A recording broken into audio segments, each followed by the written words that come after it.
All right, welcome everybody to the final race of the 4 crowns here. Actually, the final 4 sets of races. The wing car class. Yeah, I'm going to tech them right here. Got to get my little tech tool down here. It's underneath me right here, please. Yeah. We're going to run through tech here, and then we'll be qualifying. As you guys can see, these are the total points for the 4 crowns. And today we're racing the blue crown, which is our final crown. All other crowns have been given out. We had a crown for Sean McCutcheon, a crown for Drew Bonesauce Hoagland, and a crown last night for Randy Frost King Kirtley. And right now I'm just checking the cars, going over them real quick as it is noon. So we got to make sure that these guys pass tech.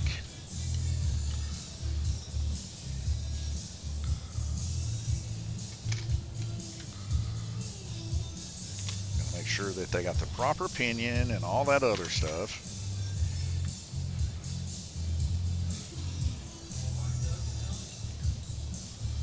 Okay, Eagle motor.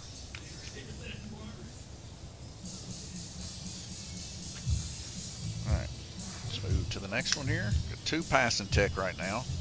Can't tell you exactly whose cars they are currently. We can swap over here and you can watch me do it if you like. I just got a car in my hand, just checking the widths, making sure they're running an Eagle motor, making sure the height's right, and the pinions are correct.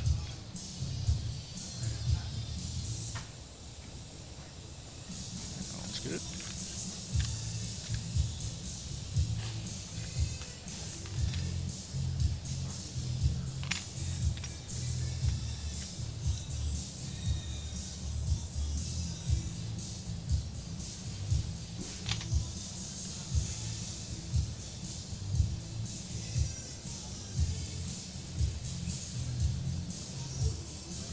All right, that one's good.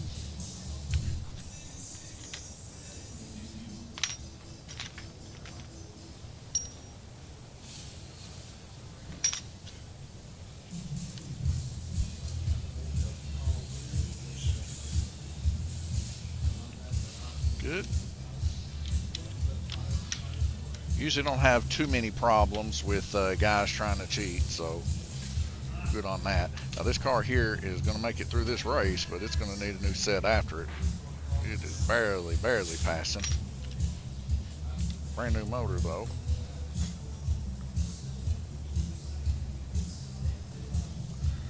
And the reason that we kept the rules the way that we did is predominantly that's how they come from Mid-America, within those 3 variations there. Actually, I need to pause this music before I get a copyright strike. Don't want that. Probably already happened, actually. All right. That's good. Hey, T, do you have the microphone out there?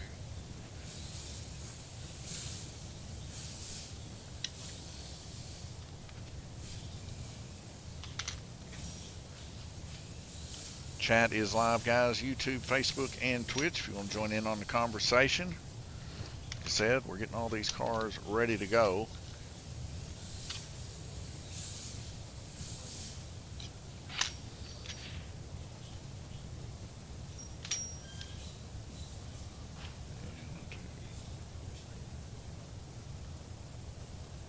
Okay. Everybody is legal. That tickles my insides. 1, 2, 3, 4, 5, 6, 7, 8, 9. 9 cars. T.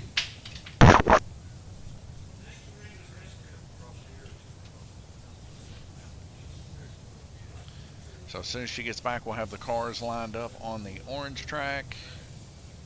Go ahead and get us over there. All right, guys, first up is going to be Nathaniel Ice Burden, Sean McCutcheon, 2nd, Drew Bonesauce Hoagland, 3rd, James McCutcheon, 4th, Guillermo Suar, 5th, 6th, Glenn Burden, 7th, Randy Frost King Kirtley, 8th, Jeff McMahon, 9th, Bud Stute. Now remember, guys, everybody that sets out must track marshal underneath the bridge at least once. Here's how you do it. If the car goes past what your arm can reach and you don't think you can reach it, then you say other side.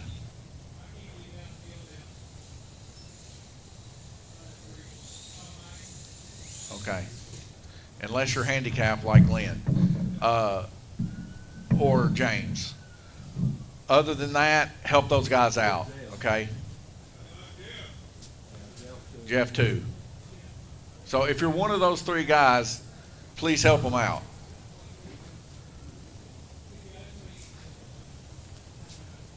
But anyways, if you are track marshaling under the bridge, if you don't think that you can get it, when you get it, you want to pick it up off the track, up above the track so other cars can go underneath you, and pull it back and put it on the straight stretch to the right side of you by underneath the TV.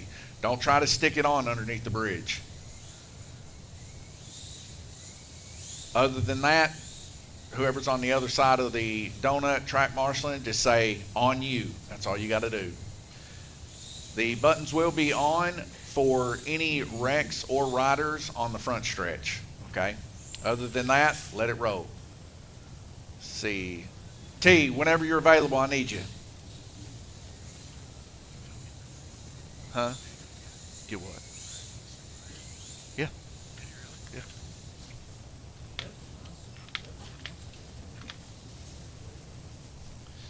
All right, folks. And it looks like Nathaniel's going to be up first, but I got all the cars. Hey, Drew, come here and help me real quick.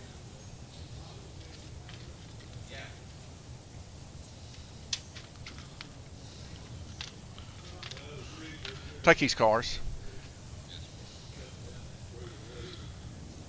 All right, Nathaniel Burden, you're up.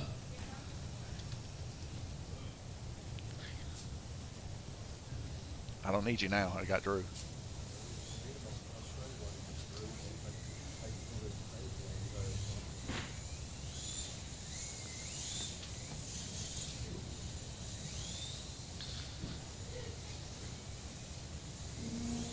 All right, guys, just to reiterate some of the rules too. No touching of the cars until race time, okay?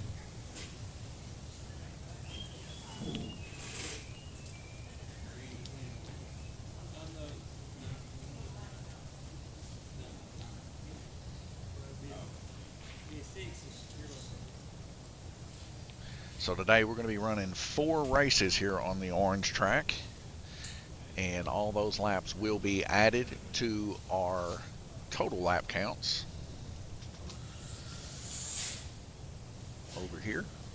We can see Randy Kirtley right now out in the lead with 2,039. But it's going to be close between him, Sean McCutcheon, and Drew Hoagland. What's that?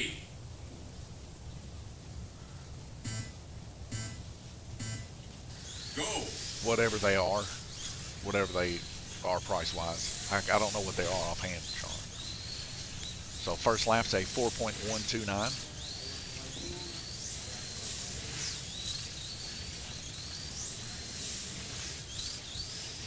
And a 3.360 for Nathaniel Burden. His new car pretty solid sounding. Nice and smooth. 3298. Or 89, sorry, a little dyslexia there. 3.215. 194. 20 seconds left. Motor's starting to warm up a little bit here. You still got some opportunities here to get faster times. Like I said, we'll be running an A main and a B main. Being there is 9, there's going to be 5 is the cutoff, and they'll be able to choose to be in the A or the B.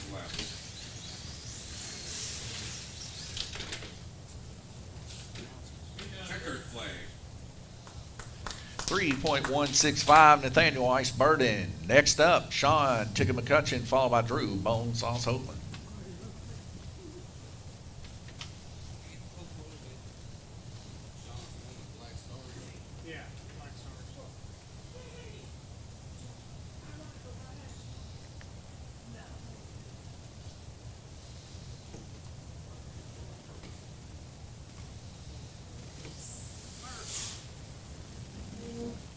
Be having a drag race here at 2 o'clock, so we see some of the drag racers there warming up.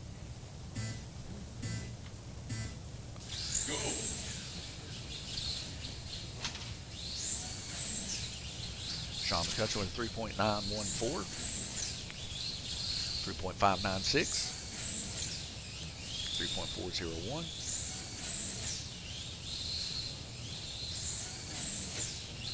3.325, 3.316, 3.263,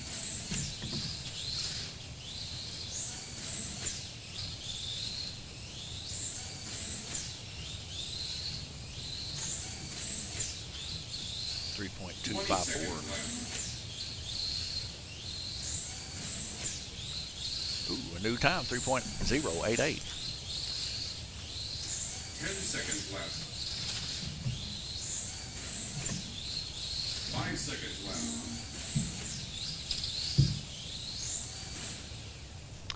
All right, a 3.088 currently pole for Sean Tigger McCutcheon.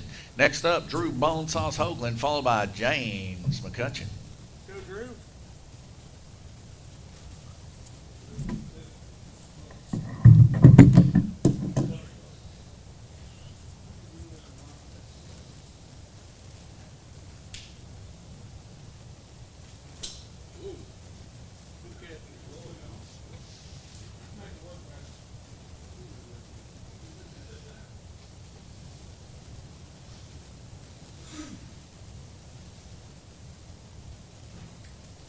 Drew Bonesauce Hoagland, one of our crown holders this year for the NSR class.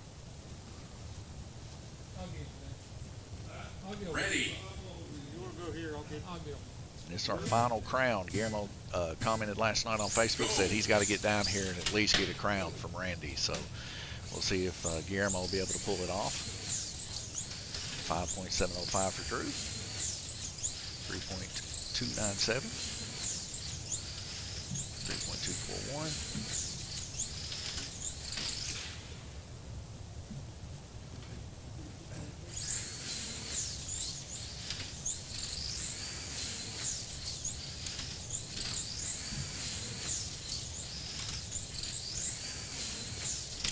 3.177.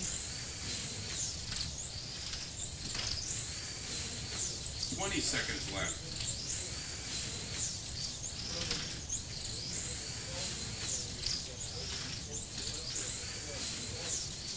10 seconds left. 5 seconds left. That was a good lap going there, Drew.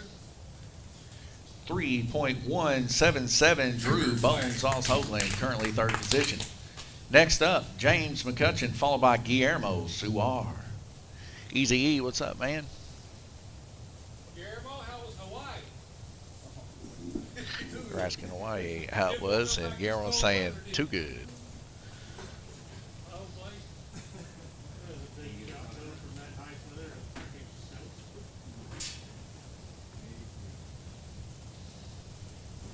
We had a good time, Guillermo.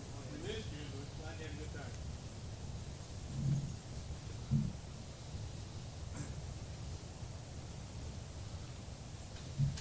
Ready.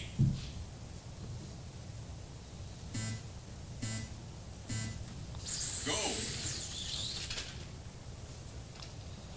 This is James McCutcheon's run here. AMSCO, American Slot Car Organization. Looks fun, guys. Yeah, pretty good time here, AMSCO.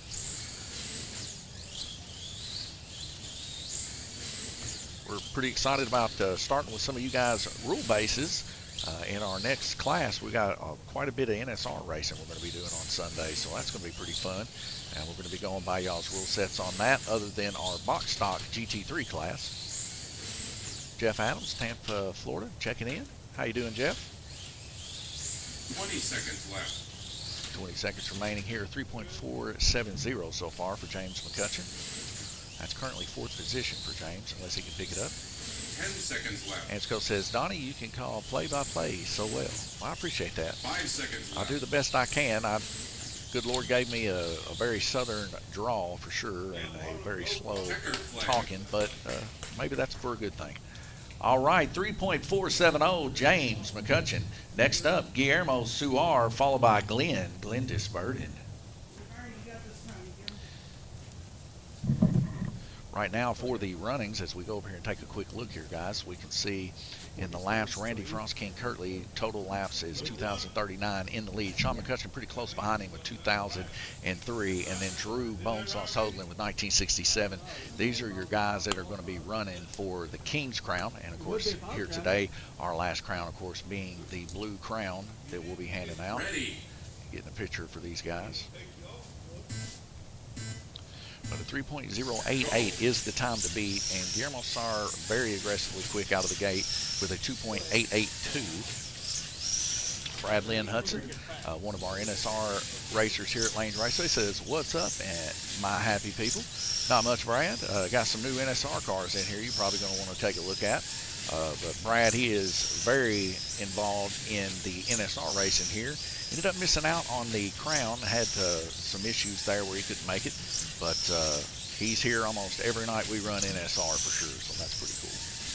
Guillermo's going so fast he's skipping my camera out. 2.820 so far. 20 seconds left. 2.816 there for Guillermo. 2.777. The 777 throwed out here. All right, 2.777. Guillermo Suar currently pole. Next up, Glenda's Burden, followed by Randy Frost King Kirtley. Easy East Line Car says, "Stay warm, y'all. Here in D-Land, Florida, it could be 18 for the feel like." Man, in Florida, 18 degrees. I know it's freezing out here. We've had several of our guys have their water lines busted. Oh, tonight, okay. We've had several guys with their water lines busted in the past week, and had a bunch of them wrap them in insulation, but not too many of them wrapping them with heat tape. I know when I lived out there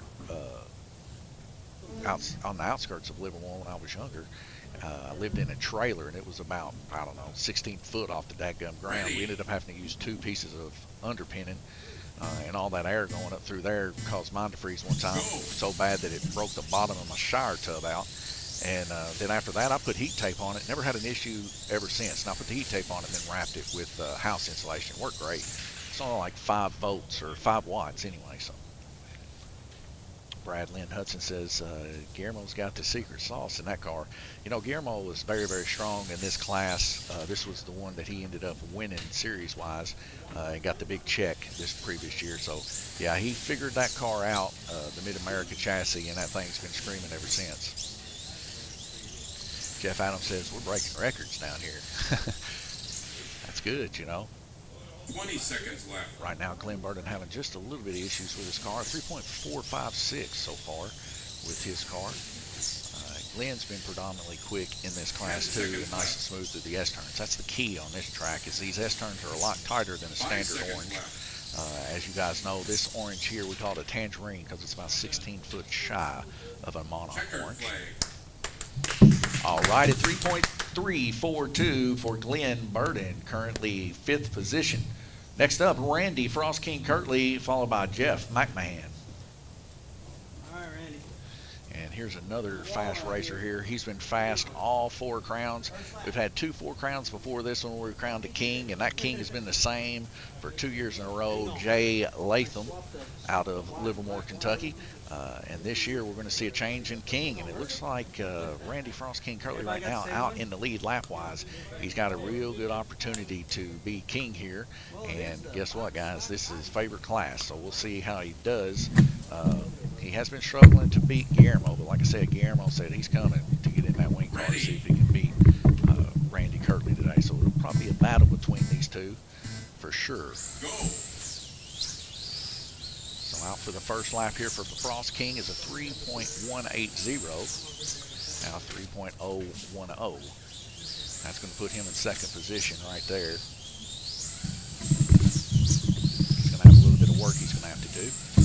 Easy says, "We don't get long freezes normally, a few hours, 3 days, people out here looking blue in flip-flops and shorts." He says, "Great job, thank you." Jimmy Johnson Jr. says, "Hey guys, Jimmy Johnson from Rock Hill, South Carolina. Enjoy all your videos and Facebook stuff. Cool products too.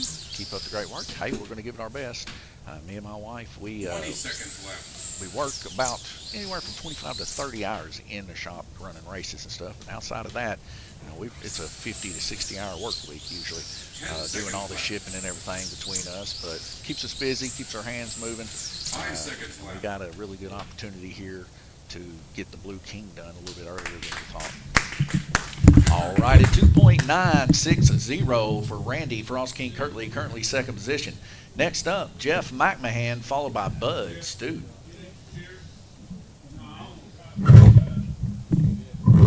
Jeff McMahon, he is a jack of all trades here at Lance Raceway. He's raced the 1RC, RC cars with us, drag racing, flat track, NSR, wing cars. If we got it, he races it. And I'll tell you what, not to mention, he's just a top-class individual, one of my favorite people here at Lance Raceway, to say the very least, and I really enjoy Jeff's company. Jeff's a home-cooked kind of guy, just like me. We get along great. Excited to see what Jeff can do here. This will be the first wing car race I've seen him race in quite some time, so I'm excited to see what he can do here. He's been racing predominantly NSR and drag racing here lately. Brad Lynn Hudson says Frost King needs to defrost his tires.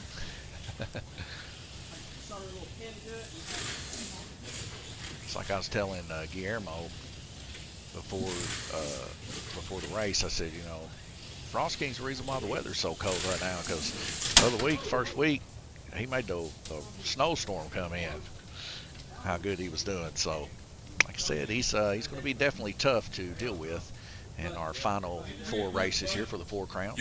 Got some giveaways here today too. They're trying to see what's up with Jeff's car right now. But got some giveaways from Race Pace. Bill Pinch and the guys were kind enough, our only sponsor for the 4 crowns this year, and he was kind enough to give away some wing car bodies and some other stuff, and we'll be giving away that during the middle portion of the day.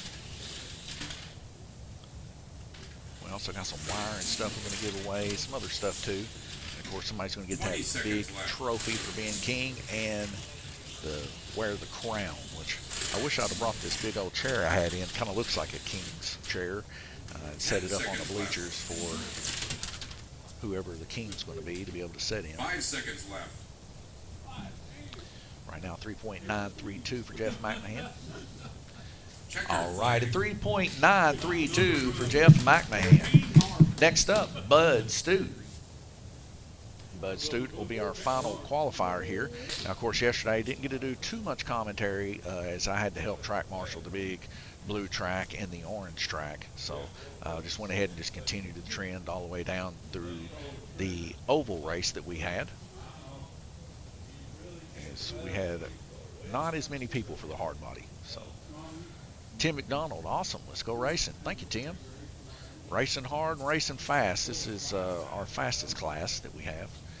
The wing car class here. Ultra light little wing cars. Group S from Mid-America.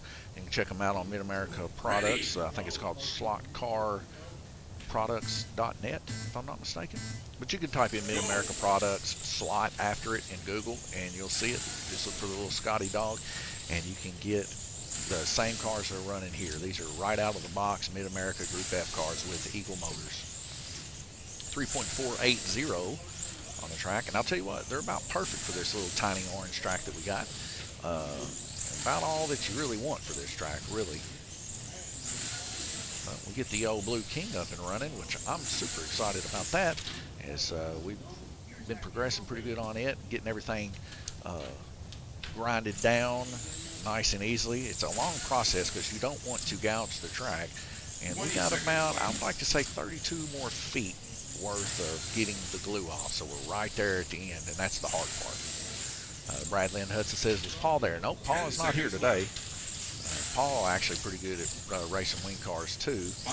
Wing cars and flexies, Paul's pretty tough to beat. And of course, in our first 4 crowns that we had, Paul Woosley was up for the runnings for the crown. All right, at 3.308 for Bud Stu. All right, guys, that's all the qualifiers. Please put the cars back into the blue tray, and we're going to get you guys right into racing. T, if you don't mind, please get those cars and put them on the start-finish line when I get it put in. All right, so we're going to go ahead And exit this. Go ahead and put the race in.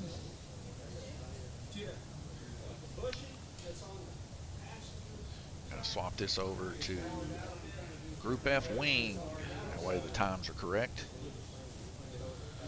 All right, Guillermo Suar is going to be our top qualifier for the orange track. From here on out, guys, we are going to be doing inverted field from this race forward. Guillermo Suar, where would you like to go? Purple. Purple. I thought we'd do the beat first. Oh, okay, yeah, that is correct. Sorry about that.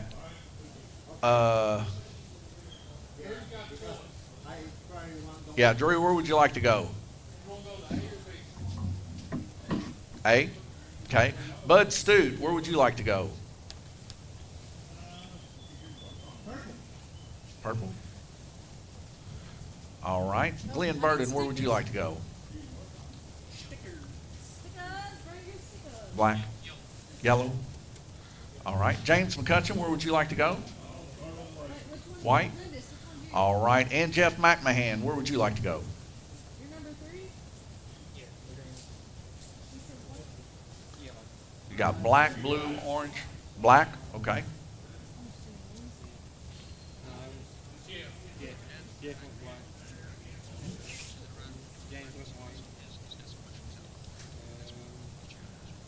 Okay. Yeah, that's fine. Guys, Sean's going to take a look at Jeff's car for him before we get this race started. Just going to fix it right there in the back. I'm going to go ahead and okay that so we don't have a rough start in the first beat. All right, so we got right now James McCutcheon, sorry about that, James. White lane, Glenn Burden, yellow lane, Bud Stute, purple lane, Jeff McMahon, black lane. And like I said, yeah, we'll be putting stickers on them. And Sean's going to be taking a little quick once over on your car there, Jeff, just to make sure it's in good running order. A. Stute says, good job, bud. And let's see, Easy says, take it easy out there, bro. Had to take a job as Amazon affiliate to try to pay the ad marketing for the, God bless you, for them. God bless you. All right, man. Well, good luck with that.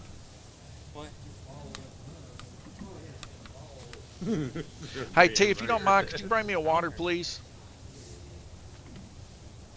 This place would fall apart without T, that is for sure. I don't worry about it.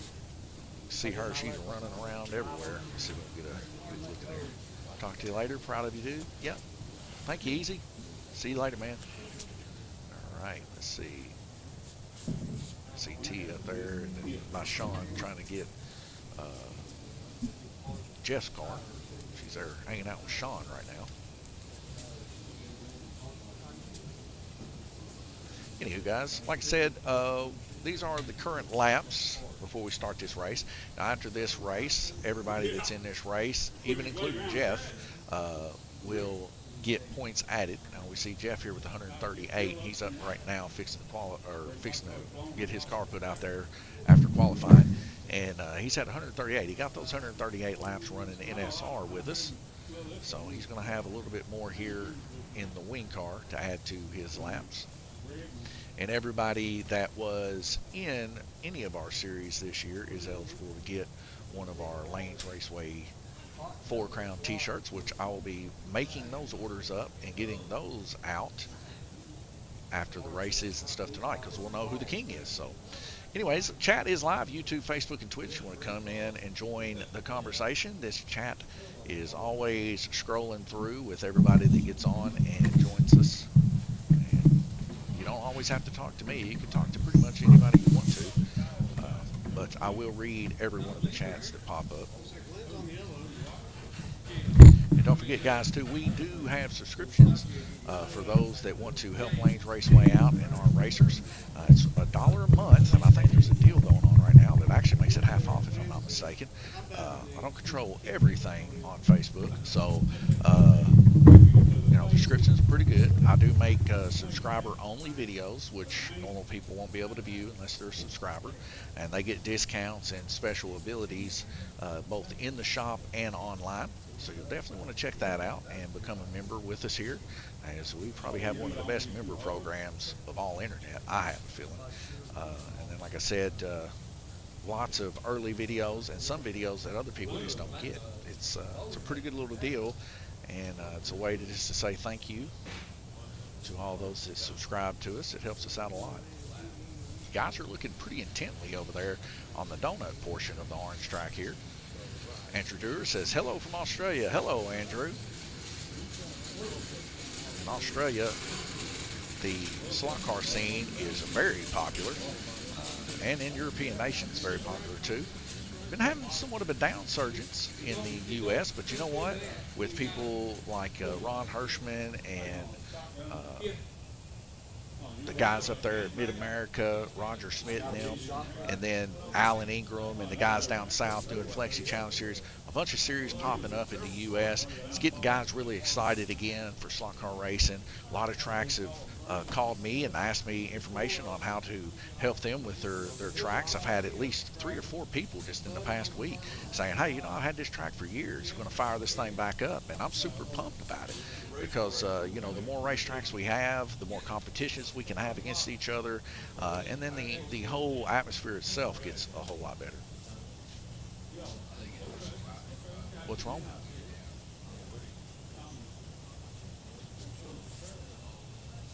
Okay, well, just pluck it out. It's probably just right there in that corner, isn't it?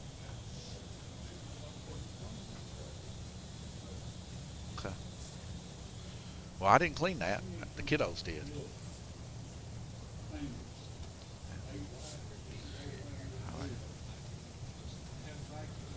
No, because he should be done here just shortly. I mean, do you think it's going to cause an effect? Then yeah, but if you don't, I wouldn't worry about it.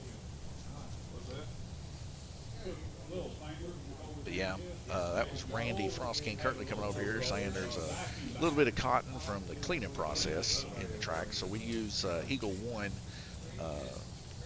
Stay Bright, I think is what it's called, to clean our braid. And sometimes that cotton gets into the middle of the cracks and everything. I think they're just getting it out with tweezers, so not a big deal.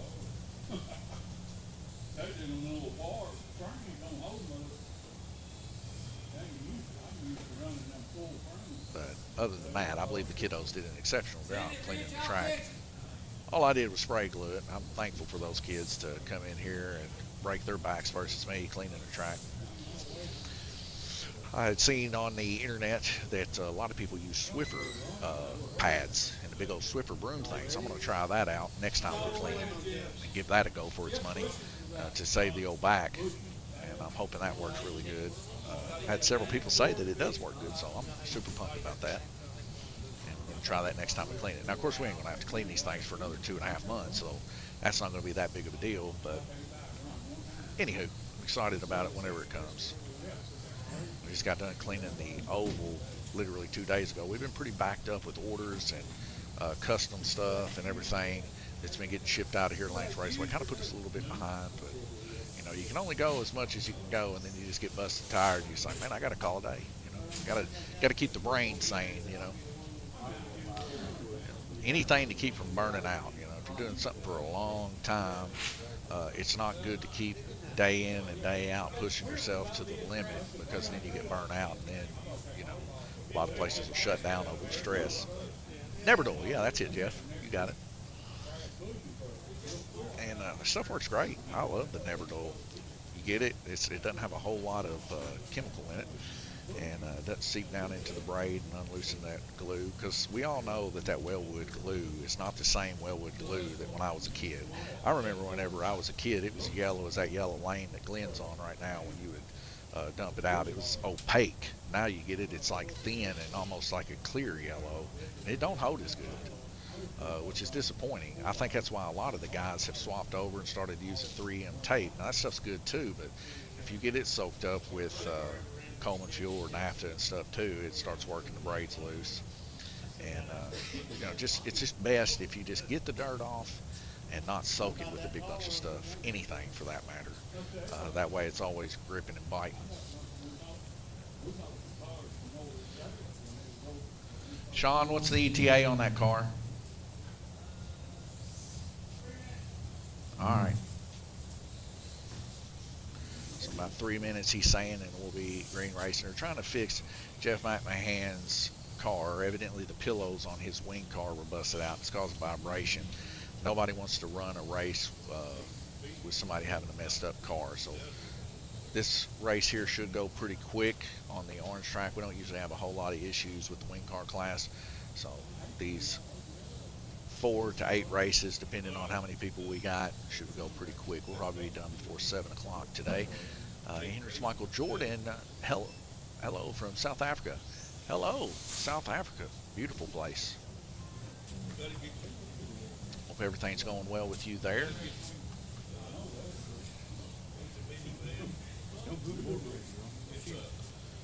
Speaking of South Africa, one of the predominant places in the world right now where Christianity is taking off very bigly, which is exciting for me because I am a Christian. So I really like to hear the news about South Africa. Stay in tune with that. South Africa, also another big place for racing slot cars. Argentina also is a really nice place to go if you plan on racing a lot of slot car racing. I know whenever my dad and brother went to the Czech Republic, which isn't in Argentina by the way, but it's in a different place over here, it surprised me to know that they get scholarships and stuff for racing slot cars. I wish something like that would happen here in the U.S. because in the U.S. we do have a lot of hobby racers, whether it be RC racing or slot car racing. And I think, maybe there needs to be a push for that sort of thing. You think about what it helps. It helps dexterity for sure, because these things are really small. You're dealing with little tiny gears and everything else. You get a mechanical kind of mindset. Back when I was a kid, they used to say, well, he's a grease monkey or something like that. It meant that you worked on cars. That was big cars, like muscle cars and trucks and things like that. But, you kind of had that same kind of aspect of learning how to work on gear ratios and what those gear ratios mean. The higher the ratio, the more torque, and the quicker it's going to whine out in these, because it's only one ratio. And then the shorter gear ratios. How's it going, guys? Just running my guns. Yeah, he did. He's not here right now, though. He's supposed to be here today, though. Yeah. Well, did you see them? How they, yeah. They turned out? Okay. But, yeah, back to what I was saying. The gear ratios, the higher the number in slot car racing, the more that they'll wind up and have that torque and everything. And then the lower the gear ratio, the more top end that it has. But anyways, you want to match that with the motor that you got and all that. And I think that's good for kids to learn.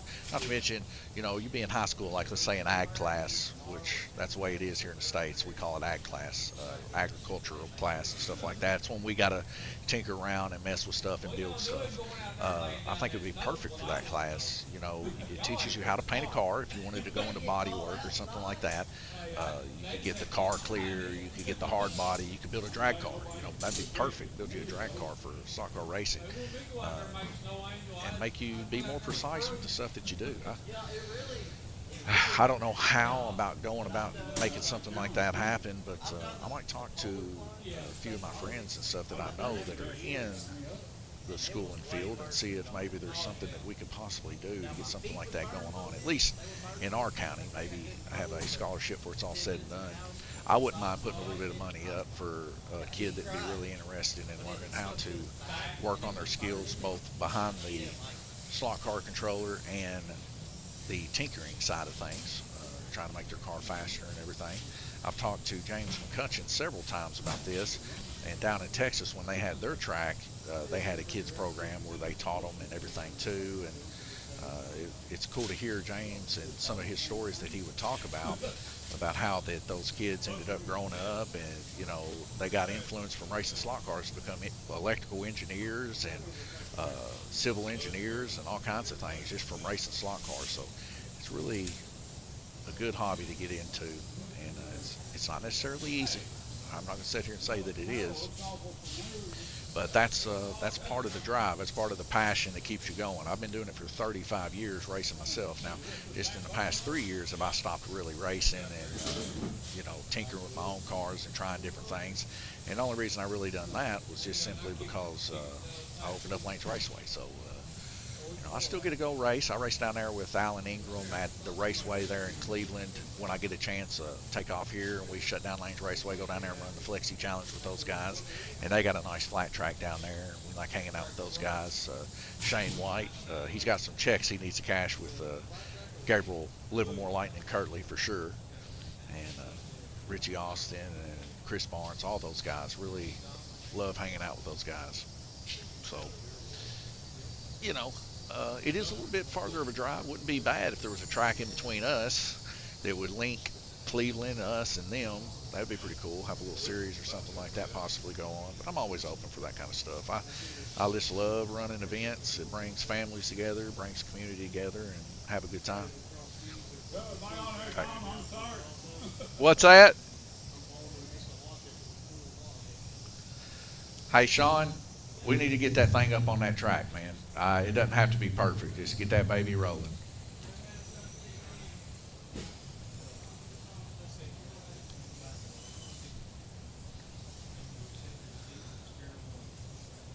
But I get a lot of the times, too, they say, well, how many guys and gals do you got from where you live in Livermore? And the crazy thing is none. Nobody in this town does it. But it's a perfect place for it, really. 17 miles from Owensboro, and about 17 miles from Hartford, Beaver Dam area, where you can get off of the Natcher, and then another 17 or so miles from Madisonville. So we're right here, smack dab in the center. All right, we're good. All right, we need a track marshal under that bridge. What's your mechanic's name? And we're fixing to start the race here, guys. Enough of my mumbling, enough of my grumbling. Time to get this race going.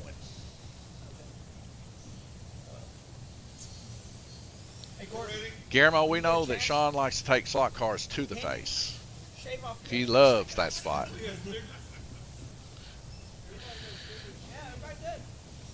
Guillermo told Sean to watch out for his face. Last time that we raced on the orange track, one of them hit the pole and slammed right into Sean's face and about knocked him out cold right there where he's standing.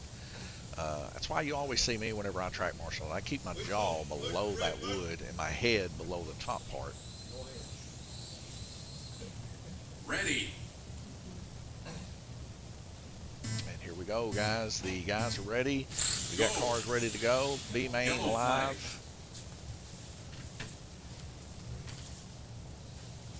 Good. Ready. Looks like a false start there on yellow, Glenn Burden. Go. Roundabout right now. Looks like Purple Bud Stoop currently in the lead. See Sean McCutcheon reaching in there grabbing a car. Randy Frosky and Kirtley getting one back on the S portions. S portions very dangerous with these cars. Yellow flag. So we get our rider now. It's going to be pretty tough to get through this B-Main here. We're going to have quite a few more wrecks than we'll see there in the A-Main. And some of these guys are just getting started racing some slot car action here. We're going to see Nathaniel Burden. I don't know what he's doing. Swapping a controller out for somebody, it looks like.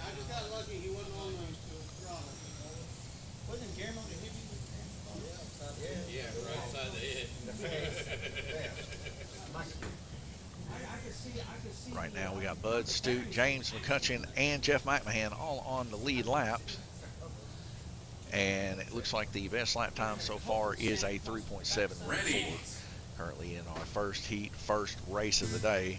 What time are we looking at right now? I need to make sure we're staying good on time here. 12:44. A little bit later than I'd like, but not too bad.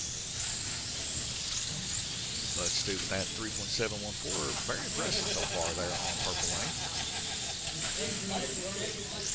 See that black lane, like I said, if you overdo it there in the belly of that S turn, basically coming out of that first loop, and then you gas it too hard, it'll slam you in that wall every single time.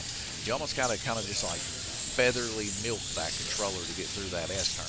But you do need to be laying on it a little bit, or you will end up being slow if you don't.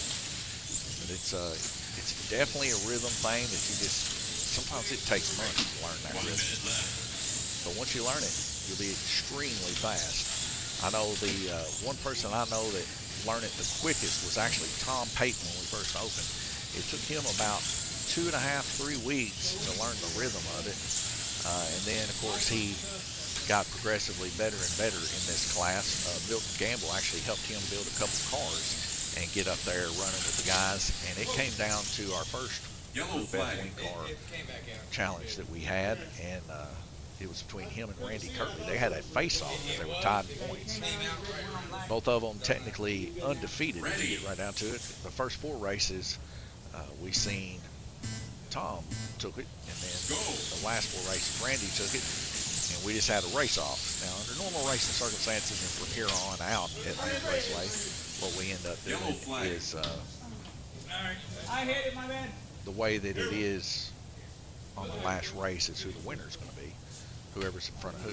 But at that time, we didn't do it that way, and we had a race-off. And it was a very close race-off. It was within 1 lap. They had 3 minutes on the red or the black lane. I can't remember. It's been quite some time ago that they did it, but it's pretty exciting. I thought it was exciting to get a car coming off right there in that danger spot through the S turns. 19 seconds left in the heat. Bud Stute and Glenn Burton both with 25 laps. 3.433 best lap for Bud Stute. So he's really enjoying that purple lane.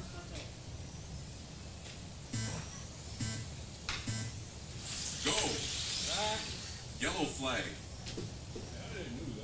We're into another yellow flag. Must have had a car come off the front stretch there. They are able to hit the button under rider conditions and under front stretch conditions, or unless the track marshals tell them to hit it. But Ready. there's quite a few incidents so far. Jimmy Johnson Jr. says, a raceway I raced at the track in Valdez took the S's out of their orange track. I like the challenge of the S's. Yeah, I mean, it is, once you learn it, it's like, man, you got to big up on other people. And that's where you're seeing some of the cream rise to the top, especially like pretty much all the A-mainers right now, they know that trick. And you know that trick too, Jimmy. And a lot of times the S's do get taken out because people just can't wrap their head around it.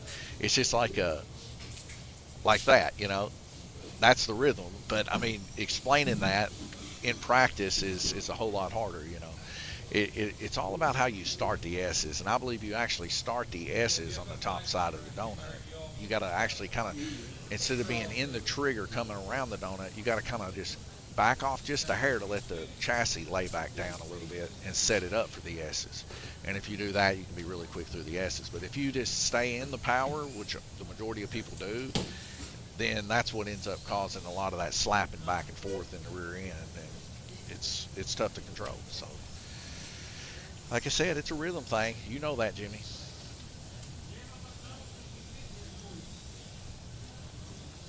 Right now, we are in an intermission for these guys.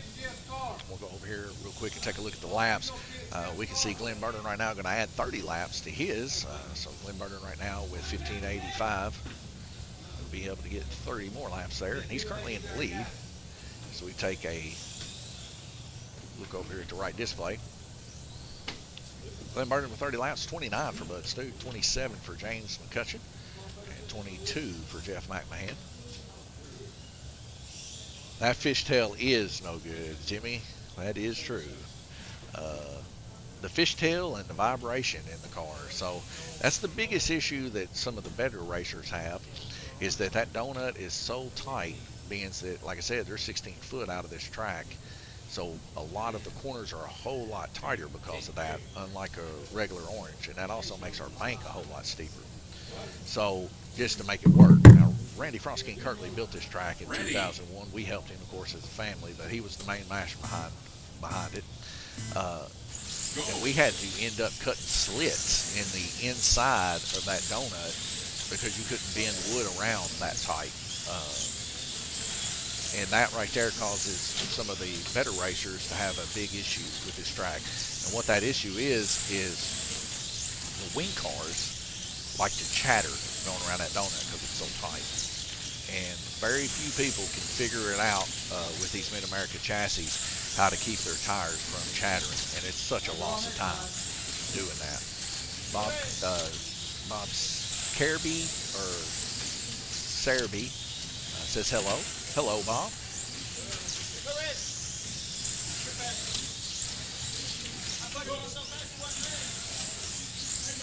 Sauce Hoagland doing the right thing there, picking the wing car up to put it back on. You don't want to slide it across the track or anything like that. That will cause issues. Now, guys, I will tell you this. I might not commentate the A-Main. I'll probably be in the position that Randy Kirtley's in for the A-Main, because we have several old guys that cannot track marshal. And my wife is currently behind the counter here. So we got 3 guys there that cannot get down there where Randy Kirtley's at. And I'm not going to make Bud Stu track marshal every single heat down there on his knees. So I'll probably go over there and help him, and I'll have Bud be my backup on the donut. And we'll get through the A-Main together. And the other 3 guys, they could be call-outs or something for us. Got to take care of our older gentlemen and stuff to make this thing happen.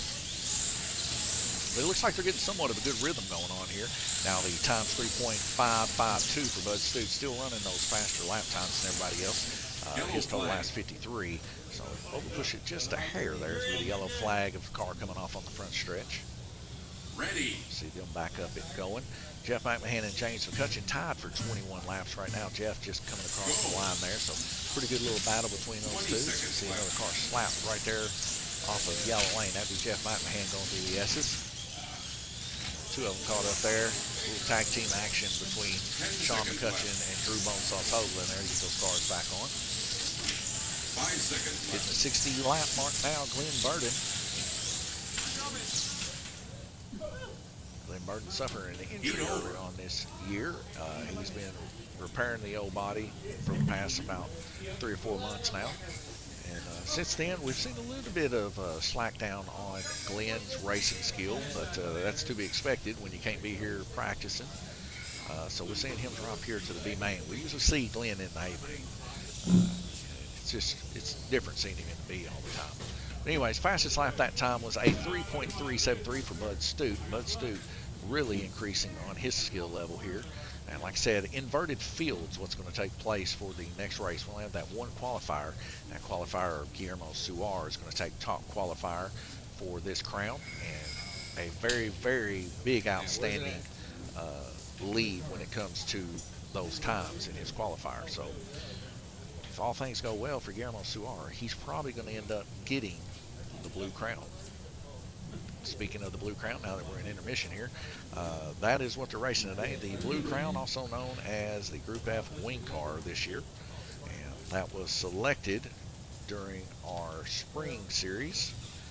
And it was selected actually by none other than Guillermo Suar, who ended up taking that series with him and getting the big check, which he's got hanging up on the wall right now. So that's pretty cool for Guillermo. Or I'm sorry, I said spring series. I meant fall series for Guillermo. But anyways, he selected this to go on instead of the GTP class. And we already had a Flexi class in, so I guess it was pretty good to have a different class come in. So appreciate him for keeping it spicy in the 4 crowns. Now our 4 crowns is going to change a little bit in the next year. We're going to be going by, as you've seen before in the chat, the AMSCO rules for 332nd, and that's AMSCO. Okay, if you guys want to check that out on Facebook. Actually, here's the logo. Let me scroll that back up for you guys. You can see it. Ready. So that logo right there, AMSCO, looks fun, guys. That's what we're going to be going by for our 132nd NSR Scale Auto class cars and stuff like that. Now, our other classes are going to be based off USRA rules and ISRA rules, depending on what the class is. So this is wing car, so we're going to be going by USRA rules for these wing cars starting next year. So you don't have to call us and ask us what the rules are. If you've been racing slot cars long enough, you know about USRA, ISRA, and the newly founded AMSCO. So that should be really, really good information for you. And then what we're trying to do is get this back to normal. What we're trying to do is set it up to where our next Four Crowns is a whole lot bigger than this one. And our Four Crowns is a cumulation, or I don't know how to pronounce the word properly, when everything comes together for every season. So whatever our first season is going to be off AMSCO rules, it's all going to be 132nd NSR cars. We're going to have Indy, Classic Indy. It's going to be GT3 and Classic car. Those are our four classes. And then the same as we always do, one of the guys is going to pick one of those classes to go on for the Four Crowns.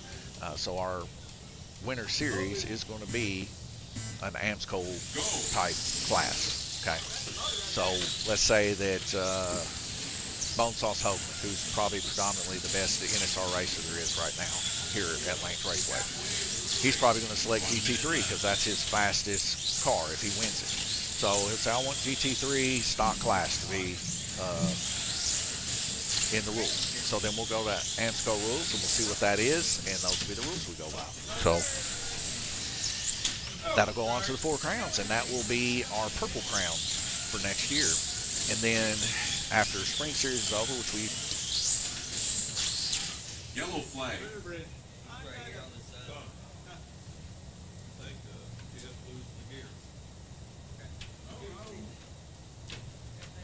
sorry about that, lost audio.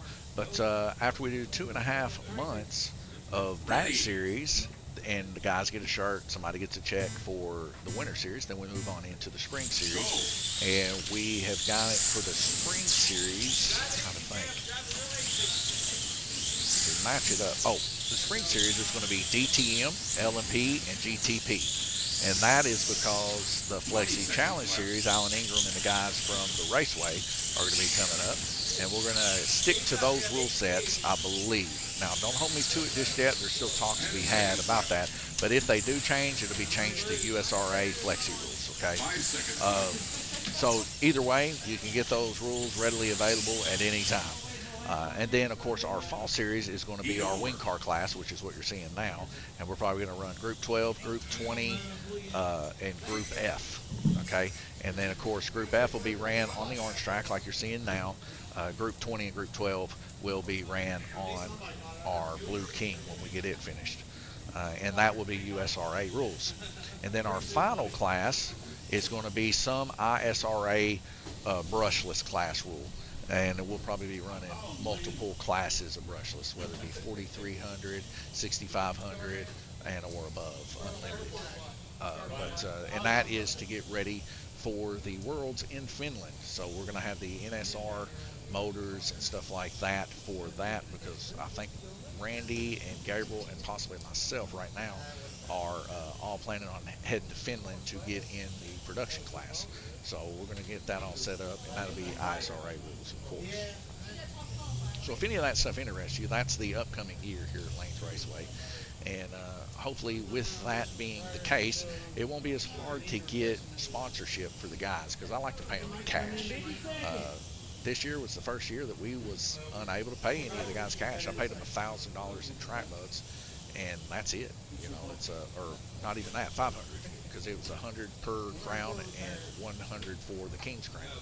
So 500 is all that the guys were able to get, plus prizes. It ended up totaling right around $1,000 with prizes, because we gave away cars and other stuff too during the Four Crowns. But the previous year we had $6,000 payout, you know, and I'd like to get back to that. Some people say, well, it encourages cheating and stuff, but you know, USRA has a lot of rules where you have to hand out the motors, hand out the tires, and things like that. So that limits a lot of that. And you know, a lot of times people think that people are cheating. In actual reality, they're just know how to set their cars up, and they're really, really good. Ready. They're not necessarily cheating, because this is how I like to be able to tell. Go. If I could take that other person's car and run faster than mine, and I know just by feeling it, you know, that if it's cheating on how the car acts, you know, you'll be able to tell those kind of things. Not to mention, there's a lot of devices and things that you can pinpoint and see if people are. But like I said, hand out motors, hand out tires stops a lot of that. ISRA rules, pretty much after you go through tech and everything's good, you can't even touch your car. So, you know, there's a lot of very stringent rules when it comes to that to kind of keep all that packed, and people pulling their cars back to their pits, swapping cars in between heats. Like that stuff ain't going to be happening next year. We're running kind of home rules here. And, you know, keeping stuff sanctioned like that, it is a lot more work for me to memorize all those rule sets and things, but I do believe in the end of it all, keeping a sanctioned body, kind of similar to like how NASCAR runs things, you know, makes things where nobody's guessing. 1 minute. And that's a big deal too. Tune in on to the live stream and things like that, and know exactly what kind of rules they're running, and you'll be able to better compare yourself with these guys here at Lanes Raceway. I'm not saying we got the best racers, because we don't. I'm not saying we got the best engineers or the best creative minds, because we don't. But I'll tell you what, we are above average here, for sure, when it comes to skill level. And these guys being able to produce and create things for slot car racing. I mean, I would say probably if we combined all the brain power, 20 seconds left. knowledge of slot car racing, we probably have well over 1,000 to 2,000 years worth of knowledge, I would say. 10 seconds left. 'Cause I know for a fact Randy's been doing it. My dad, he's been doing it his whole life. Guillermo, basically, too, his. That's 2 people. Heat over. All right, we're back underway again on a little bit of an intermission here. We'll go over to the right just might take a quick look at some of the times right now. James McCutcheon with 109 laps there, and he was segment placed first on that one with 31 laps, turning the most laps in the previous heat. But right now your leader is Glenn Burden with 120 laps, turning 30 laps that segment, and 3.546 fast lap. 118 for Bud Stute, only 2 laps down, 27 on that one. Still turning those really fast laps at 3.322, and that's the fastest lap for the segment. And then Jeff McMahon there with 20 laps. That segment turning 90 laps for his first time racing. We call it quite some time. Not too bad with a 3.715. Pretty impressed with him on that. Like I said, it's still very frosty here at Livermore, Kentucky. My brother ended up hiring somebody. I don't know who he ended up hiring, but he hired somebody to clear off our parking lot. Somebody brought a front end dozer, dozed all that stuff, it looks like. Nonetheless, we've got a nice clear area here for parking, and hopefully for some of the bigger events and stuff, you know, we'll have plenty of parking for those people. And then not to mention, we do have hookups. You can see one there by the pole there, electric hookup and water hookup. Now, we don't have a dump area here, guys. We've got full hookups, I guess you would say, for hooking up water and hooking up electricity. We don't have a dump site. There is a dump site not even a quarter of a mile down the road here in Livermore, just right before the bridge. And it's $3 to dump there. So if you guys end up staying longer than a week or whatever, you could go there. It's like $3 to dump there at the dump site at a RV park. I also have some spots there open that you guys could rent there too if all of our spots are taken here. It's just a little extra benefit for coming and racing here. Just you'll be in a nice spot of town and not have any worries about getting broke into or anything like that. Covered with cameras, as you guys can tell. Those are cameras. I got them all the way around the place, and if anything was to, you know, happen. But I'll put it in perspective for you. This, I've lived in this town my whole life, and I'm almost 40 years. I'll be 40 years old in March, and there's only been 2 shootings in that amount of time. So it's a very, very quiet town. And I'll say, you know, it's only 2 shootings, but everybody in this town carries guns. So it's a very peaceful town. Just somewhat of a poor town, but you know what? A very community-driven town. I really love this place. I don't think there's a better place on earth. I can't imagine a better place. The only thing I can really complain about it is that I don't really appreciate Kentucky weather all that much. I don't like that it's 17 degrees outside, but then tomorrow it could be 75. You know? But that's Kentucky for you. And anybody you talk to about Kentucky weather will say the same thing. It's horrible. You know, peaceful, nice, beautiful weather for a solid week, and then the next week tornadoes are rolling through here, or just a many other things. Kentucky weather's horrible. And this is the funny part. Like, you draw a straight line across it. It's like it's dead up. It's where like Las Vegas and stuff is. Why ain't we warm like that? You know. I don't get it. Anywho, it's a beautiful place. I love Kentucky. The people are good here. What is it? Tom Sawyer. I can't remember if that's the guy that wrote the books or if that's the name of the books. I ain't read them since I was in elementary school. But anyways, the guy that wrote that book, Tom Sawyer, he said, you know, I want to die in Kentucky because it's always 20 years behind everybody else. And that's pretty close to it. I mean, slot car racing, for one. You know, we're still racing slot cars, and people love it here. So. 5 seconds left. I don't know, 20 years ago when I was racing, we was racing FCR and GRC and all kinds of stuff, man, and it was such a blast. Hanging out with Greg McClintock, Dale McClintock, and all those guys over in Owensboro, racing with them, doing FCR and GRC on their, I think they had a 120-foot trioval, and it's about double the size of ours. And I'll tell you what, man, we were blowing motors and zapping motors and doing all kinds of stuff. And I was talking to a guy the other day online on Facebook, and I said, man, it just brings back such good memories. It's like, all I can remember is me and my buddy Daniel and my dad and Jay, which Jay's been our king at Lanes Raceway for 2 years, and Gabriel and Dad, and all of us loading up in the car or the van. We had a minivan, an Astro minivan at the time. And we all load up, and we would take off there, get McDonald's before we go, get a bunch of double cheeseburgers when they were 99 cents. And then we would listen to Mumbo number 5 on the radio. It's like 96 STO. I don't even know if 96 STO still exists, but it did back then. And it was like Mumbo number 5, and man, we loved that song. We would all just be singing that song in there, and we'd get there, and then we'd all get real serious about winning. Blow motors, strip gears, and everything else, getting wrecks, want to fist fight each other, and then all of us go home and be like, man, what a race, you know? The good days, I guess you could say.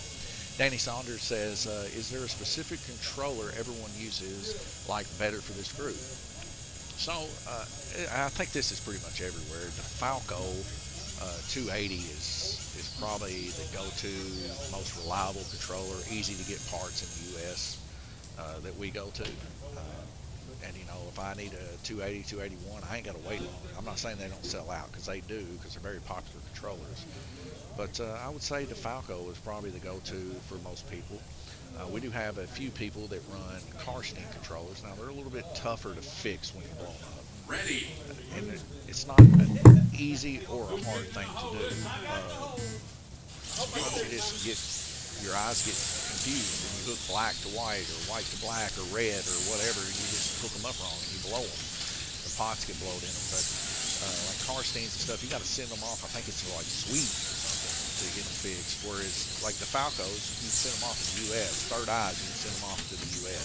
Third Eyes is another group that's predominantly used a lot of the time. But yeah, I would say the Falco is probably your go-to. Jim Falco and those guys up there, man, they make exceptionally good controllers. And some of the best controllers that we run anyway. And he's got this new 204 hybrid controller that runs really good with the NSR cars too. It's got a specific chipset for it to run like the 132nd cars, really smooth controller. On the trigger, got 30 bands, just like the 280, 281. You're not going to run like Group 12, Group 7 stuff with it. You know, the wire's not big enough, and the controller can't handle it. It'll overheat it and blow it. But it will run pretty much all the way up to even this car that you're running right now, Eagle motors, FK can motors. You shouldn't have any issues whatsoever running those. And I think it's a bang deal for the 204 and 204 hybrid because, you know, it's $150 cheaper than the 280 281. So, but if you're planning on running some of the faster wing car classes or faster flexi classes, you know, might as well just go ahead and get what you need, which would be one of the 280 281s or car stand, something like that, something capable of running the faster motors for sure. But like I said, it's just preference. That's what we usually use is DeFalco's. And if people are running Carsteins, I can tell you this much right now, 100%, at least here, their backup controls is a DeFalco 280 or 281. The only difference between a 280 and a 281 is the brake pod. So it's $50 more for the advanced brake pod. It's like ceramic coated and stuff like that. It's $50 more. Just a more robust brake pod. So if you do hook it up wrong and everything, it doesn't instantaneously bust it like the cheaper brake pods. And the reason why is because you can see the little wires going up on both of them. The wires on the cheaper ones are really super thin. They might be 40 gauge wire. You know, it's really, really small. Like a strand in like house wire, just one strand. Very, very small. And then on the ceramic ones, you know, it's a little bit thicker. It's like,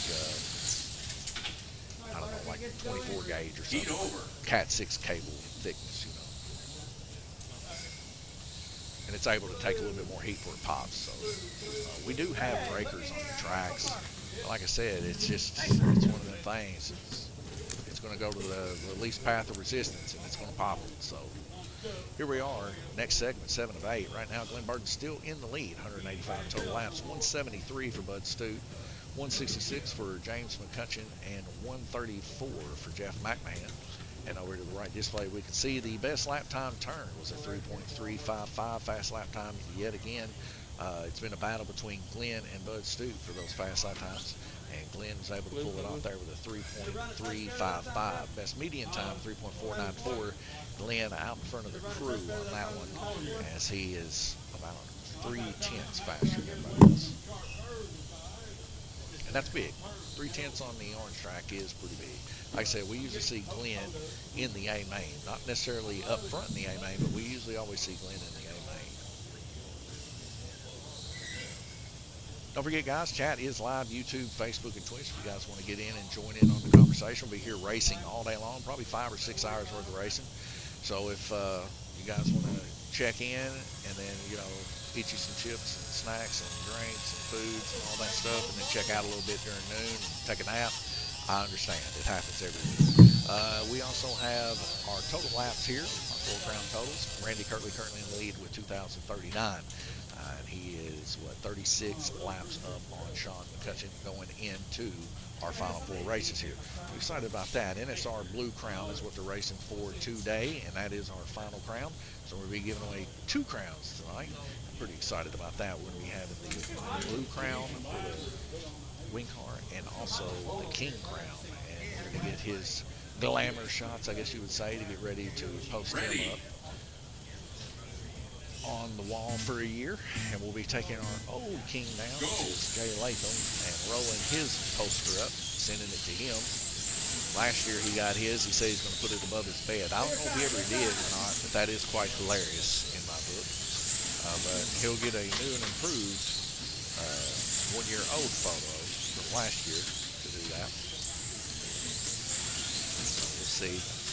Be good to see OJ back here racing with us again. Like I said, I grew up racing with Jay, and good to have him here racing. But he's been quite busy here lately with the kiddos and everything. They're all doing soccer, volleyball, and all kinds of other stuff, I think. So I get to talk to him every once in a while, send messages back and forth, usually conspiracy theory stuff for the most part.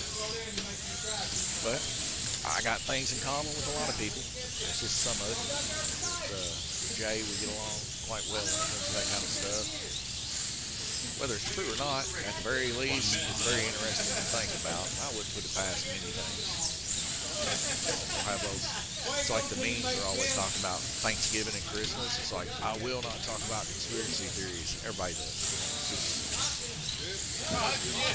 The people that don't know talk about the things they don't know. That's conspiracy theory definition from yours truly. We don't know. We don't know what we're really doing. Some stuff makes pretty good sense, though. I will say this: I put a lot of trust in prayer, and a lot of trust in talking to the Lord and reading the Bible, and you know, I should say I just kind of blindly just follow it. And hadn't led me astray yet. Things have worked out. I think I'm progressively getting better as a human being on earth. But in other things, I'm getting worse. So at the end of it, it's like everybody else. 10 seconds left. 10 seconds remaining in the heat. Clinton Burden turning 31 laps this heat. Bud Stute right behind him. Clinton Burden going to be walking away with this one. Looks like it'll be 218 total laps here in the Boot. Like I said, guys, after this race, I'm going to jump into the A main and help track marshal it, simply because I'm not going to make Bud Stute stay down there the whole time. But then I'll probably be back with you again in our second B main race.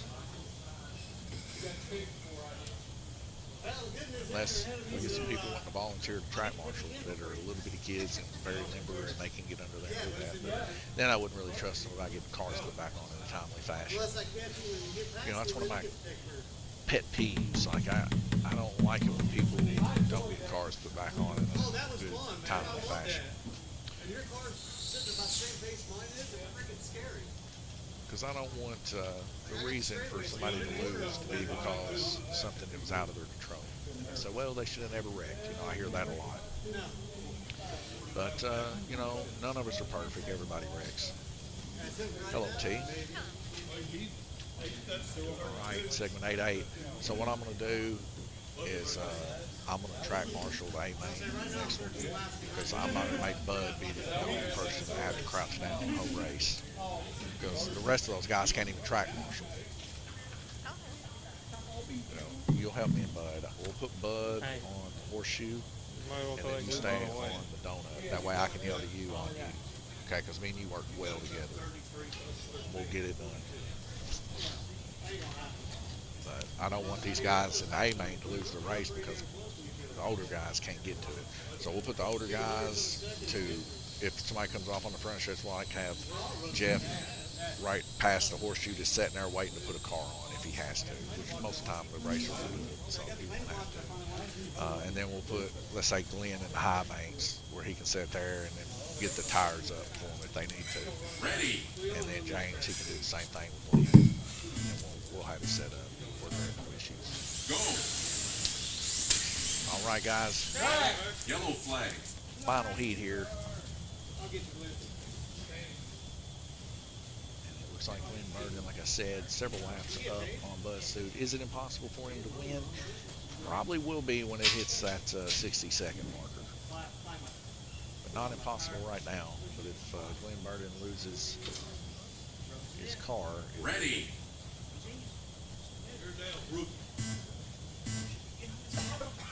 Go.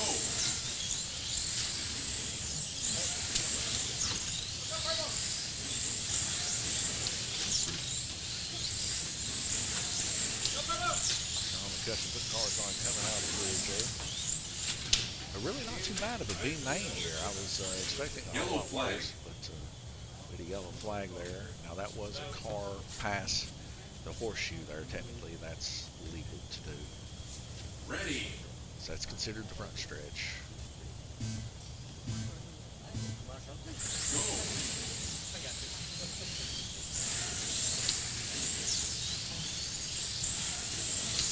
Hey T, will you bring me the printout when it comes out?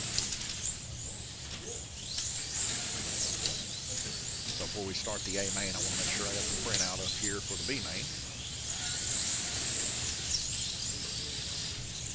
74 seconds left to go.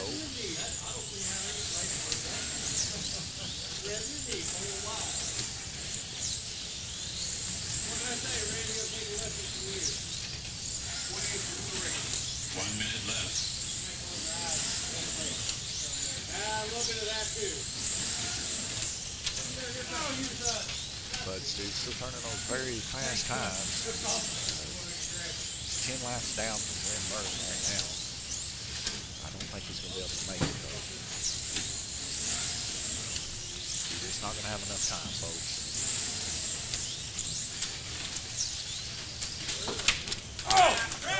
Yellow And the flag. car hits the groove. Back. There you go. Teach him to keep that head up. Give me right in the back.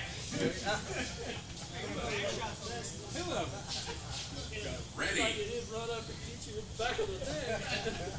to keep him ready because I'm going to have to put some numbers here. Go.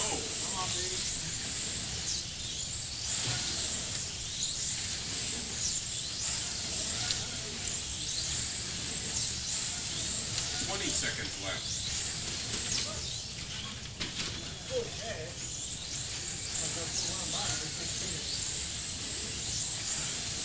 10 seconds left. remaining. Looks like Glenn Burton's going to bring this one home. 5 seconds left. Right at 250 laps. All right, guys, leave your cars where they're at. Race over. All right, James, what is your section number?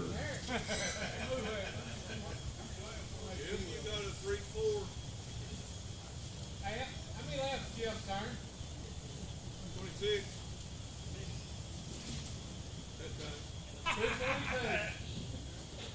James McCutcheon, section number? 5. All right, Glenn Burton, section number? 20. 20. All right, Bud Stute, section number? 4. Jeff McMahon, 30. 30. All right, T, I'm going to need this printout, honey. Getting more comfortable there on blue. T will bring me a printout there. And then we're getting everybody else ready to go for the races. No, Jeff, you got 187. All right, everybody that was in the B main, please put your cars in the empty tray, please. Yeah. It just startled me because all of a sudden something just hit me in the back. I was like, oh! That was me and Jeff climbing you back. T, did it print? Like one hit me in the back, one hit me in the back of the legs. Huh? Just close up the front. It should print. About a month ago. Flat car. It's printing. I was hitting over there. Y'all hit cancel? I don't know who it was, but they come right straight, All right, hang on. Right straight at you. right straight at me, sitting in my blade. Hit that corner. Is it printing? Okay, T, bring it to me. No. Jeff will run 3 more of those. All right. So now we got to load this baby back up. Yeah, a little nipple hanging 1, off. 2, 3, 4, 5.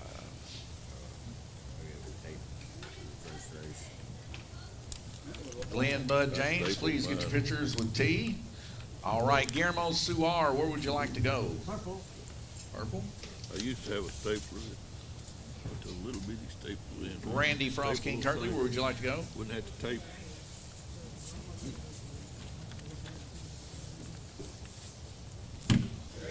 Green. Sean Ticka McCutcheon, where would you like to go? Blue. Nathaniel Ice Burden, where would you like to go? Orange. Orange. And Drew Bone Sauce Hoagland, where would you like to go? White. White.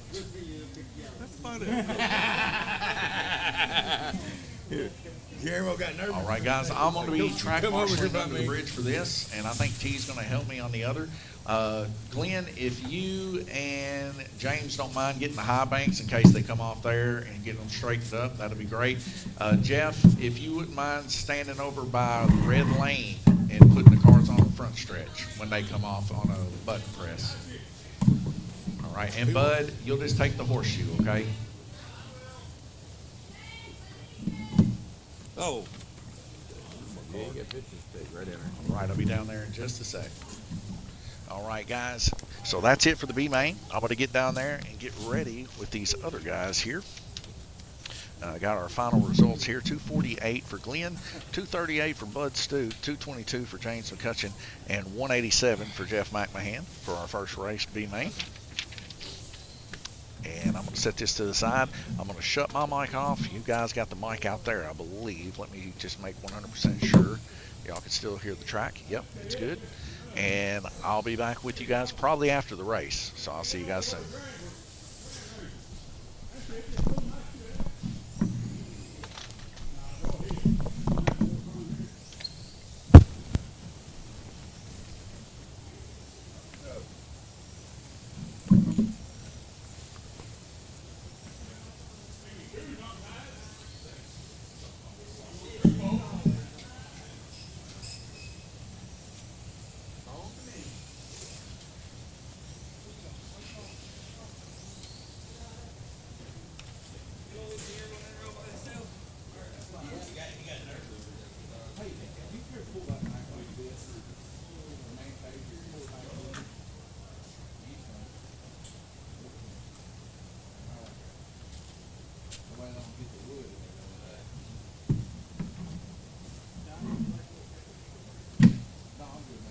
No, we were directed to go. Where'd you want me? I want you over here in the highway. Put the nine, I'm gonna be right here. No, the crib over there. Over there, put the crib over there, over here. Track and shut off, y'all be at the time. Put the senior citizens over here.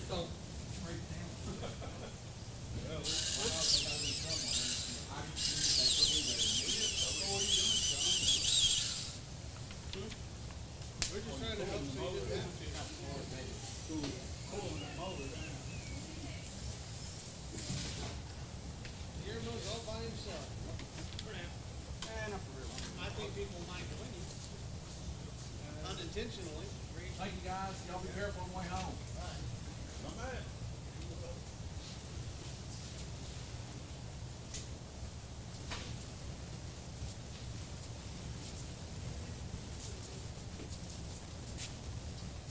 Where are you going, Bill? I'm gonna go over here. Yeah, y'all can just have a seat somewhere over there if you want.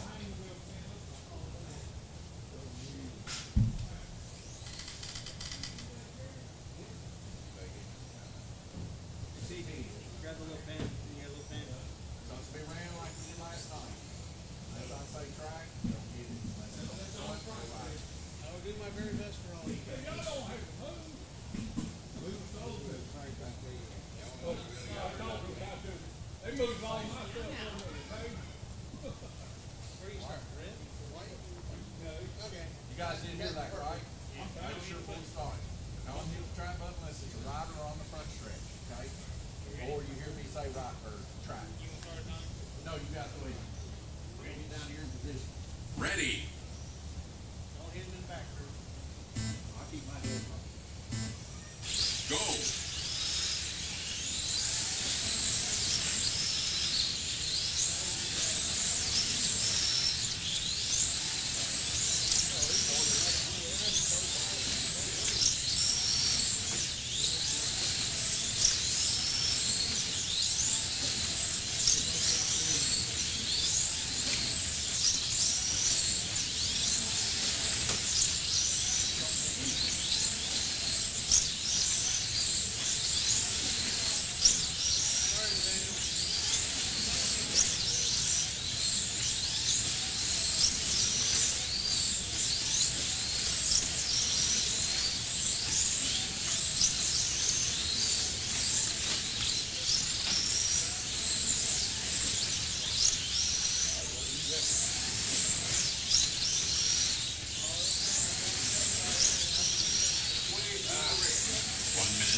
seconds left. Right there, clean on the ground.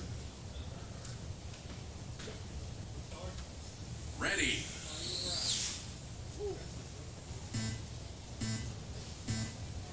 Go. 10 seconds left. 5 seconds left.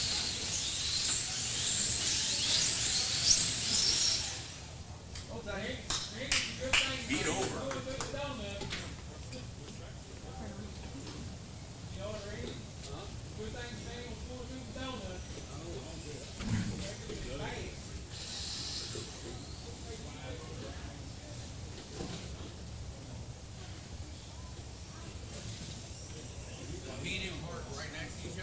It just looks like they're doing that, but they're just hitting the rhythm right. Right. Drop your pack, number. Yellow card.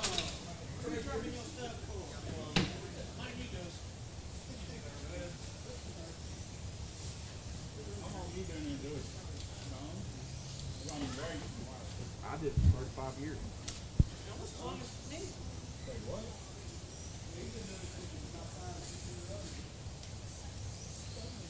I'm older than you, Sean. How long you take? That's done his whole life. I wasn't saying as old as there was one that I've been doing. You're long down the line. Oh, dude. He's born 60, so 66, 65, 66. He'll be 66 this year.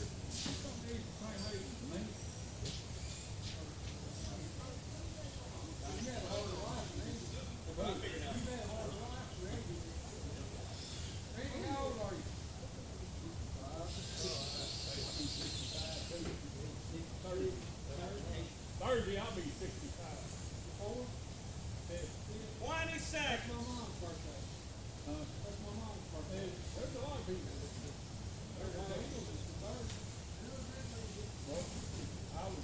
My birthday's on T. T.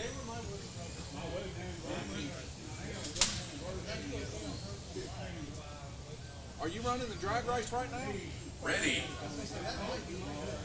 Let's get this race. You start that one. Go.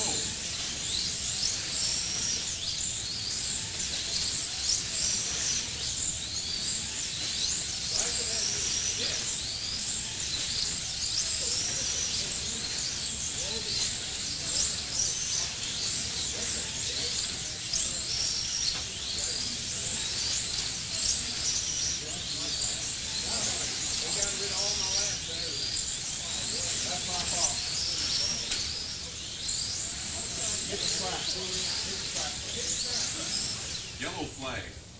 Jeff got left in on the set out. So, I don't know how I'm going to fix that. Do what? I'm going to have to write your laps down after this. Jeff got left in on the set out on the software. It's my fault. So, you're racing under on red lane, right? Just add Jeff to Bruce. That's what I'm going to do. And anybody else that ends up being Jeff. He's gonna want to be tomorrow. That's what I'm saying. So, that's how I'm going to fix it. I'll add it to you. You're not going to miss any laps, so don't worry. So whoever runs red lane, No, put Jeff in the race. So any of them can be Jeff at one point. I'll be Drew next. Hey, I like that. I'll stay. Screw them all up. Well, I can't stop to write it all down. I'll shoot in the right. Whoever it says is on red is who I'm gonna be on red that time. Yeah, see, Jeff's gonna move through.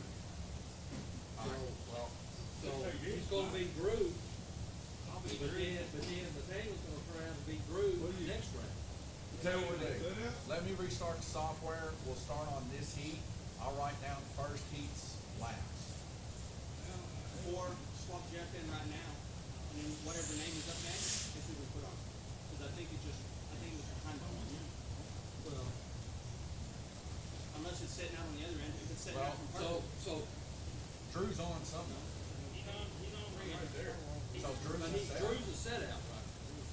So, Okay, well then just do that. Just set out. This heat. He's already got 9 laps.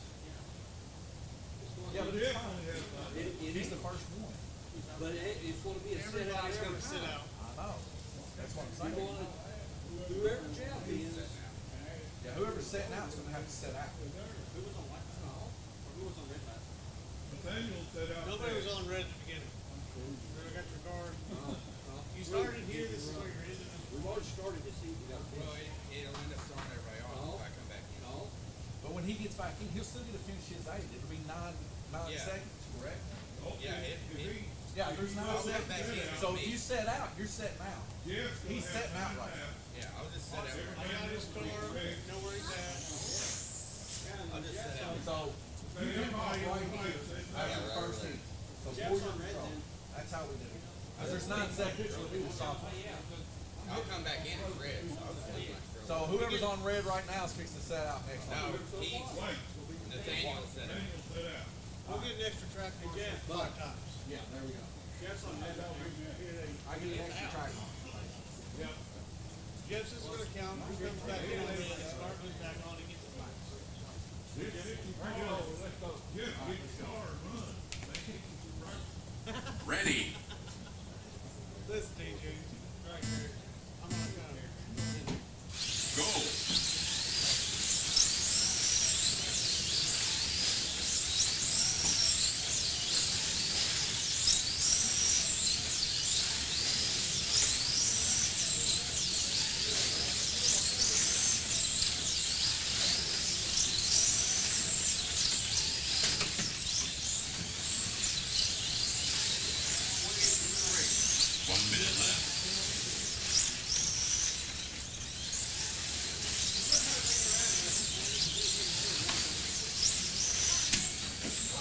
Please let me know if you're on the breeze, all right?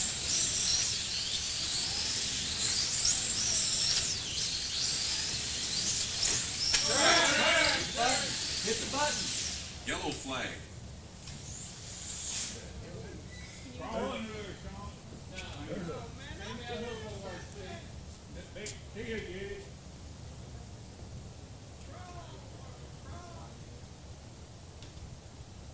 He's on the straight. Let me get it, there's Randy first. He got it right here. Let's go.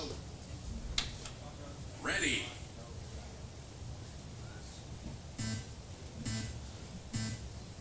Go.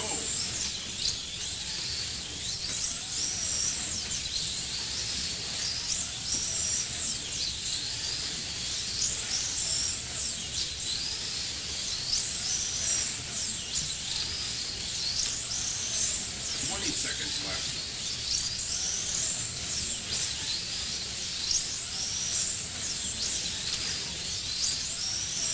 Seconds left. 5 seconds left.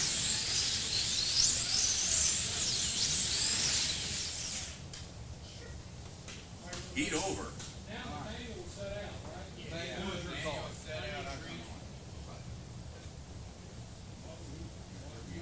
Well, it's, I cleared everybody from the previous race before we got 9 racers. There was one that set out. We usually don't have a set out. We usually don't have another half. And I didn't think the looks. And Jeff got left in. It's my fault. Jeff's already Well, I raced. get 9 laps. You get nothing, I Jeff. almost get 200 laps. You get nothing.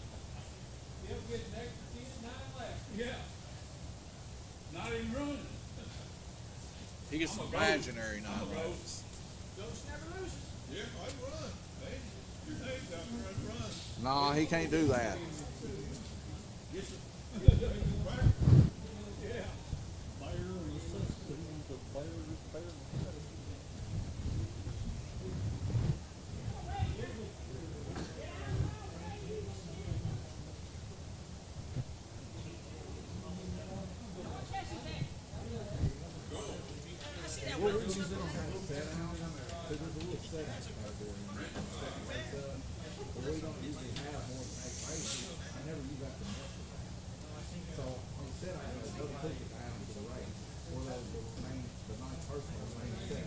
Same chassis I had in Barron's here? And I didn't even think about it. those guys in, and he was still on the Same set. thing I hear everybody So say. he was setting out the first heat, that's why there was no problem the first heat. And then the second heat, he was through technically. Thanks.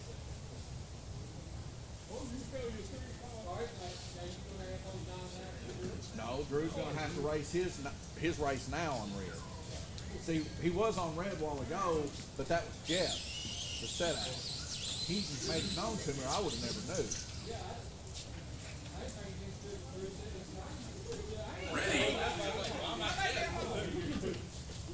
Hey, Go. Yellow flag. Tate, you need to keep an eye on the time. Ready. All right, well, Nathaniel, get over here and try it. Go. Yellow flag. Somewhere, I don't know where it is. It's over there. Oh, sorry. It's not even time Ready. to run the drag race. It's the problem. She's got plenty of time to finish this race. If I can say on Go. Nathaniel, I need to send the bridge on you.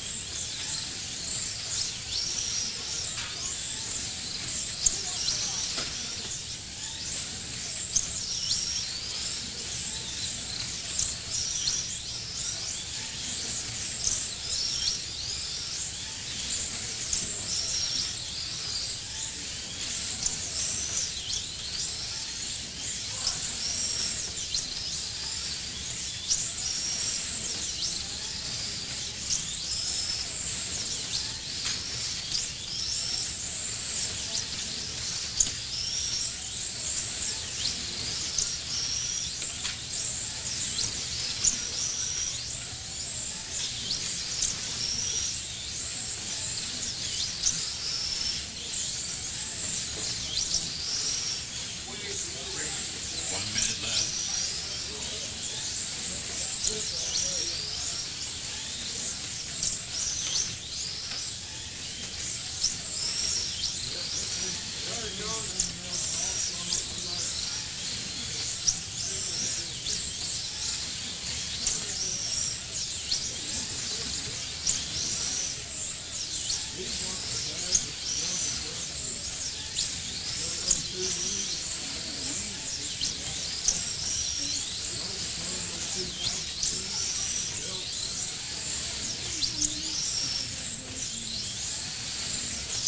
Seconds left.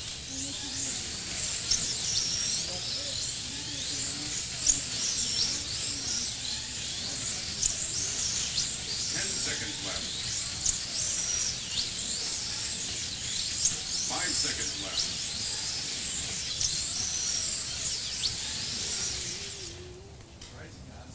Okay. Heat over. There you go, baby. You won't have to set out this time.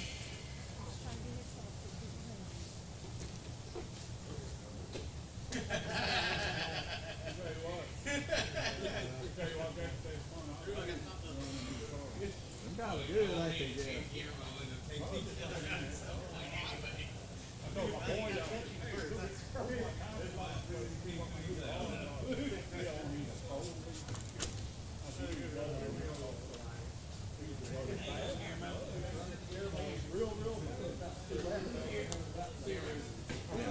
Figuring it out. Jeff, you're a jack of all trades. You're the only guy I got that runs everything we run. RC, drag racing, every class we have on slot car racing. How long was I there? 2 years.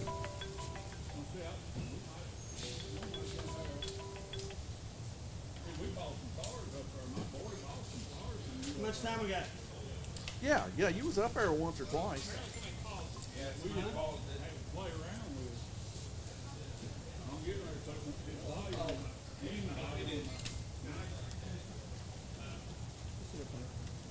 What color you on the?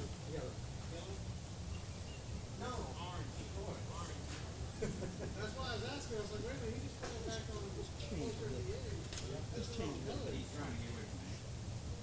He don't get no lap time. What? No.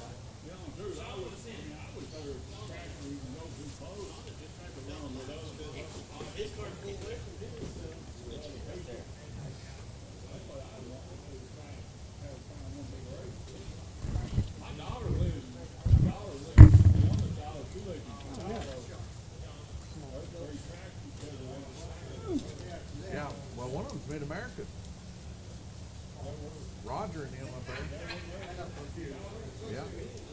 Is that on the west side, Dad?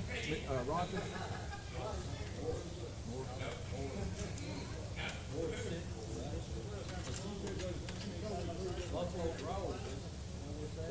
Is that Buffalo Grove? You could see Chicago off to your right, way out there. I wish we just moved back in the back. I hate it. Yeah, it's bad up there. He's in the wrong here. T, I am going to need you on this one. He's on the phone. He's on the phone. Ken, You'll be up to work? No.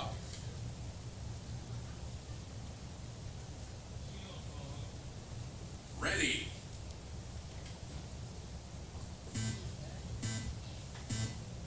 Go. Yellow flag.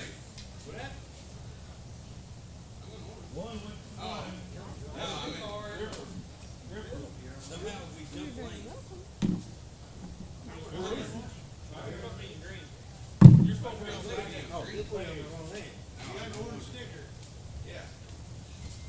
There you go. All right down here. I'm just saying what you got, buddy. Had a person wanting to schedule a birthday party.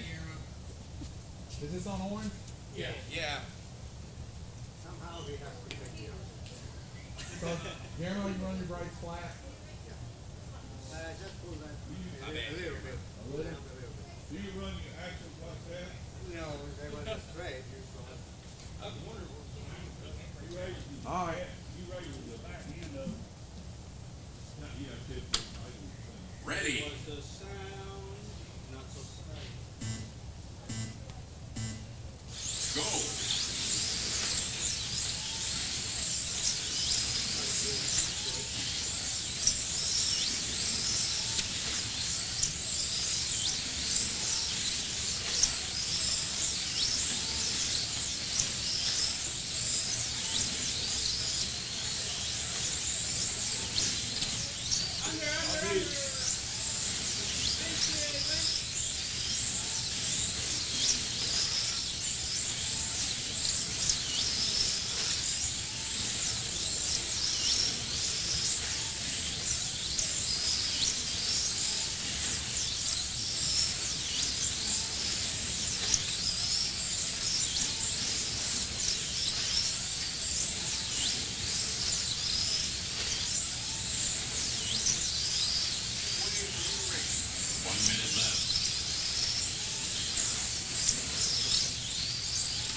Seconds left.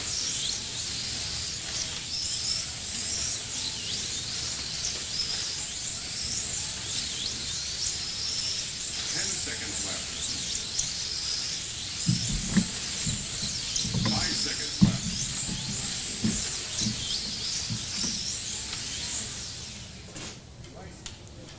Heat over.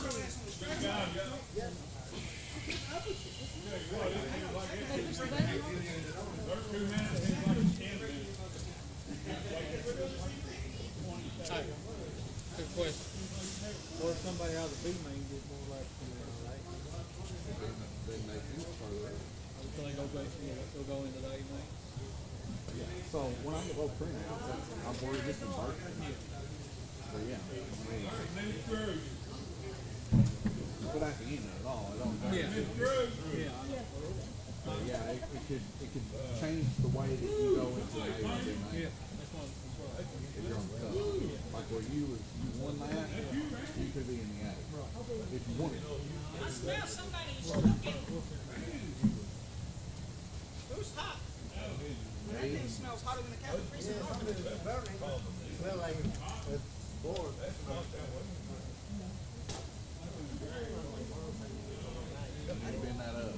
did not wreck. I don't know. You need to bend that up. I don't know why. I need to know where did I come off of? Right there. No, I mean like where did I come off of? I came off one time right there. I And, guess it was wind. yeah. But he's crippled. So just bend it back.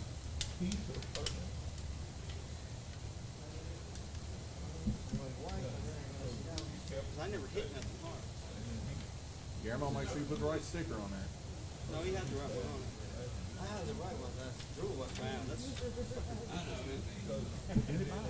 I did. Yeah. Now you know why I want T over there. Well, it's not just that, it's also torn. What?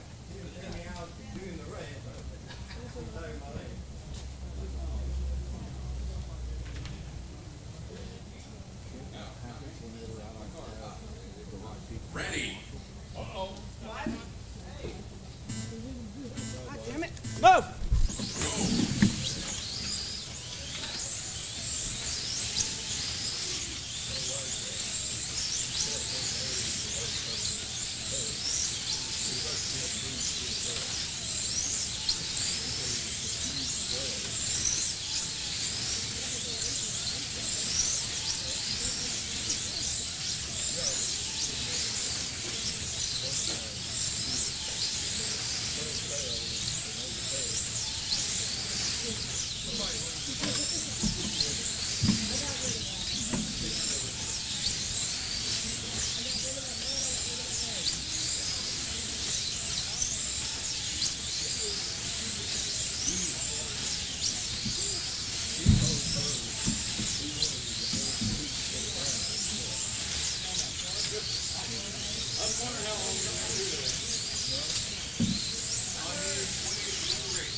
Eat over.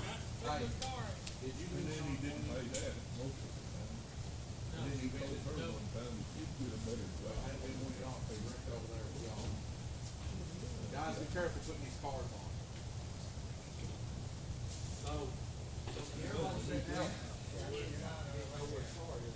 This is right here.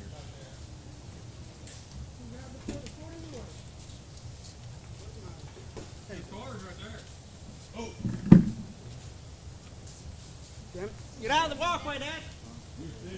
What? Get out of the walkway. That's what I was told to be. You sure you didn't bend it? You're not the big monster out there.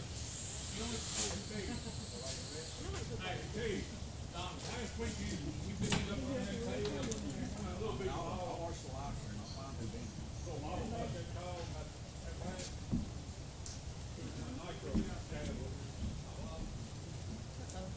Oh, wow.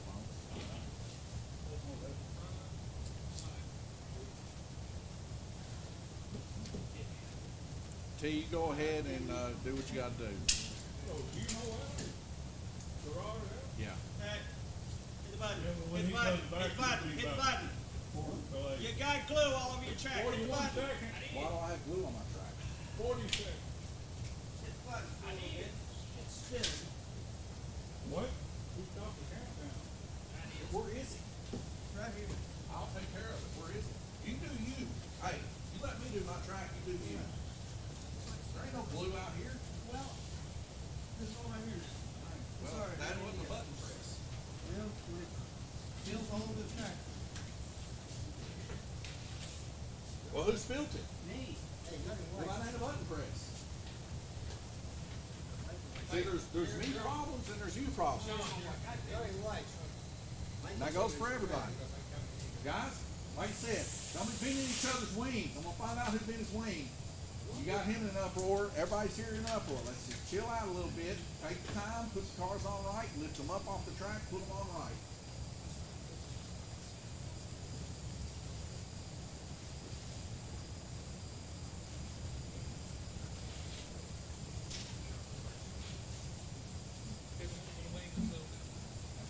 Ready.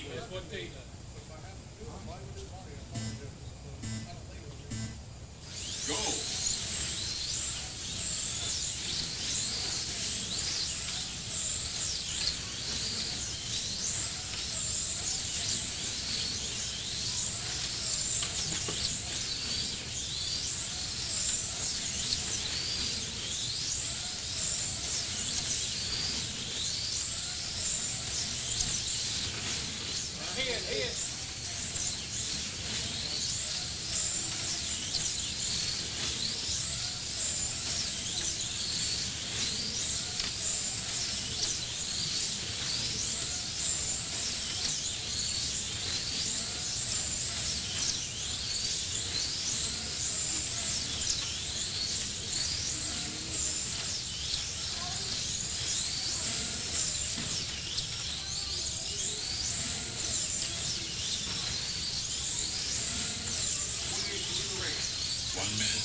Yellow flag. Your controllers, his triggers. Okay. Slightly forward. Ready. At least it wasn't going wide open.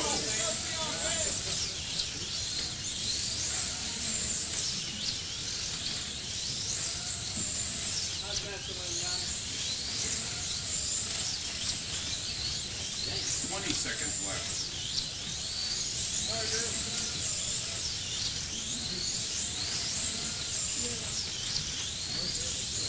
seconds left. 5 seconds left.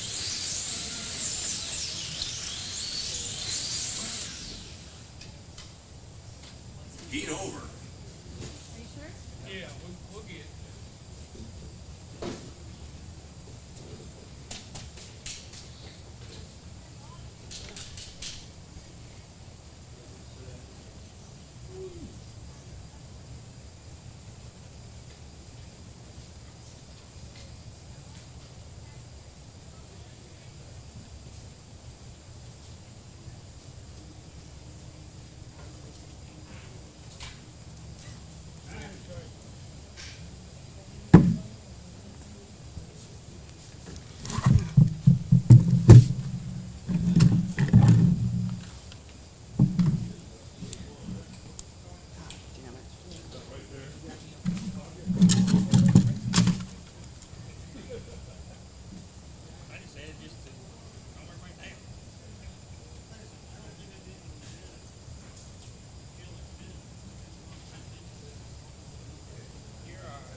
Huh?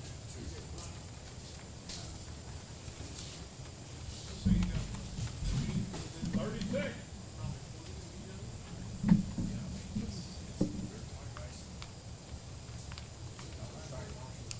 Yeah, I gave you a little trio.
Yellow flag. That could have been a lot worse. Ready. See him come out. Go.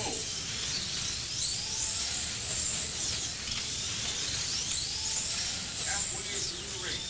1 minute left.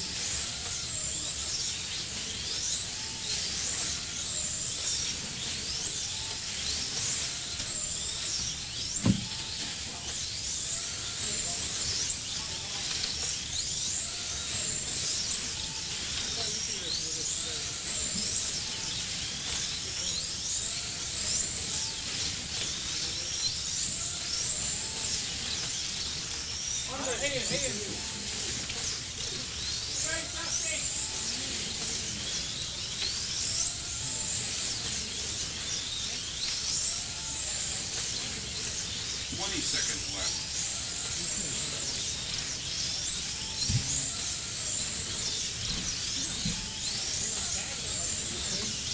10 seconds left. 5 seconds left.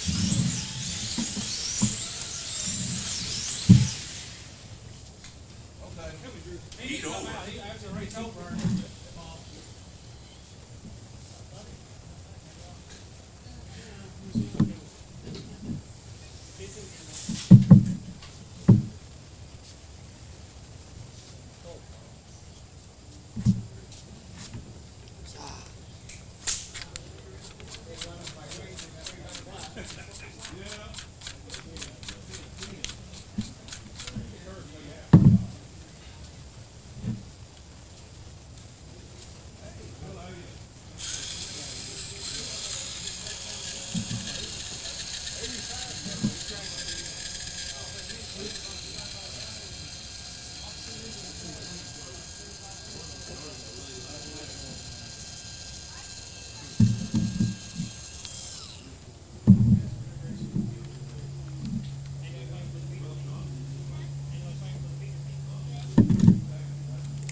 Got another one, Ben?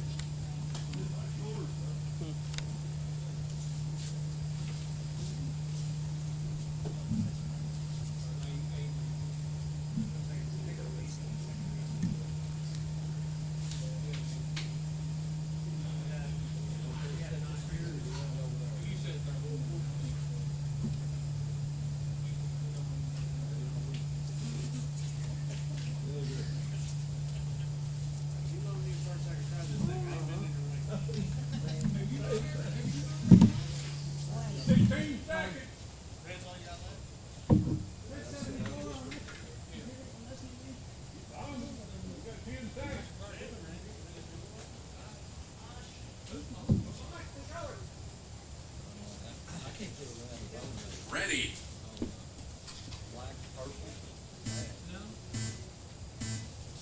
Go. Yellow flag.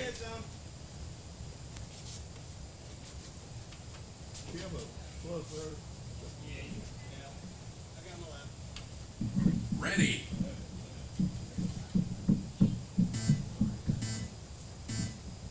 Go.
20 seconds left.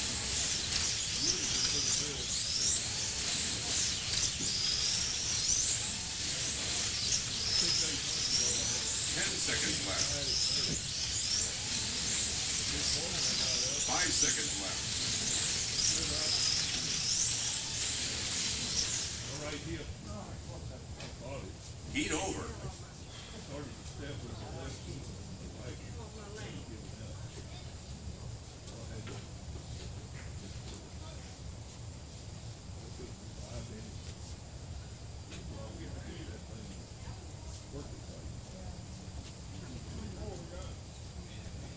Last one. Yeah, and then we'll be rolling into another. Yeah. It's all gonna invert. It's all inverted over here on the computer. Yeah, after this one, it'll be about 5 or 10 minutes while I get names put in and rotated. We'll be right into another. Hurry, you're first selection. You're gonna be first selection. You get first place. Dude. What? You get first lane choice for this next race. Hey, Jeff, take white. He likes when we take white. You quit telling him what to do.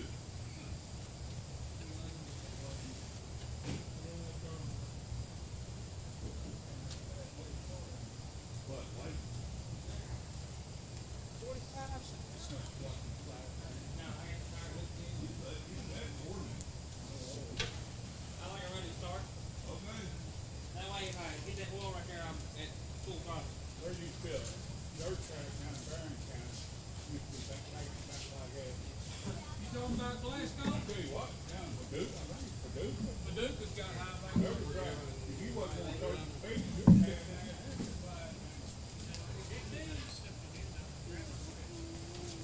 All right, who's sitting out this time? 10. Mark, help me track. Come on, Marshall. All you got. Oh, stay right there. I'll get right. Ready.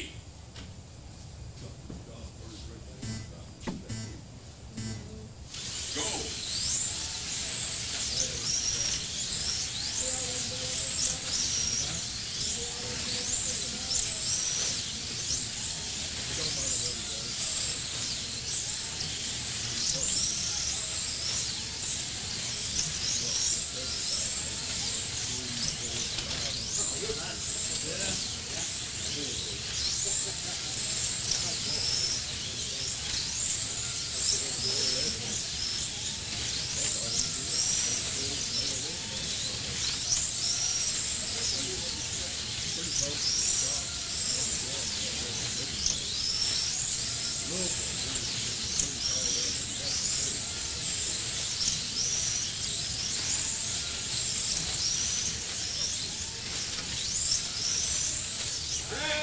Yellow flag.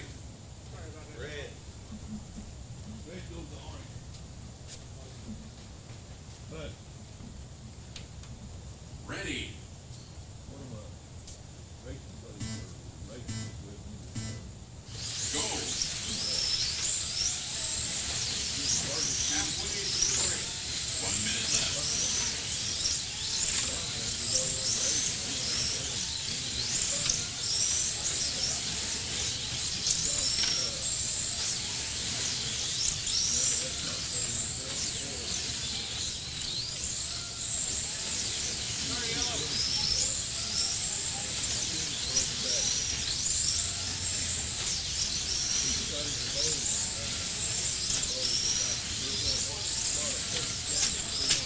Track. Yellow flag. I'm right here by myself, and I can't hardly move. Marshall's getting her off track. I can call track anytime I want. Ready.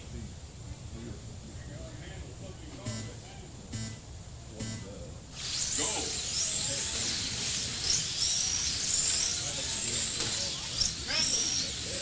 Yellow flag.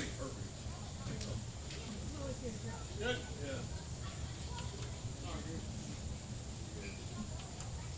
Ready.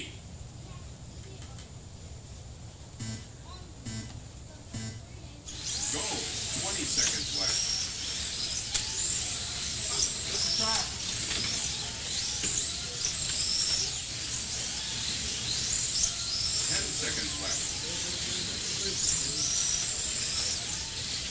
5 seconds left.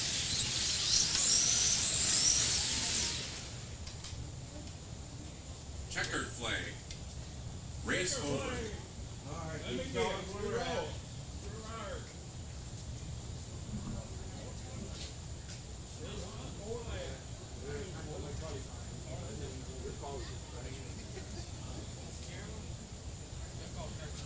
Yeah, you got that. I said you got that. I know it's that the next day after All right, Drew, number.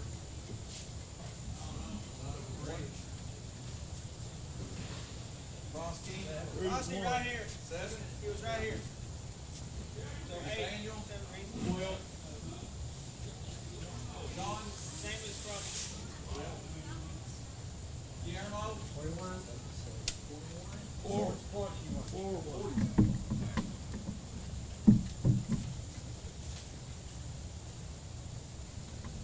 Jim. He was in the beat. Oh, that is right. Yep, 0. All right, guys, we are going to be getting right into this next one, so don't do too much to your cards. I'm just telling you. Because we're running ABs all day. So inverted everything, everybody that was in the B will be in the Yeah, A. I got to get the paperwork, though, to make sure it's right. Well, right? Yeah. Inverted, everybody at the B will be in the A, and everybody that was in the A will go to the B. Yeah, that.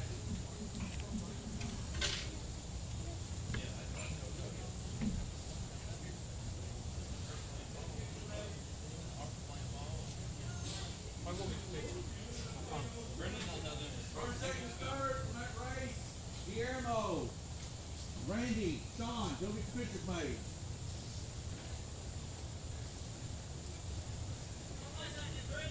Yeah.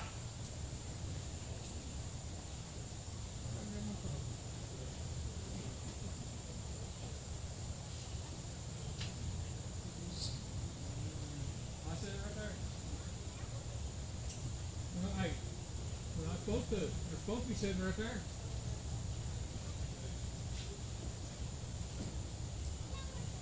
Hey, Daniel had an NDI day tomorrow. Yeah, I know. I got both of them.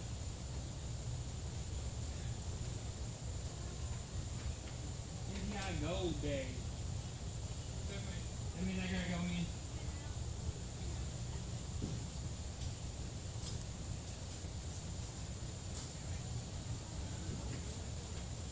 Jeff, you running again? You running again? Yeah. Okay. You'll get first pick, Jeff. Yep.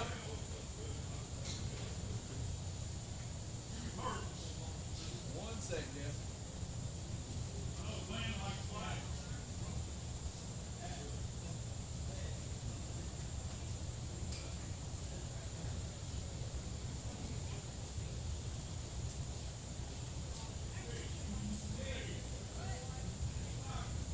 James, where would you like to go? White? Bud, where would you like to go?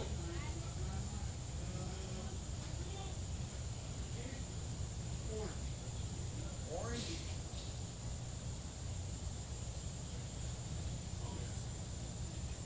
Glenn, where would you like to go?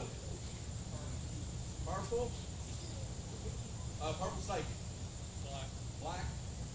All right, Drew, you're on the bubble. Or no, Nathaniel. Nathaniel, you're on the bubble. You want to go with the B main or A main? No, Nathaniel. He's in the bathroom.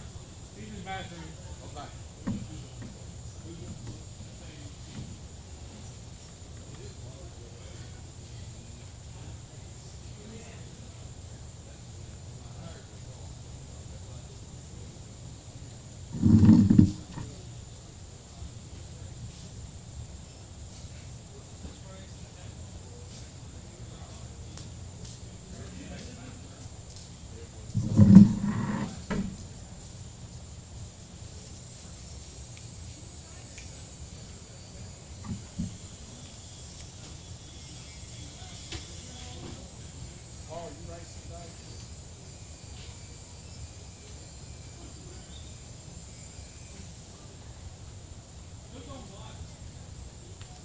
You are?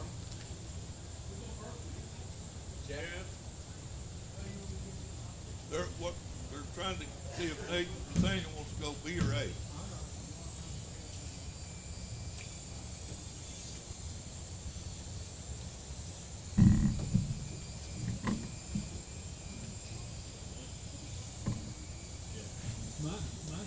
Nathaniel, you wanna go to the B or A?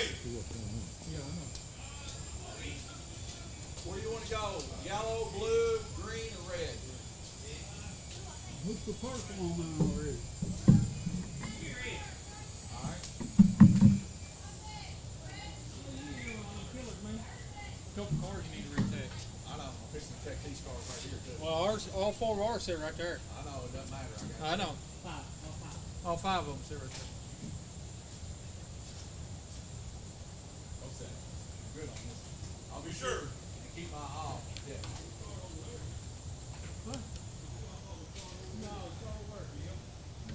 We're not qualified, Jeff. We're going straight to the race. Straight to racing.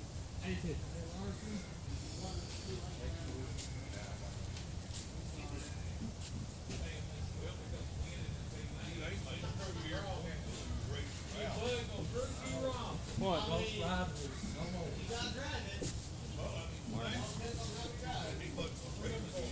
Pump it, Caddy. Over here. Yours or mine? Yours is right there. Sit mine over there. All right. Everybody got the proper sticker on and everything?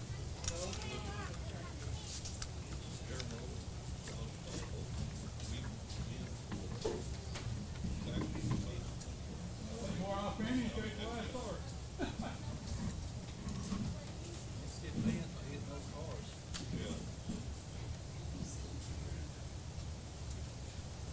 Here. You can't leave this building. No.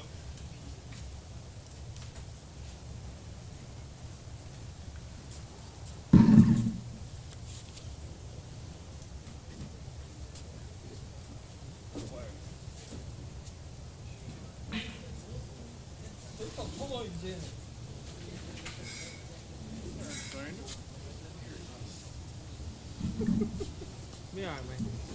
Huh? It'll be alright. I figure it's been a while for you too, so.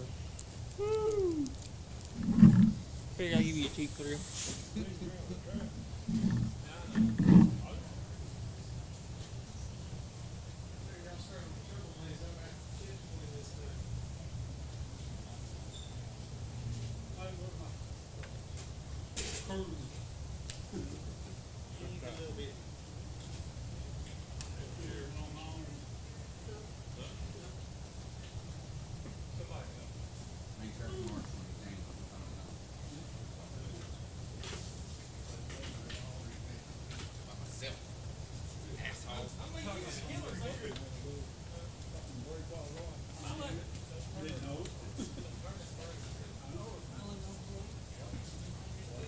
Whose car is this?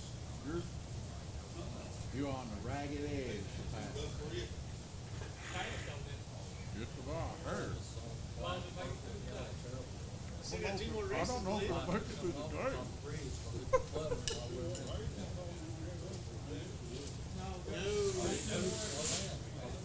We raced 4 races total, so if you're the team man, that's 4 team mains. If you're in the A man, that's 4 A mains. All right, these are good.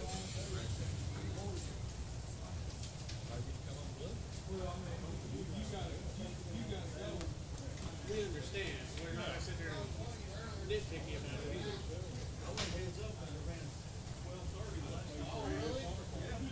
For y'all racing? I gotta use the restroom, guys, and then I'll be down here at track marshal. Yeah, y'all are in elimination now, first round. Hey Nate, I'll stop Gordon's car before he gets to the finish line. I'm pretty tough.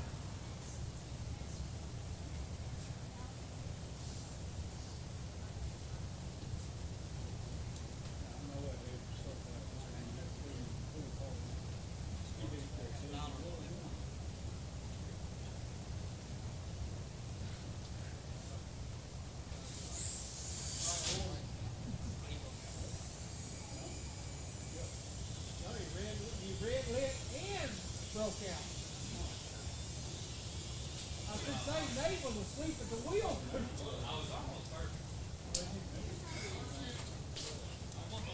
Larson. And shoes. 3D, Larson. 3D.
Drew, can you marshal that?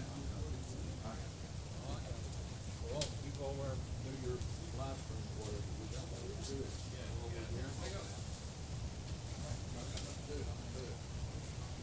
Be a good shot, he's get over too. I would. He answered before I could get there. I got it right off. He ain't gonna let me do it. I'll put it my turn. You got me do it? Guillermo, Sean. Come on, Sean. Guillermo, Sean, track marshal, right behind my ears or something. Ready. All right, Sean, you don't track marshal. It's as simple as nobody's going to track marshal for you. Same way with you, Guillermo. All right, guys, we're back. The B main is live for our second race. All right, I got to get these paperwork here. We'll get a little bit of this laps put in. Fernando from Brazil. All right, you're down there with Red Fox and the crew, huh? All right. Yellow flag. All right. So in that previous race, we seen Guillermo Suar with 304 total laps. Ready. 281 for Randy Frost King Kirtley, 277 for Sean McCutcheon, 267 for Drew Bonesauce Hoagland, Nathaniel Burden with 258, Glenn Burden 248, 238 for Bud Stute, James McMahon with 222, and James McCutcheon, sorry, with 222, and Jeff McMahon with 187. And I got to get these laps put in for the totals. Yellow flag. And we'll start putting some of those in, like I said, after this heat. Thank you guys for sticking around. I know that I had to help track marshal in the A main as we just didn't have enough guys. We got 3 elderly individuals and 1 handicapped guy, so I was needed there. They couldn't track marshal efficiently. And nothing's worse than being a racer, guys, and you know it, and having a track marshal that really can't track marshal good for you. So really appreciative of Paul Woosley showing up here. He usually races, but he said he wasn't going to race today. I think he's just going to help us track marshal, so I appreciate Paul Woosley for coming down here and helping us. And looks like we got plenty of guys track marshaling now, but of course all of our A main guys can get around pretty good, and makes pretty good. Most of the track marshaling needs to be done in the B main anyway. Right now Bud Stute's out in the lead with 20 laps. Nathaniel right there behind him, and also Glenn Burden. We got 8 total races today, and this is our 3rd one of the day. So being as we got so many races that we got to do because we got so many entrants, we had to split it up into 2 so we have enough track marshals. We're pretty much running them back to back to back. Now after this group of races, we'll be at the midway point. We're going to take a small little break in between it, 20 or 30 minutes, so the guys can get them something to eat. And then we'll be right back into racing our final 4 races. But in the meantime, we're just going to rock and roll all the way through. Glenn, if top of your wing. Heat over. Kiss the bottom of that chassis right as I picked it up. All right. And that is a heat over Bud Stute with 32 laps. Best lap of 3.273. All right. I'm going to go over here and start putting some lap times in here for the guys. And we're going to start out at the very tippity top with Guillermo, who's not even in here yet. So let's make him a spot. We'll just do a quick copy here of Randy Frost King and paste him as a new source, and then we'll just correct the spelling. We'll make that Guillermo Suar.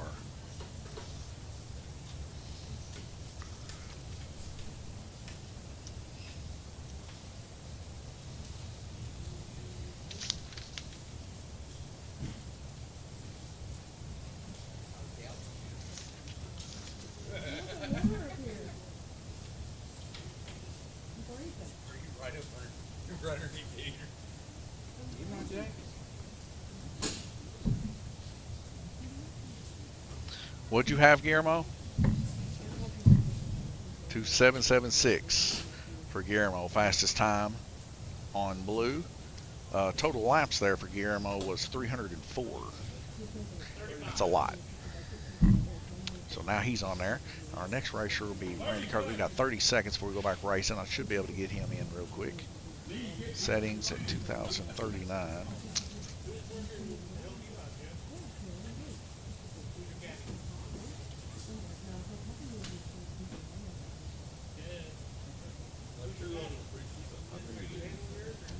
Plus 281.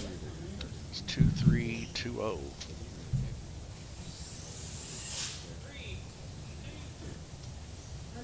Ready. All right, and the race is going down, so we need to get back over here for the race. And we'll continue off on Sean McCutcheon coming up next. Nick Brown says, replying to Fernando. All right.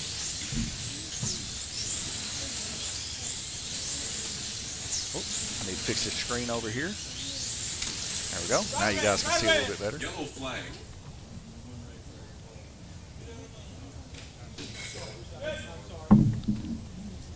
Ready.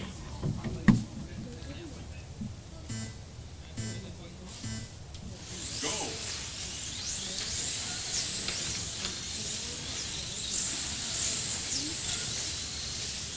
Right now, James McCutcheon currently turning the most laps this heat, as he's turning a total of 30 laps. Fastest lap time so far this heat is a 3.451 of Bud Stute. Bud Stute doing more of the same that he did in the previous.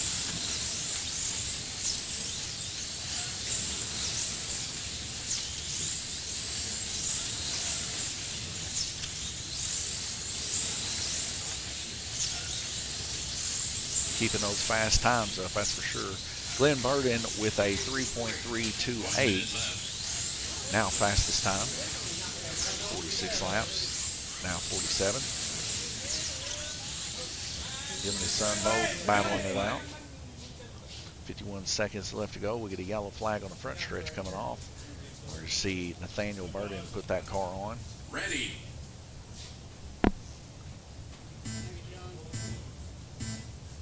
Go.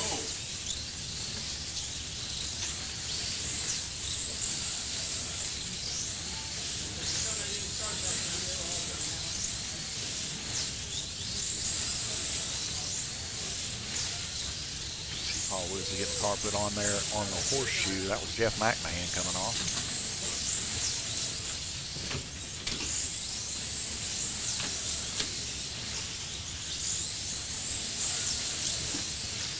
Seconds left.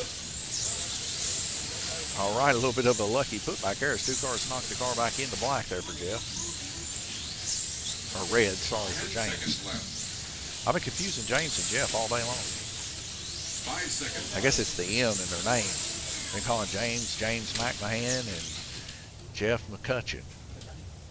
Heat over. All right, that's the end of the heat there. We're going to head right back over to the laps and try to get some of these laps put in so it's not as overwhelming for me after and I don't get any of these confused. So next up is going to be Sean McCutcheon. We're going to add his laps. And right now, Sean is at 2003.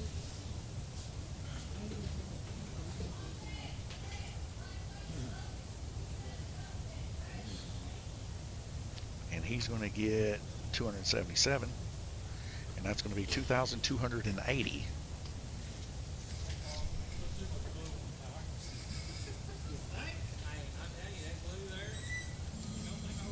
Okay. Then after Sean, it's going to be Drew Bonesauce Hoagland himself at 1967.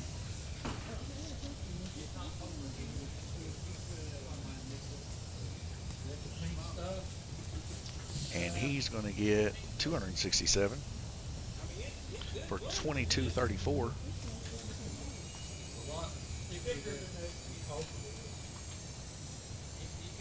Got 50 seconds. Get a couple more in here. Looks like Drew, after Drew, is going to be Nathaniel Burden. So Nathaniel Burden with 1483. And he's going to get 258. So that's going to be 1741 for him.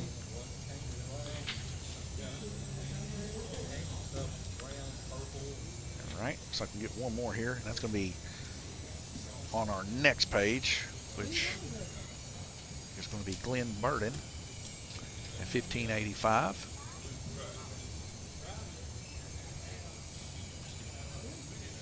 And he's going to get 248 laps for 1833. That's going to be the last one we'll be able to get, this one. We'll update that a little bit later as we get back to green racing yet again. Go.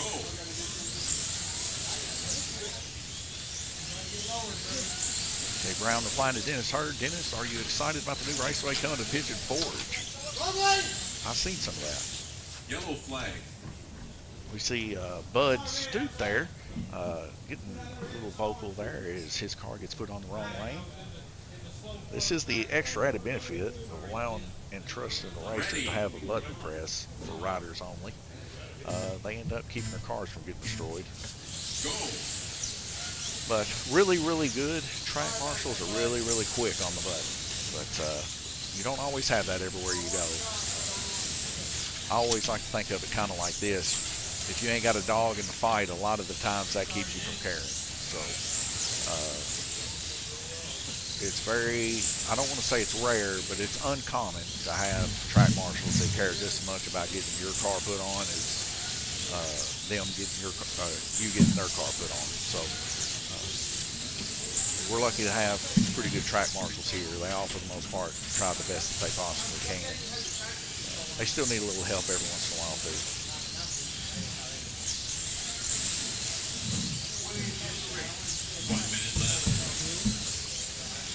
1 minute left to go. We see Nathaniel Burden right now turning 19 total laps 82, 20 for the segment, 3.317 fastest lap time. He is a little bit above Glenn on this one. We've seen Nathaniel finish to the bottom on the A main in the previous race, therefore wanting to be on the bubble. He chose to be in the B main instead of the A.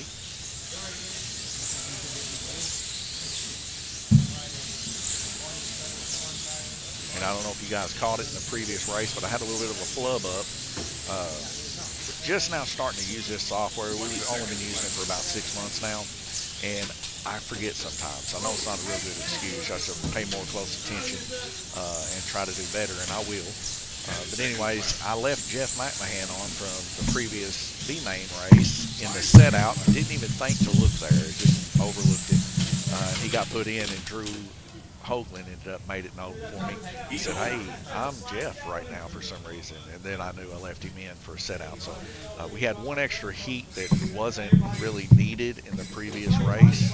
So there was 9 heats for the A main in the previous race, but it all worked out. Everybody got a set out. Their car got a cool for a heat, I guess. So that's good. And it wasn't that big of a deal, but nonetheless, it was a little weird, just to say the least. So got to fix this time. I'll definitely make sure I'll pay attention. Nathaniel Burden with 96 laps, 95 for Glenn Burden, 89 for Bud Stoop, 78 for Jeff McMahon, and 73 for James McCutcheon. Let's head back over here to the lap section here and get some more times put in.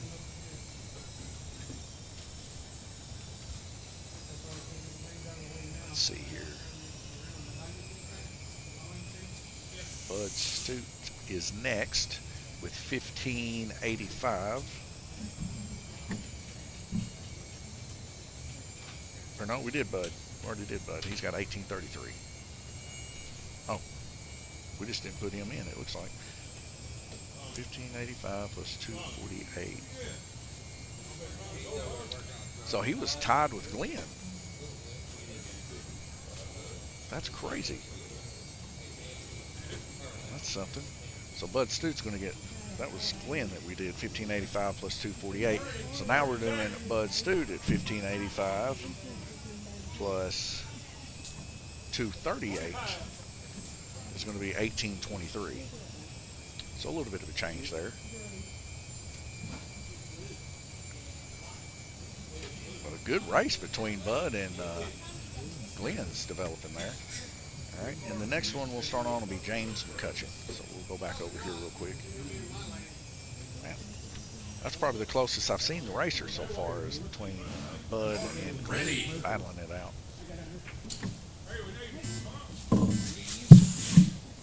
Go.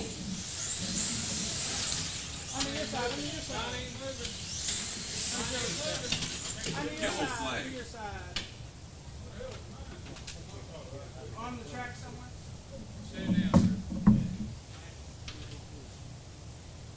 Ready.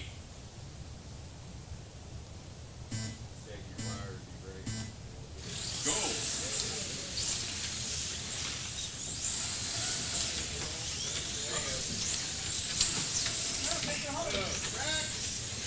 Yellow flag. Front stretch call there. Ready. Cars coming off the front stretch can really move. If they come off on the front stretch, those racers are not going to reach down there and grab them. A lot of times that cars go wide open into each other.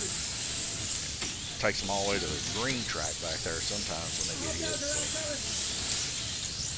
just like our flat track on the front stretch, that is a track call. We don't want people reaching over the track too. That blocks sight lines, makes people push too deep on some tracks because they can't see. So it's just a straight up track call. And we do see it a lot of times, guys trying to do that. I discourage it. It's not yet been such a problem that I have to penalize the guys. Yellow flag. We get a track call there. Overwhelmed Drew Hoagland.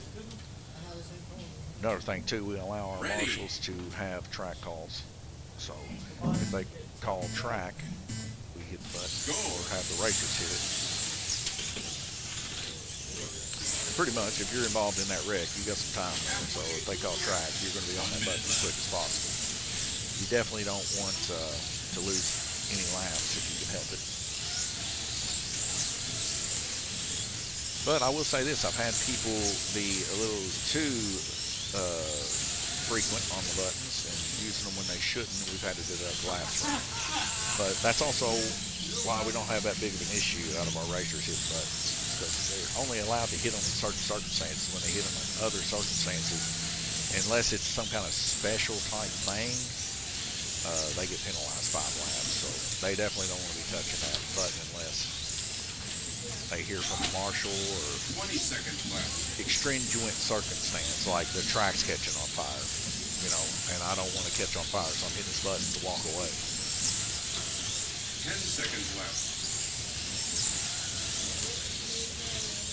5 Or, seconds left. I guess, it's about 6 months ago, we had a extenuant circumstance where they hit the button, and I was wondering why they hit it, and it was because the braid came off and shorted out. It ended up tearing up a guy's controller, so that was a good reason to stop the traffic. Anyways, we're going to go head back over here to the laps and finish up these last 2 here. And we're now on James McCutcheon. So let's go over here. He's at 1688.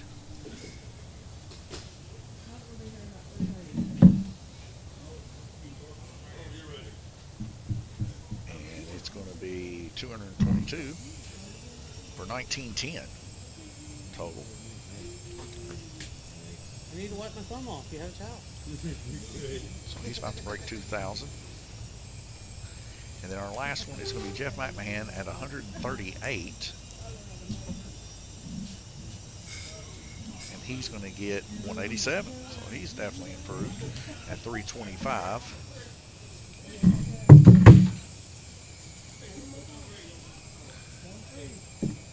And these are up to date and current right now for our total lap counts.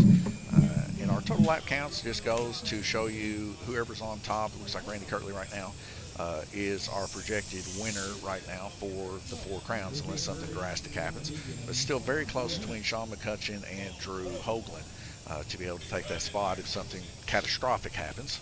But right now, it's looking pretty good for Randy. He's a pretty good high prospect for winning the 4 crowns. And it'll be his first time being king of Lanes Raceway and winning the overall 4 crowns. But also, in tangent with that, is a totaling number for today, which is our blue crown. Whoever turns the most laps in the wing car class, which is right now Guillermo Suar, with a total of 304 laps, will win our blue crown and our final crown as a Lord of the Blue Crown at Lanes Raceway. Ready. So a bunch of prizes given out and things. Special thanks to Bill Pinch at Race Pace for giving us so many prize giveaways. He was our only sponsor for the 4 crowns this year, but we appreciate Bill, and he came and actually raced in our Flexi portion of the 4 crowns. Appreciate Bill Pinch, appreciate all the guys down there at the Raceway in Cleveland, Tennessee, as we are kind of racing partners, I guess you could say. We race down there, they race up here. We race in the Flexi Challenge Series together, and we just love those guys. Really good guys. I appreciate them. Every time they come down, every time I see them, we have a good time. It's just a blast. So if you guys are looking for a great Flexi series to get into, it's not a whole tremendous amount of rules to follow, just a good set of rules, and I mean it's a good set of rules, keeps people fair. Check out the Flexi Challenge Series on Facebook and get involved and get there. I mean, there is a wide variety. Usually we have anywhere from 20 to 30 entries per class, and like I said, there's a wide variety of racing styles and skill levels. So you're not most likely going to finish last. I will say that. I know the first time I went, you know, I'm expecting everybody to be like the upper echelons, like James Merriam and Richie Austin and Shane White and the guys like that. And I'm like, man, I'm going to get tore up. Alan Ingram. But I'll tell you what, I went there and I was pleasantly surprised. I actually raced pretty good in the B main. I didn't win it or nothing. I was able to break a lap record on the red lane while I was down there. That was about my highlight of the weekend. I hadn't raced in about 3 years, but I had a pretty good time with the guys and plan on going back very soon. I don't know if we're going to hit February or not. I think Gabriel, Dad, and Drew possibly. Me, if I can get the time off. I'm hoping I still can. But we'll see. This depends on how all the shipments and stuff like that go here at Lanes Raceway. A lot of orders and stuff coming in. A lot of things that we're having to do. So, as you guys know, there's several people still waiting on us for some chassis builds, car builds, Carvanas, you know, balancers, jigs, and everything. We just found out today that Guillermo Suar created a brand new jig for the Group F wing car, which we're running right now, and man, it's spectacular too. So they keep inventing this stuff. They keep coming up with more and more stuff, and that's just more and more stuff that you guys want. So I have to put this stuff together, put the magnets in it and all this and everything. It takes a lot of time. So my Monday, Tuesdays, and Wednesdays right now have been really, really stuffed. And then tomorrow I'm waiting on a package, and I'm hoping it's the braid for the Blue King, which if you guys haven't seen it here, here's the Blue King. This we got in Asheville, North Carolina a few months back. We've been taking nylon brushes and cleaning those slots and getting the glue off, taking our time. You can see where we stopped there on the front stretch there. You can kind of see where it's dirty on blue and orange there, really dirty, where it's got a lot of glue. We got to take our time doing it with that nylon brush, because if you do it too quick, you end up digging into the track, and that's not good. That'll get the recess off and everything else. So you just got to take your time, go real slow. It's not a lot of hard labor, it's just a lot of tedious labor. But once we get all the way through there to that first finger, we'll have the whole track done. And it'll finally be done. We've had several people help us work on it. Brad Hudson helped us work on it. Ricky Hudson, Sam, Douglas, Blake, Conrad, my wife, my mom, my dad. We've all been working on it diligently, trying to get it up to snuff and ready to go. We even had Alec Vandoni, also known as Torque Daddy, help us a little bit, and he's the one that's been doing the front stretch there. And then we got Guillermo doing the plates and stuff for it. So it's a big track team effort to get this thing up and rolling. And I am really, really hoping that that raid comes in Monday, because if it does, we can really start laying down like we did in that red lane there, all of the enamel to seal the track off. Once we seal that off, kind of like how we did here on the orange track, then we go over with the black coating, and that's what allows it to have that shiny look on each one of the lanes and still have the good texture of the track. And it's kind of a good cross-up between the two. Now, we're not going to do the Blue King like we have the orange. We're actually going to thin it just like Ogilvy, I think is who Dad talked to. It was telling us exactly how to thin it to make it just like it was. So we're going to make it like that. And then on top of that, we might add a little texture in the corners to hold glue better, to kind of keep it up to date to today's standards, but not as punch bowl, I guess you would say. So it's definitely going to be a driver's track. We're going to have multiple classes on it, but predominantly we got it for wing cars, guys. I mean, our guys, as you can tell, love wing cars. They want to run this Blue King, and then also NSR is going to be pretty fun on it. And we're going to run a Mid-America hard body class on it, so that's going to be fun. So we're really super excited about this and getting this up and going. So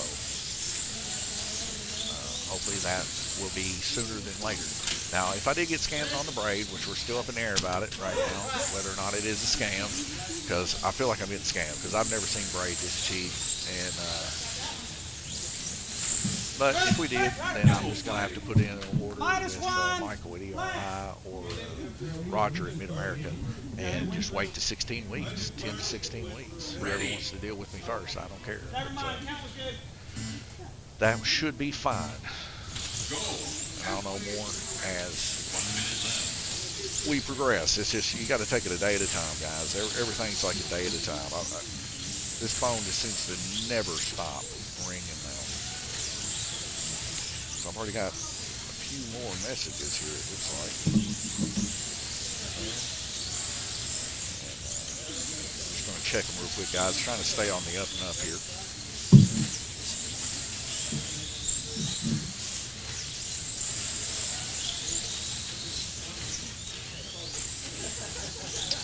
So I'm going to have to ask Guillermo this question.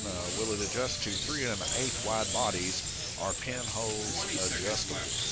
Well, I do know the pinholes are not adjustable. They are dead up for the Mid-American chassis. Now, I don't know if it's for the 4 1/2 or what, but I'll have to ask him that. Pinholes probably should have been adjustable, but I don't know. I'm not the one creating this stuff, but I can find that out. Right now, Nathaniel Burden leading the way with 195 total laps, 186 for Bud Stute, 155 for James McCutcheon, 140 for Jeff McMahon, 151 for Glenn Burden. Said here, take a look here at the right lane as it changes. You can see who turned the fastest lap time and the best median in that previous heat. 3.29 from Nathaniel Burden and a 3.414 from Nathaniel. Guys, don't forget, chat is live, YouTube, Facebook, and Twitch. Get on in here, join in the conversation. Every one of the engagements helps us at Lanes Raceway tremendously, as engagements is what drives Facebook, and it's also what helps us out here at Lanes Raceway to get you guys more coverage and put even more content out there for you guys. Beautiful day here at Lanes Raceway. The snow's finally melted off, and we got bulldozers and plows and everything else here at Lanes Raceway that ended up getting all the snow off. So we appreciate my brother for hiring somebody to do that. I don't know who ended up getting hired to do it, but they did an exceptional job, and we were one of the first people to have everything cleared off to be able to get around. But don't let it fool you, guys. I mean, the back roads here in Livermore are still pretty bad. It's like 16 degrees outside. It's freezing. Nothing is melted. But hey, I guess that's how it is. Our current lap standings right now, Randy Kirtley in the lead, 2,320 to be king. In second place is Sean McCutcheon with 2,280 to be king, and 2,234 for Drew Hoagland. That's your top three for prospecting to be king of Lanes Raceway for a year. They'll get crowned here tonight, whoever it may be, and we'll drape them and everything else, and they'll get an extra $100. So if they win this crown plus that crown, they'll get $200. So that's pretty cool. Ready. We do appreciate these guys for sticking with us all year round and racing, and it's been a blast. I know you guys have probably enjoyed the live streams here. I know I enjoy putting them on. I like to be able to give you guys commentary, and I like to talk to you about current events while the race and stuff like that is going on. But sometimes I got to get out there and track marshal. Like I said, sometimes we don't have a full field, and I'm needed. So I may be in and out today, depending on whether or not they need me to track marshal. Which, as it's looking, it's just Bud Stoops going to be a track marshal. Oh, no, looks like Nathaniel too. So Bud Stoops and Nathaniel can track marshal the next race, and it should be good to go. So I think Glenn can take the donut. So yeah, we'll probably be good. I'll probably be able to actually track marshal the A main come next season. So that'll be good.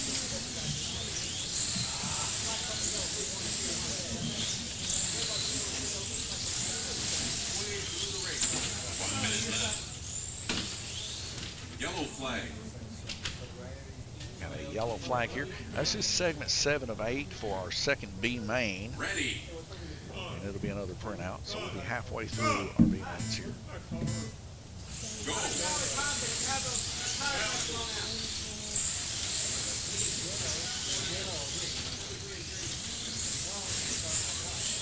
We'll be taking just a small intermission here once this race is over. And I do mean small, because all I'm going to do is just swap the racers from the previous race.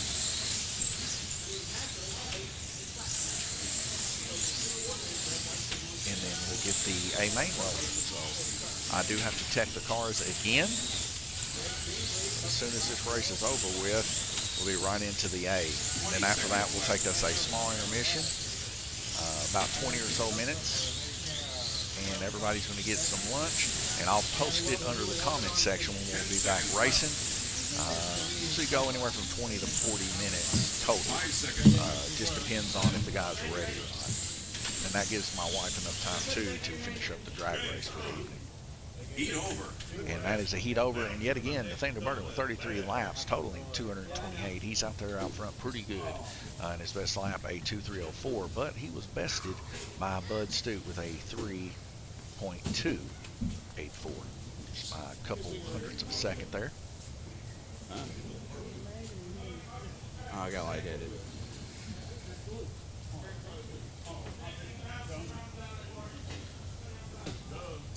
I mean, you can do whatever you want, but that clock's running. Sean announcing to everybody that he has pulled a car off the track. So Sean knows something about USRA and ISRA rules and stuff like that. During the race, it's just the clock's the clock. If you can beat the clock, that's fine. We'll go ahead. Now, you can't swap the powertrain or anything like that. That has to stay in the car throughout the remainder of the race. But if you need to pull a bushing, put another bushing in, or due to your tires or whatever, you know. I mean, I don't know what he's doing over there, but I know he ain't swapping a motor. I mean, where I'm pretty much situated, I guess I could show you guys where I'm at. I'm situated here in the back, so Sean's just right there to the right. You can see his little maroon shirt over there, just to the right of me. I can see everybody in this building from here, and I do keep an eye on them. So I'm a very big stickler when it comes to people cheating. We had a little bit of an incident in the previous race. Somebody bent Sean's wing really hard, and I'm going to find out who done it. But yeah, I'm not a fan of sabotage or any of that stuff. Whoever wins the races here wins them, and I better not catch you doing that kind of stuff, because I'm going to lose my cool on you. If you're trying to damage people's cars so they lose, or I have a bad time or whatever, I don't care. It's not a personal thing. This is racing. It's business in a way. You know, it's the business of being a better racer than other people. So never reach to the point of being personal. And when I see things like that, I consider that a personal reaction, and it ain't going to be tolerated. It's like disqualified is what's going to happen to you if I see that. And I will make an example. But, that's the first time I've ever really had anything like that. And I don't know if it's intentional. I will see on the video if it looks like it was intentional. Like if I see some crimpling or some ripping or something like that going on, yeah, it's going to definitely be catastrophic for the individual that done it. But most likely what it was somebody slipped, lost balance or something like that. That's usually how that kind of thing works. Like I said, these guys work really, really well with each other, trying to make each other fast. So we're wanting to go to these bigger races, USRA, national races, and planning on going to the Worlds this year and everything too there in Finland. So we want to practice together and not become enemies with one another. Sometimes it's my job to keep the peace, and because there's still a lot of braggadocious type attitudes that take place here. A lot of guys after each other. Oh, this, that. Oh, the only reason I lost this. The only reason you won this. In actual reality, people win and people lose. It's easy said, not so easily felt. Let's put it that way. Because when you're feeling it and you're in the mode, anything can set you off. I'm a prime example of that. I'm a horrible loser and hate it. So I don't know what's going on here. What's happening? Okay, well, let's hit the button. It's a live track, guys. You got problems with your car, you got to fix it. Jackson Darty, keep peace in the land. Jack, you know all about it, man. It's tough sometimes, when people, a couple groups don't like to be around each other. And then other times they love each other. It's like crazy, man. You just got to get involved and, like you said, keep the peace of the land. Sometimes easier said than done. And then sometimes people do cross the line. Like, I don't know if this is a line cross yet, but I will say this. When Sean showed me his car, like, it was a hard crease. He just bought that daggum body. Like, he bought it brand new here right before the race and pinned it. And, I mean, it was a sharp crease. And I don't know. I'm hoping it was just leaned on body weight is what I'm hoping. We'll see. I think Paul Woosley's actually looking on his phone to try to find when it happened. So that's a checkered flag right there. All right, guys, leave your cars where they're at. Nathaniel Burden, section number 8. All right, James McCutcheon, section number 10. All right, Bud Stute, section number? Bud, right there, he's top 12. 12. 11. Jeff McMahon? About 16. 16. All right. Glenn Burden? 0. 0. All right. All right, so it looks Nathaniel, Bud, and James. Go get your pictures made. All right, guys, everybody else that's in the A main, have your cars up in the top blue thing right now, and we are going to be jumping right into that. If you guys were in the previous race, you need a track marshal. So I'm looking at Nathaniel and Bud. Y'all can alternate who gets under the bridge. Right. So let's exit this, and we'll start up another race, technically. So we back all these guys out. Yeah. And we're going to start with Drew. Drew, where would you like to go? White. White it is. Sean McCutcheon, where would you like to go? Blue it is. Randy Frost King, where would you like to go? Green. Green. And Guillermo, where would you like to go? Purple. All right. All right, guys. Drew, if you will, please bring me those cars. I need to test them. There's only 2 of them. Only 2? Okay. Well, Guillermo's got his right here. I got my tech tool. I need the cars. Ugh.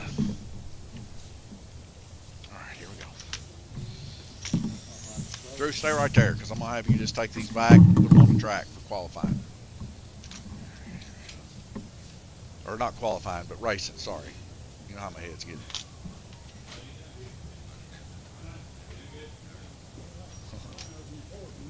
Alright, we got an eagle here. Let's count it. 1, 2, 3, 4, 5, 6, 7, 8, 9, 10, 11, 12.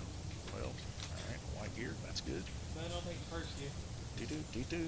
That's good. I know only Cahosas I sell are proper size. This is a Cahosa. Let's count that pinion. 1, 2, 3, 4, 5, 6, 7, 8, 9, 10, 11. Alright, and that's an eagle. Looks good. Alright, get this one.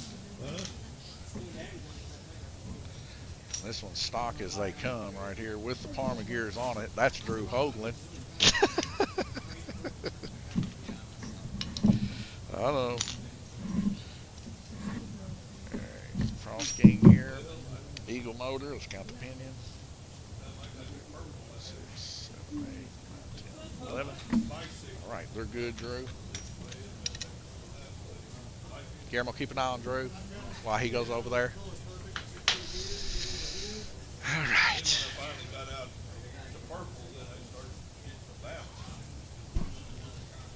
Yeah.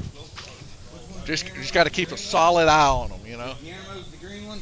I got to go over here and grab a paper so that I got the proper lap counts here.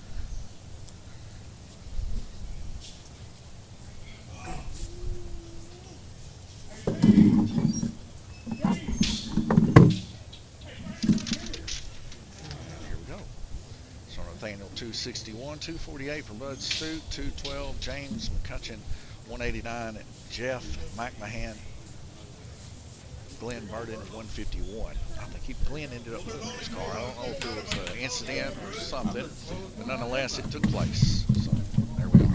Now we'll have these, and I'll put these times in after this race is over with. That way I got plenty of time and the guys will be eating lunch and all that. That'll be great. All right, racers. After this A main, we're going to take a small intermission for everybody to get lunch, probably 20, 25 minutes, and then probably another 10 minutes to get your cars ready for our final 2 races. And we're going to be running A mains and B mains as long as we keep the amount of people that we got. Nonetheless, guys, we're ready to race, get those cars out there, and let's get her going. Hello, Guillermo. You ready to hit I made all the changes I needed to make. James, if you don't mind, get the high banks again. I'm going to have Paul take the donut. All right. Hate to argue with you, but I'm going to. Well, I want a guy that can get around good because that's a big wreck zone. I have no problem.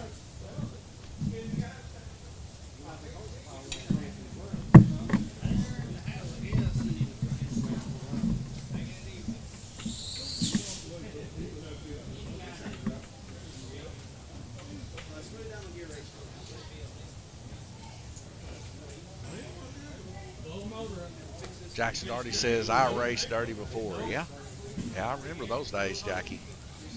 Lots of dirty racing back in them days. It got a little raw back in the old, what was it, the open wheel modified and the late model days. I remember them days. There was a lot of beating banging on that oval track. Keeping the peace was a chore back then. But, you know, a lot of passion there, a lot of passion. I'll give him a picture. Just getting messages in here. Like I said, left and right, guys. I will be answering these.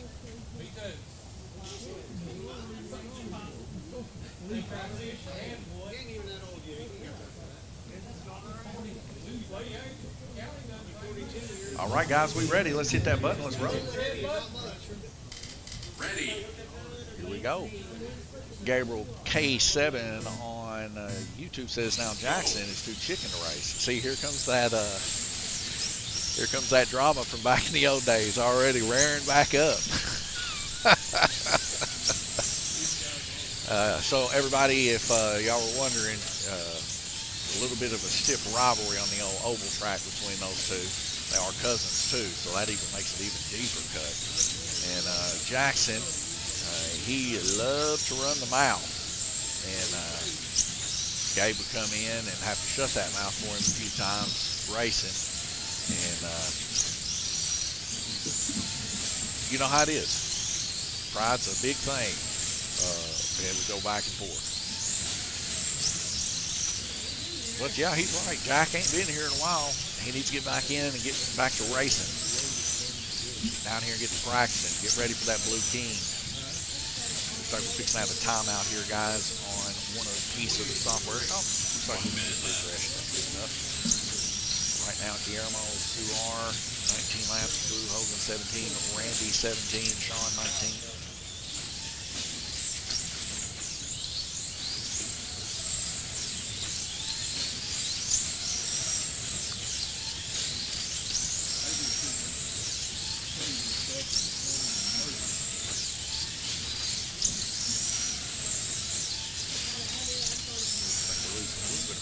Second there. 20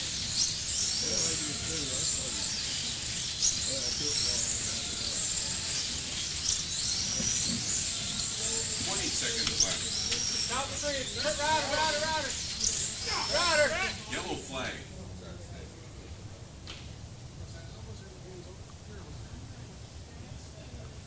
And looks like we had a rider or something take place there.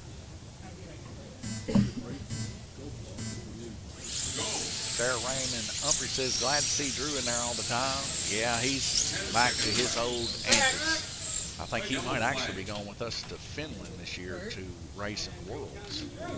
He's going to try to put off work and come with us.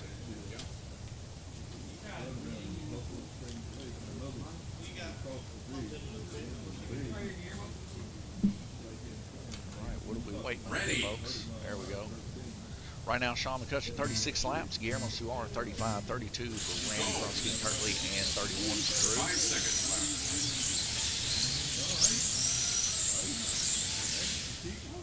And a fast lap time of a 2.960, Sean McCutcheon. And that is the end of the heat.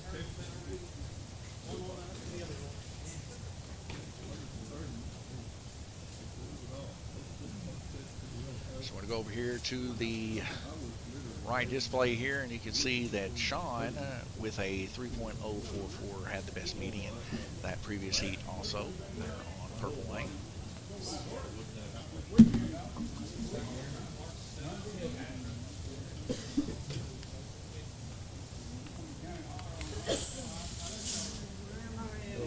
Right now, the current standings are Randy Frost King Kirtley, 2,320 laps, currently in the lead for the kingship.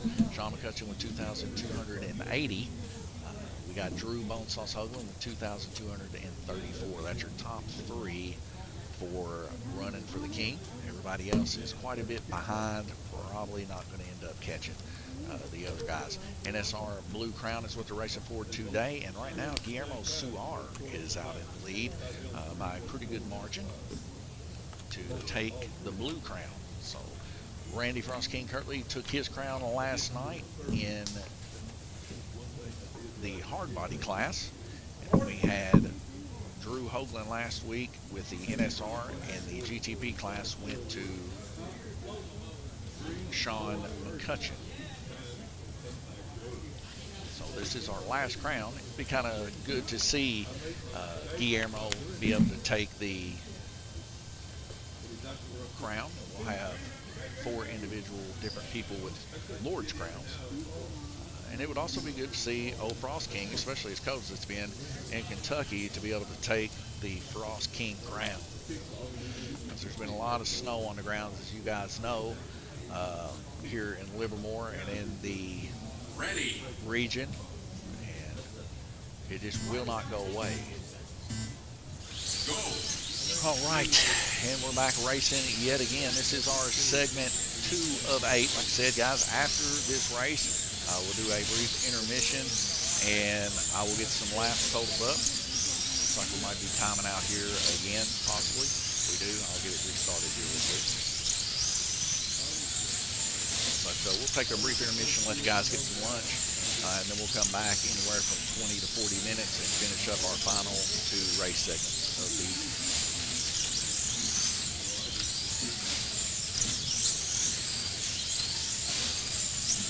All right, looks like we're good there.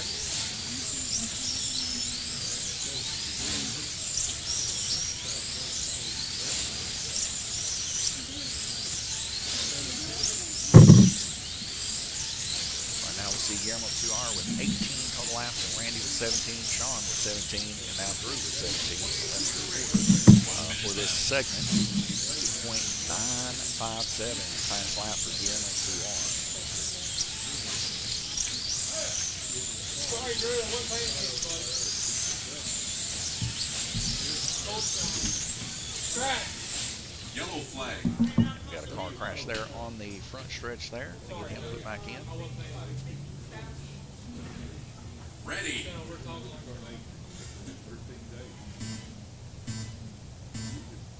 Go.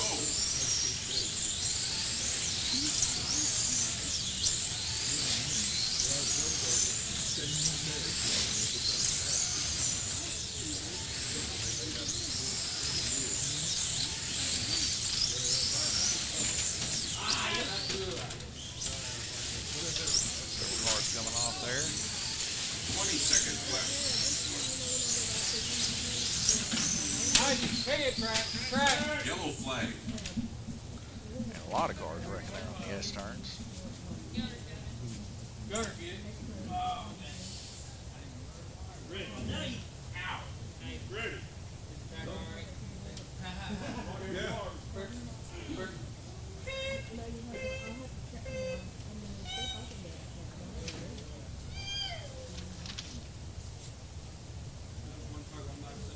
Ready.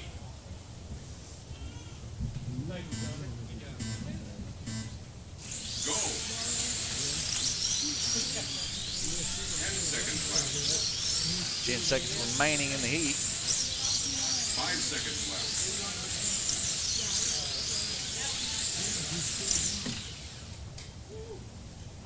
Heat over.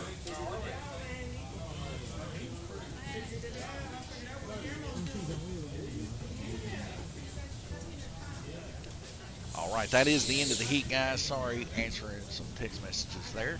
Let's go over to the right display here. Sean McCutcheon, yet again, taking second two on that one instead of one. Guillermo Suar taking the second, that one with a 2.957 fastest lap time for that heat, 3.051 median lap. Total laps there, 76, tied with Sean McCutcheon, who finished second in that segment. 37 lap segment. Randy Kirtley there in third with 35 lap segment. At 69 laps, Drew Hogan 65 with a 33 lap segment. Don't forget, guys, chat is live, YouTube, Facebook, and Twitch if you want to join in on the conversation. And maybe a little bit later on, we might have an interview with the king of Lanes Raceway here on the cam later tonight. But other than that, guys, still more of the same. More racing, more laps to be made. Right now, Randy Frost King currently in the lead, 2,320 laps.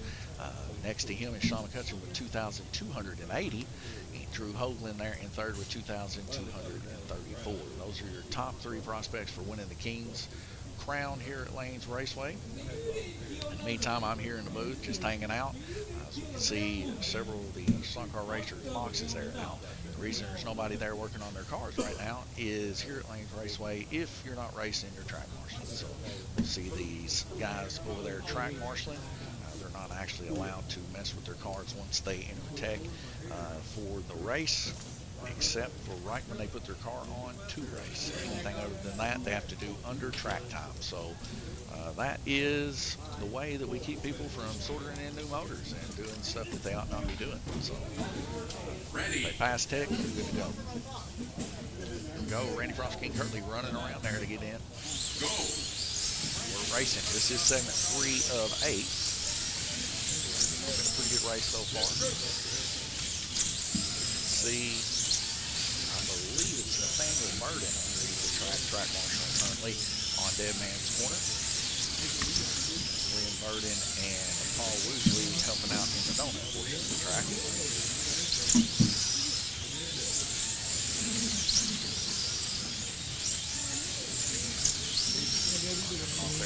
back Sean McCutcheon there.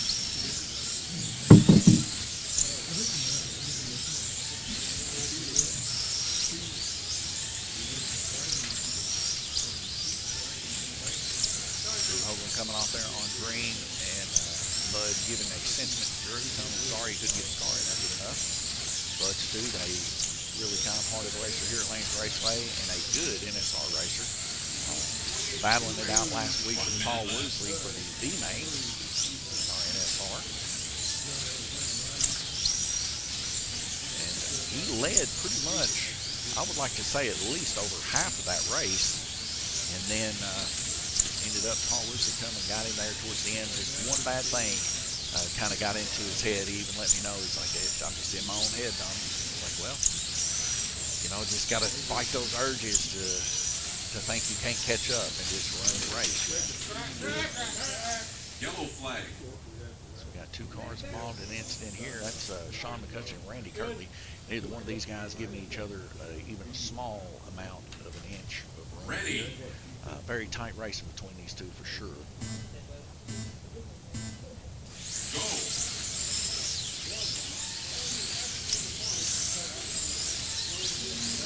Stutter there in the stream. Sorry about that, 20 guys. seconds left. And several people here probably on our Wi-Fi too, causing issues here. But only 360 drops range, and a lot of it could be the overheat Yellow of the flag. camera.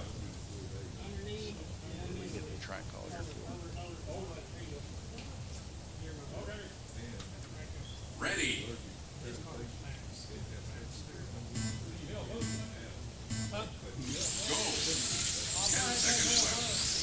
10 seconds remaining here. 5 And seconds Guillermo left. Suar yet again leading this segment with 40 total laps.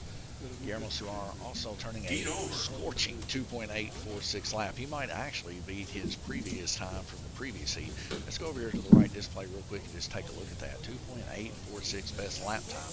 I think the last one he said was on blue lane during the race. He ran a 2.4 on blue. So I'm excited to see how fast we'll see Guillermo get as we progress in this race. 116 total laps for Guillermo Suar. Sean McCutcheon 108, 105 for Randy Frostkin Kirtley, and 100 for Drew Bonesauce Hoagland. The Wing Car Class, of course, here at Lanes Raceway, definitely a tough pill to swallow and hard to run. But nonetheless, these guys have done a tremendous job, I believe, getting their cars set up to run on that tight orange oval. So as we see around this oval here, or around the donut portion of the track, not the oval, the donut portion of the track, it's very, very tight because this orange is not a skeletal-linked monarch orange. It's actually 16 foot shy of that. One piece right before going under the bridge and one piece on the exit of the horseshoe onto the lead on. So that is so that it could fit in our basement for 25 years, because that's where we raced for 25 years. But nonetheless, it's just a little bit shorter, a little bit more of a challenge, but easier to go through the high bank. As you can see, the high bank is about a 45 degree. Because of that, taking those two pieces out kind of tightens it up a little bit to be able to fit the S-turn and the donut in, makes it a little bit more of a high bank. So it's a little bit faster of a track and a little bit more ridiculous than the S-turns. So very tough track to master, and I believe it's very similar to a one-of-a-kind track. I don't know of any other track that's been shortened like this. It's an orange layout, but nonetheless, very fun track. We just resurfaced it, put new braid on it. It took us about 3 or so months. My mom and my dad and my wife, we all buckled down the hatches and got it done. And it's been tremendous since then, since we sanded out the hump. That took me about 3 weeks to sand out the hump. Of course, all American tracks are known for having humps and dips in them so that you don't just hold it wide open. But I sanded ours out because everybody was destroying their cars. As fast as these cars are getting nowadays, especially the Indy cars, man, it was dangerous. And I do run a commercial track, so I don't need it flying off the track and slapping somebody in the face, and all manners of bad medical bills and stuff come from that. So it's just best just to go ahead and shave that baby off. So we did, and glad we did. This track runs a whole lot faster, a whole lot smoother, and a whole lot grippier. We can see right now, fast times turned right now by Guillermo Suar 2.933 scorching speeds here.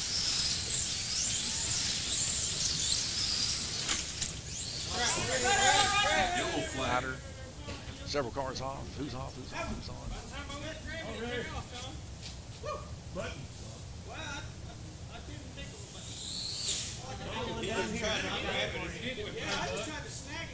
Ready. Right now, it looks like we got Bud Stute underneath the track. We're telling Bud to hit the button. Bud don't even know about the button under the track. He usually races here. And a lot of times, if it wasn't such a serious race here,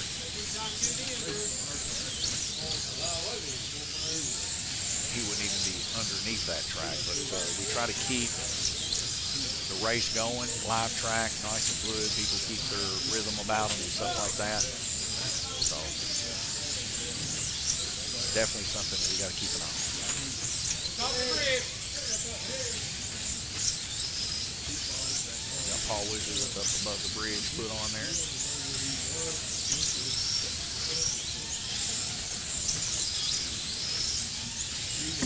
20 seconds left.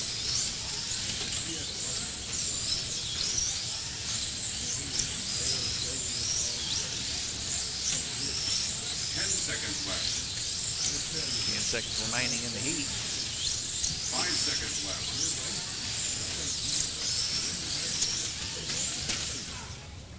And that is it, folks. We're going to do a rotation right there. We're going to head over to the right display, let you guys look at some of the times. Right now, Guillermo Suar with 39 laps that segment, 155 total right now in first position. Nobody can seem to touch him. Randy Frost King Kirtley in third. He was the winner, I believe, of the previous race, or got second. I can't remember. But Sean McCutcheon, no, he did. He got second last heat. Now Sean McCutcheon in second position with 145, 37 total laps in the segment, and turned a fast time of 3.008 there on Orange Lane. So we're looking at 4 laps difference between Sean and Randy in that heat. And Drew Hoagland down there with 136, still giving it his all. Drew is about as stock as you possibly can get with his car. And I think this is what we're seeing, some of the down times here a little bit. But we're also seeing him turn some pretty quick times here, 3.020 there on Purple Lane. So he was really holding it out there on the high side coming around the donut. Laps as they are, totals right now. Randy Frost King Kirtley, 2,320.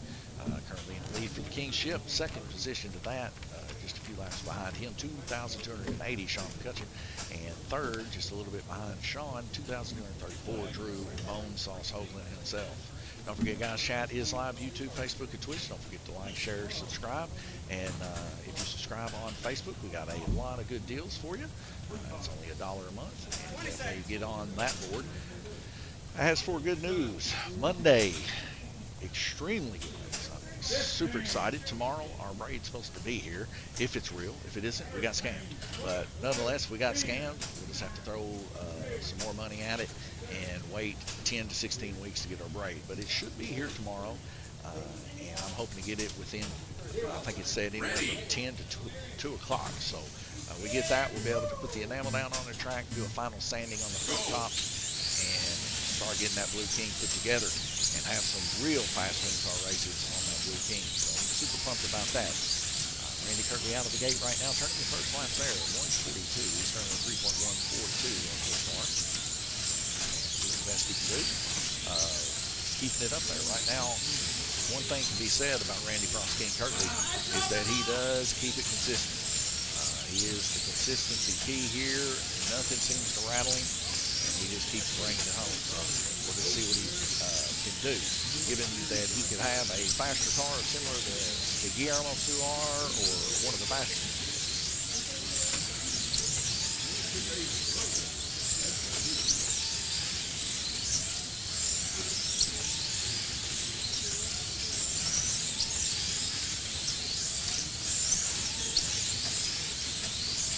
Sorry about that. Headset cut out. Timed out.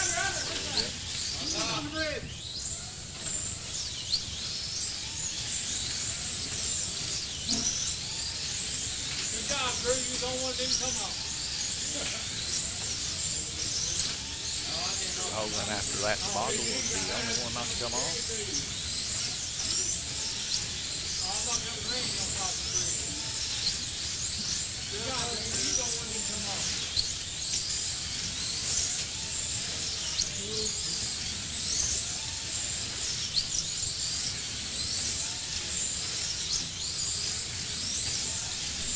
20 seconds left. 20 seconds remaining, and we're seeing Guillermo Tuar where he normally has been perched all race long up top there on white, turning 2.924.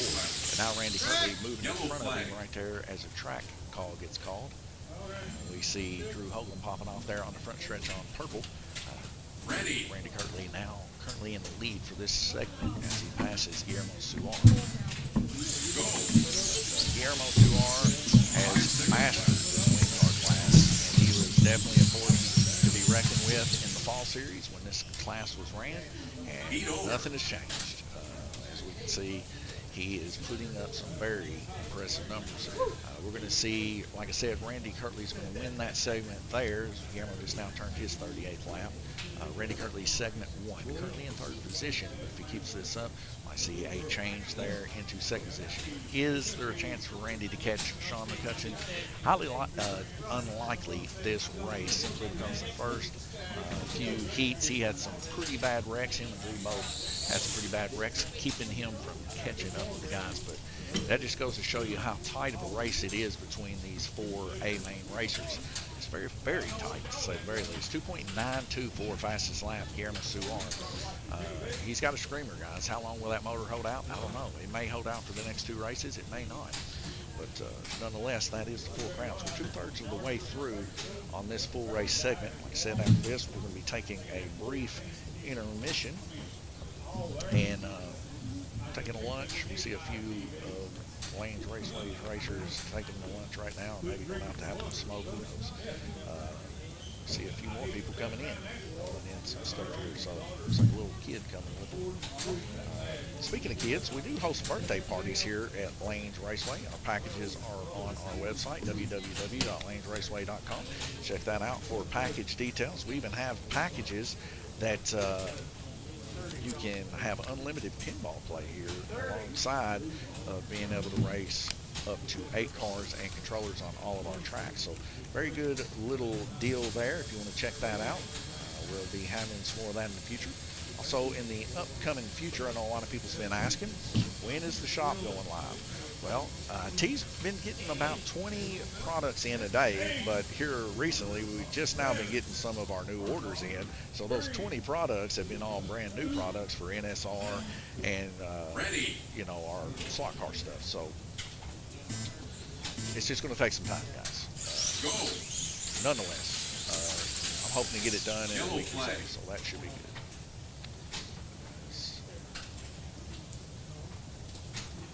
Do not know what that yellow flag is for. Yellow flag nonetheless.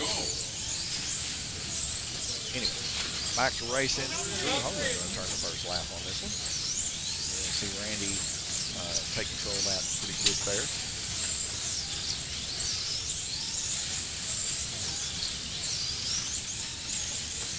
Car shot off to the inside there. That's where Randy Kirtley's car. Your time.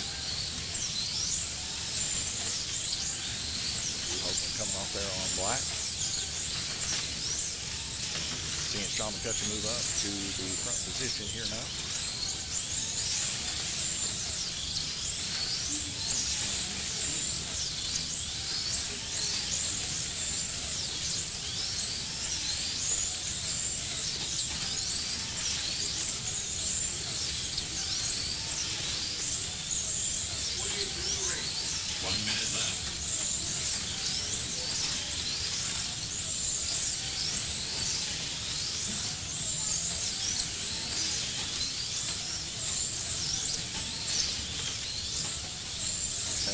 Getting Drew put back on. Drew struggling a little bit there on the black lane.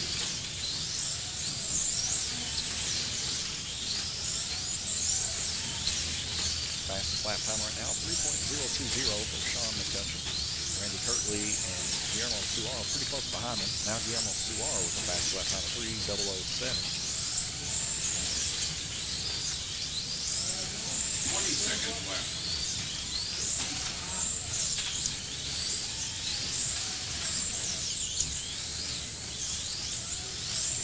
10 seconds left. 5 seconds left. Guillermo coming off, dropping the third position there. And that is a lane rotation. Sean McCutcheon going to be your number one segment leader on that. As we go over here to the right display, Sean McCutcheon with 37 laps, 36 for Randy and Guillermo, and 33 for Drew Bones also. Fastest lap time right now, 3:007. That's Guillermo Suar with a median of 3.077. So Guillermo Suar turning some really good fast laps and medians, but going to be bested out by his average lap of 3.165 of Sean McCutcheon, and it's just that amount that's going to give him the first segment. It's because he didn't wreck. But right now, total laps, 229 for Guillermo Suar, 219 for Sean McCutcheon, 212 for Randy Froskin-Kirtley, and 205 for Drew Hogan.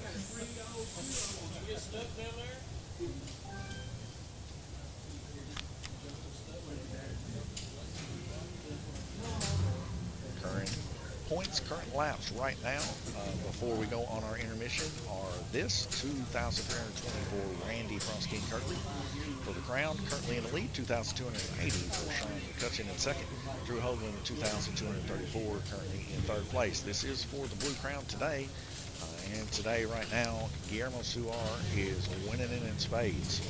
Right now there's no question that Guillermo Suar will be wearing the blue crown unless something drastic happens. He is out leading all the competition by the bare minimum of 10 laps. So his car is definitely a front runner, to say the least. As we can see, a nice, beautiful day here at Lanes Raceway, but a cold one. Several people here at Lanes Raceway Racing. We've got a drag race going on simultaneously, while we also have some kiddos racing NSR and stuff like that on the track. So a little bit of pinball action happening over there. Somebody's playing Jurassic Park right now in here. Pretty good times here at Lanes Raceway. We're in Livermore, Kentucky, 606 Hinton Street. If you want to come and check us out, stop by. But right now, back to racing, and Drew Hogan the lap counter first. Right back into it. Right now, Sean McCutcheon with 222 total laps. Guillermo Suar with 233 and 216 for Randy Kirby. New car coming off there, and Bud having a little trouble getting that car in. That's Sean McCutcheon on red lane. See, the biggest issue that you have a lot of the time is that the guys are afraid these cars are going to hurt their hands. So you'll see Bud there kind of timidly trying to get the car in. These cars are so lightweight, for the most part, they won't hurt you. Now, last night, when I was trying to put cars on, that's brutal. Because those are heavy, hard bodies that weigh 200, 300 grams. And when you get hit by them, they'll rip a fingernail off. But these lightweight cars, and predominantly the cars that we use, CTP, LMP, and all that, you get hit wide open by them, and it's not even going to hurt you. But getting that through your head to understand that these cars really, you can just put a stop to them, they won't hurt you. It's a hard thing to overcome. So that's why I say it's really, really hard to be a really good track marshal, because that's always in the back of your head. I've overcome it, but I've been doing it for 35 years, and I know that they don't predominantly hurt you. Now, wing cars can cut you. I'm not saying they won't cut you, but, you know, if you're picking up a wreck, it's not going to cut you. Carissa Sage, my buddy, is Nathaniel. Person turquoise, waving. I guess that's a GIF or something happening where it's, you know, waving, but I can't see it here on our Restream IO. But yeah, Nathaniel, we call him Natty Ice here. He's been in it for at least 25 years racing, because I know he started racing with us in the basement when we first started, so he's been at it quite often. Same thing with Glenberg. All right, and it looks like we're coming into our final segment here, so let's head over to the right display and take one last gander here. 269 laps for Guillermo Suar, 255 for Sean McCutcheon, 248 for Randy Froskin-Kirtley, and 243 for Drew Bonesaw Hoagland. Those are your total laps as they are stated right now, and we're going to be jumping into the final heat here, and then we'll go on a brief respite for about anywhere from 20 to 40 minutes, as long as these guys need to get them something to eat. I don't want them getting hungry and starving out here. they probably could miss a few meals, to be honest. But you know, that's for another day, another time. Who knows? That ain't happening. See some of the drag racers here running their cars. That should be pretty close to being done. I think we had a 35 or 36 turnout for drag racing. So that's been going on for about an hour and a half, 2 hours now. So it should be pretty close to getting that done. Because I could use T's help, to say the least, a lot of this stuff. The Blue King, excited to see this thing get done. I'm really pumped about it to be getting done. I've been working on it hard. Like I said, I'm going to get the enamel paint. Right now I'm missing red enamel paint. So it's International Tractor Red. And all they have currently at the store is Safety Red. Well, it's not the same color. It's a little bit brighter. Safety Red's a little bit brighter. So what I want to do is try to find an Ace Hardware out there that has International Red. Because when we paint our tracks, we paint them tractor colors. So that's John Deere green on the orange track. Let's go to the orange track and see what we're talking about. That's John Deere green on the orange, International Red on the red. Ready. Or John Deere green on the green, sorry, not on the orange. The orange, I think, is International. And then the red is Case, which I guess is Case International now. Yellow flag. They're all like tractor colors. I have no idea what's going on here. Ready. But I'm sure I'll hear about it after the race. Somebody will have some kind of complaint or something. Whether they're, oh, so-and-so did me this way, they did me that way, they hit the button when they weren't supposed to, and all this. It's hard to just kind of weed in and out of the horse crud, you know? The stuff that just really Yellow means flag.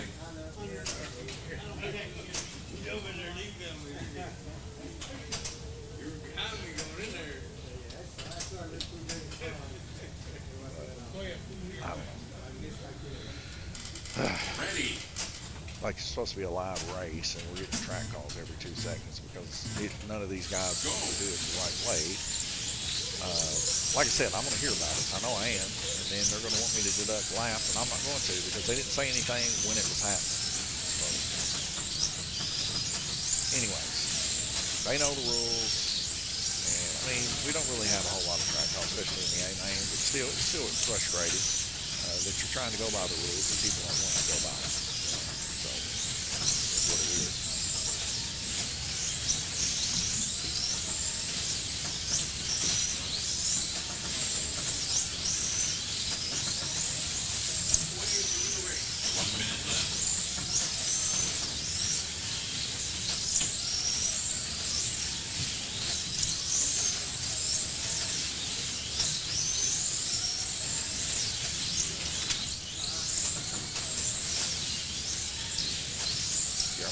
Coming off there on blue lane, 41 seconds left to go.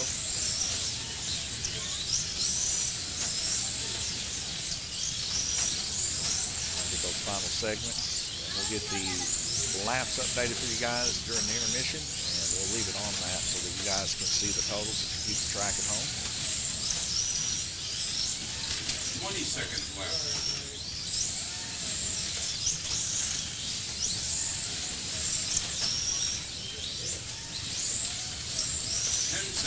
Lane there, Drew Hoagland having some issues.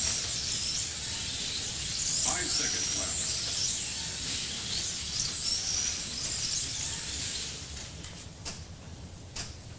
Checkered flag. All right, guys, leave your cars where they're at. I'm going to have to get some section numbers.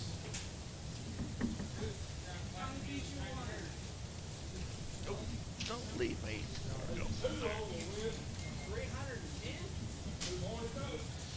All right, Drew Hoagland, number? 40. All right, Frost King. 41. 21. That'd be why I kept popping out. Sean McCutcheon. 14. 14. Guillermo Suar. 2. He got second place. Guillermo did. All right, Guillermo, Sean, and Randy, go get your pictures made. All right, guys, we're going to take a intermission here for anywhere from 20 to 40 minutes. Make sure you get your food now if you're wanting to eat. And we'll get back up and rolling here in just about 20 to 40 minutes. So if y'all got to work on your cars, grab them now, and we'll re-tech for the final 2 races. All right, guys. Woo, there goes the bottle. All right, let's see here. We're going to head over here to the lap section, and I'm going to go grab the other paperwork here. I'll be right back here with you guys. Give me one moment. Which, I mean, is legal, so. But then they have a lot of copies.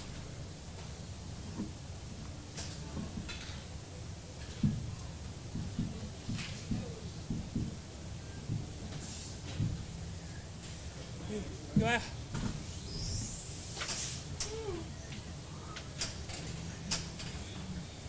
Well, Drew, you finished in the top 4 anyway. I'm pretty sure Nathaniel had more laps than me total.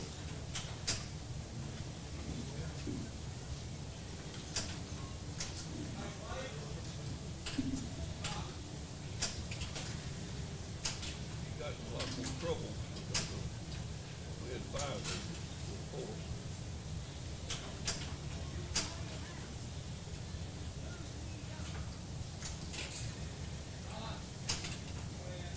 Can't remember what I had.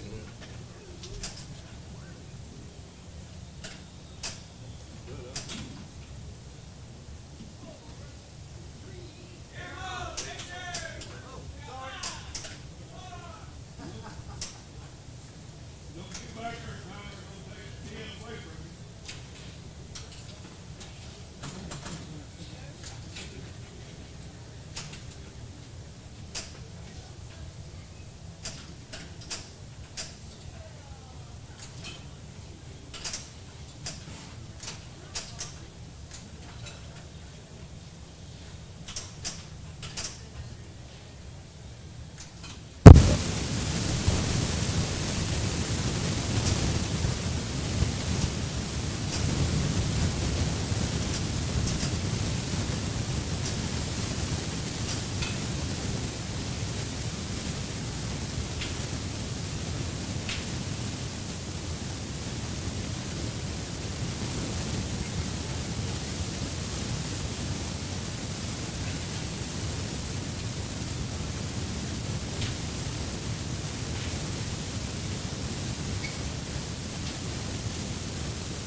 All right, guys, here are the totals. All right, guys, here are the totals for the Four Crowns King right now. Randy Frost King Kirkley, 2,603. Bill Pinch, 573. Drew Bonesauce Hoagland, 2,512. Gabriel Kirtley, 923. Glenn Burden, 1984. Nathaniel Burden, 2002. Ron Thomas, 539. Bud Stute, 2071. Paul Woosley, 935. Sean McCutcheon, 2573. James McCutcheon, 2122. Gordon Batchelder, 79. Jeff McMahon, 514. And Guillermo Suar, 614.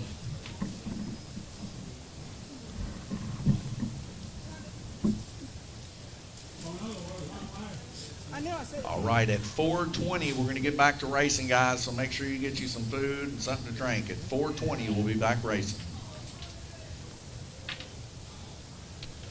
Jeff, you're not last. Gordon is. Gordon is. Gordon's last. Keep cutting, look.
All right, guys, we're back. A couple minutes late here.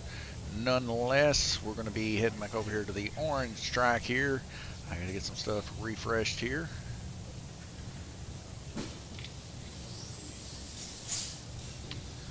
All right. Got to clear all this out. I got to grab the last two sheets and invert the field.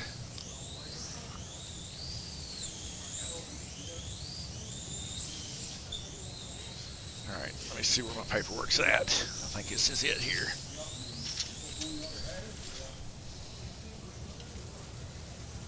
All right, this is it. Drew, can you bring them over here to me? As I'm going to have to take them here.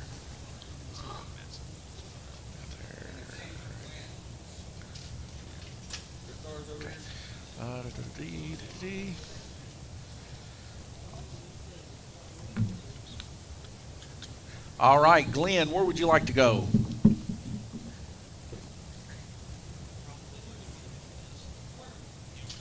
Purple. Jeff, where would you like to go?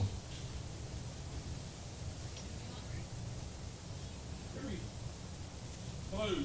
Blue.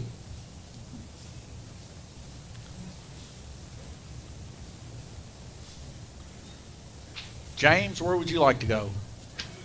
White.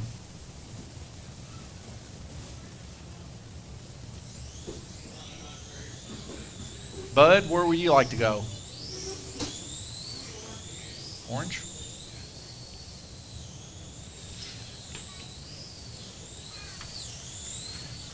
Nathaniel, are you going A or B? Okay. No, you don't do none of the teching, Sean.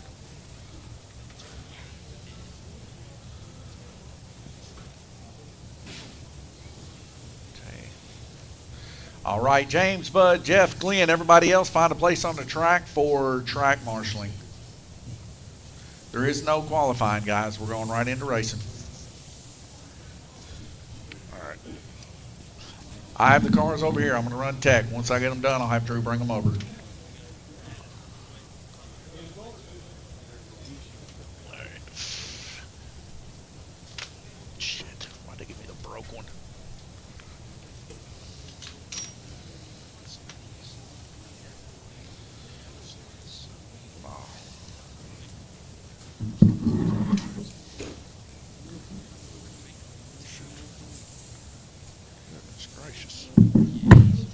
Was this a 4x4?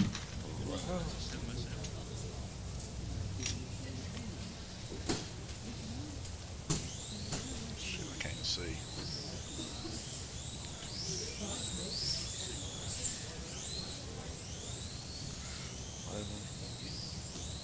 What gear is that on the back? The yellow gear.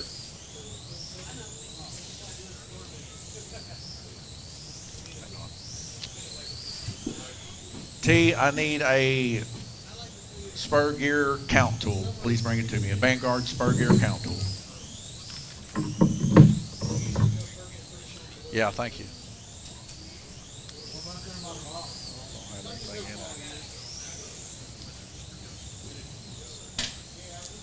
Okay, I'll just use a tool when it gets here.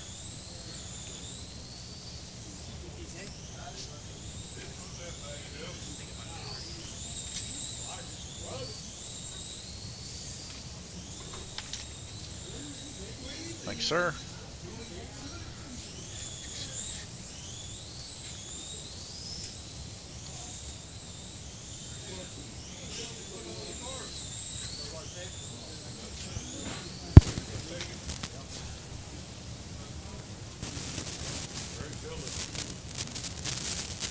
It's 38.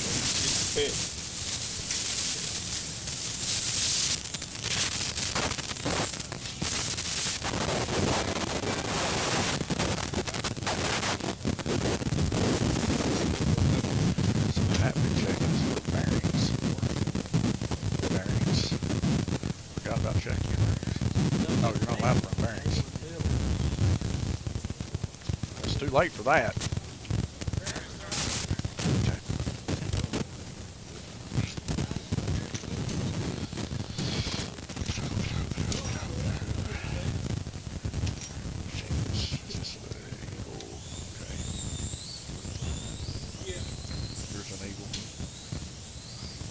crap to have to check, and I keep forgetting half of it, and then I get bitched at about it.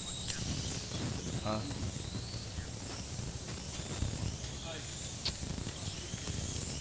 I mean, they're saying Eagle on them. I'm not going to go much further than that. You throw like a girl. It says Eagle. It says Eagle. If you cheat, I mean, people are going to know. I mean, here's the thing. All cheaters know one thing, that they didn't actually win.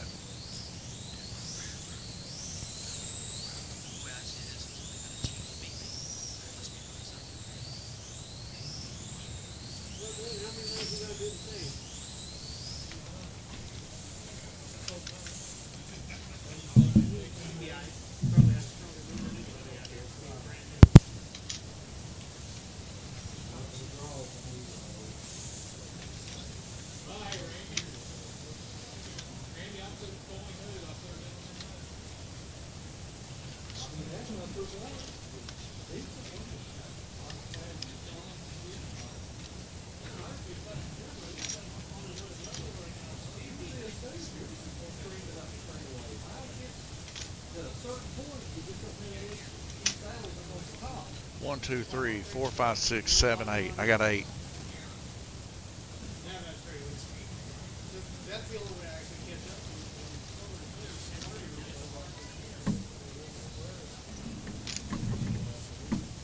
to He got it just the next time. He's about to get a 10-lap penalty. run with them until we hit the bank and then pull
Already got blue on it.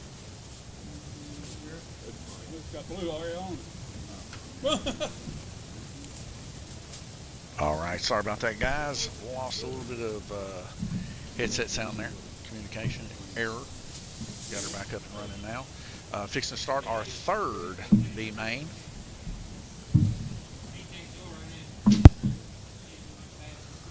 I have all of the A main guys here right now. Their cars on in front of me, so there is no discrepancies or anything. People, oh, they're working on their cars and all this. So it's all good for now, anyway. On NASCAR, well, I think they will change the tires on it, and still had a bent axle right on it.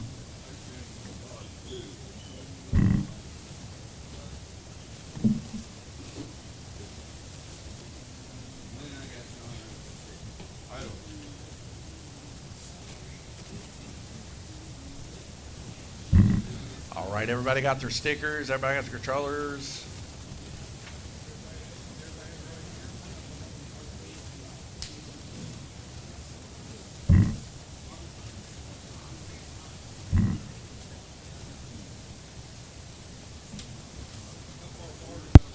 All right, racers, y'all ready? Here we go. Ready.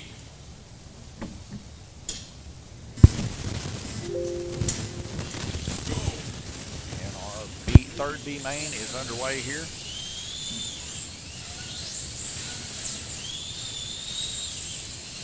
Bud Stoops to an early outset lead here.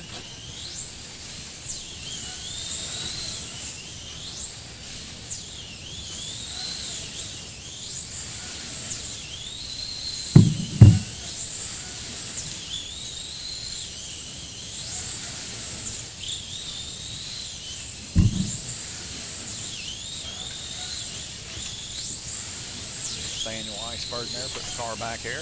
Glenn Burden currently now in the lead here, really close with Bud Suit, only a couple hundredths of a second different from them.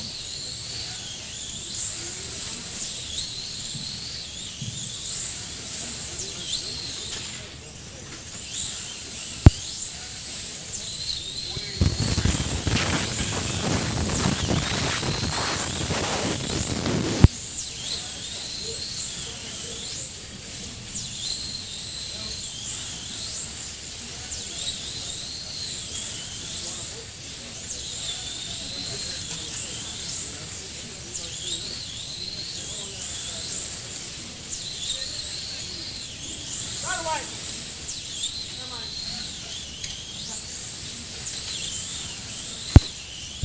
3.283 best lap for Bud Stoot.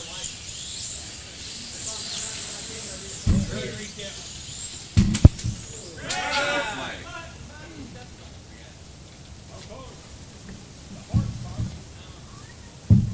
Car coming off the track there right at the horseshoe. Looks like we got Brian Bender helping snag it or push it through. Using my hook for my curtains to get it.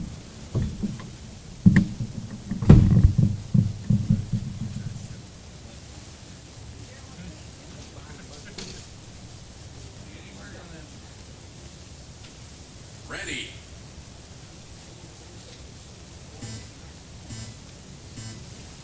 Go. 20 seconds left. These guys are not hitting the track but like they're supposed to. It's supposed to be a live track scenario, so I am going to be on it from here on out. 5 seconds left. 5 seconds left in the heat. Looks like Bud Stoot's going to come back in the lead here. 32 total laps, 3.283. Definitely doing a lot better.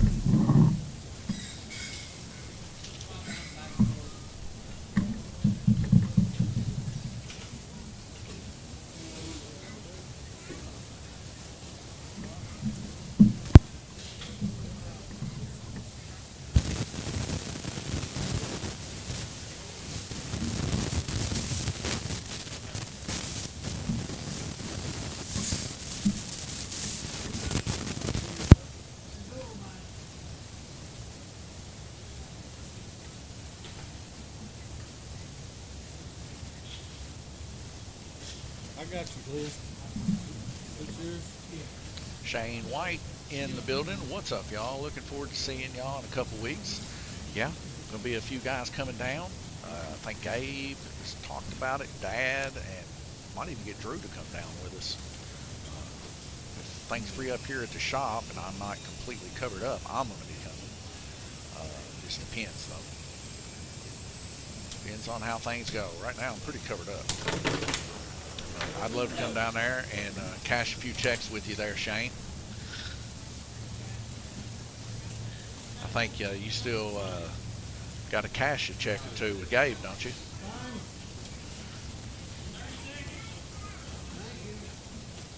"33 seconds, we'll be back racing."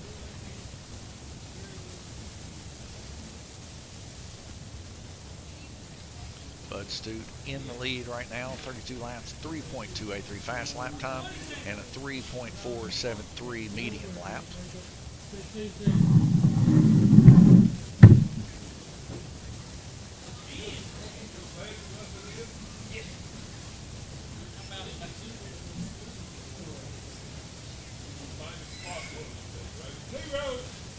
Ready.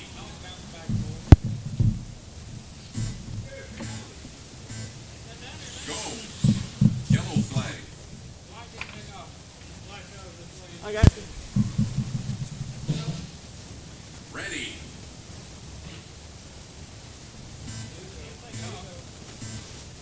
Go.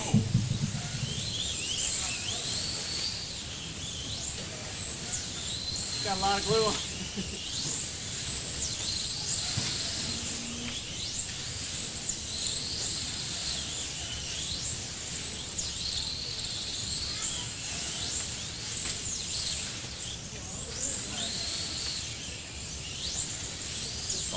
off in the S turn, a usual spot for sure. Looks like the guys are getting a little bit more tired.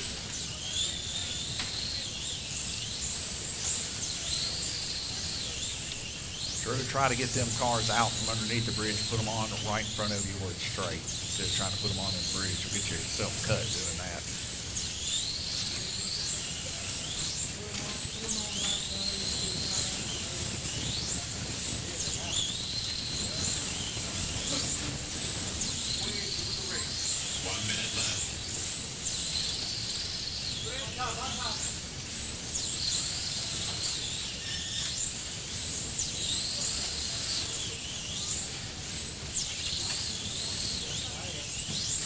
Smooth rolling now.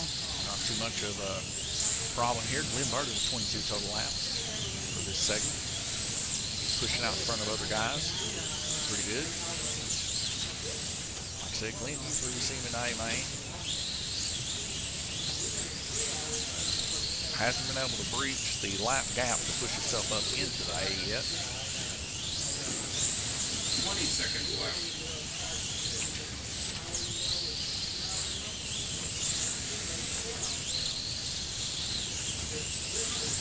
10 seconds left.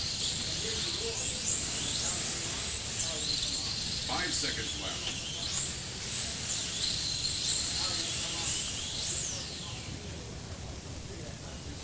And that is a lane rotation. Let's go over here and look at the right display here. You see Glenn Burden out in the lead, 32 laps that segment, 63 total, and the best lap of 3.356. Best median lap also 3.538, topping the marches on that, and also average lap of 3.689. As it stands right now, 63 total laps for Glenn, first place, 61 for Bud Stoop, 52 for Jeff McMahon, and 50 for James McCutcheon.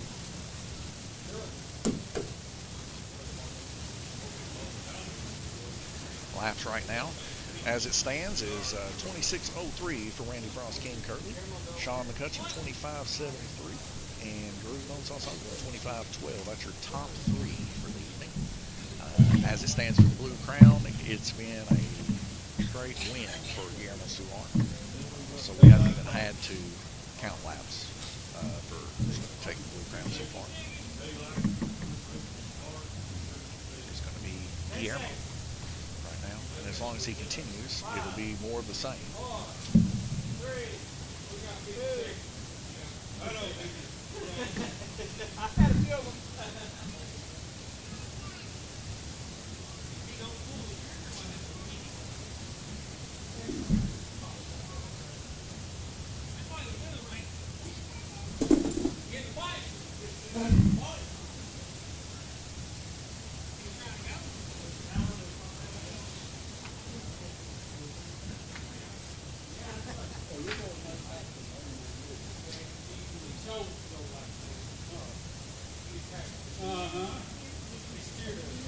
Seconds will be racing.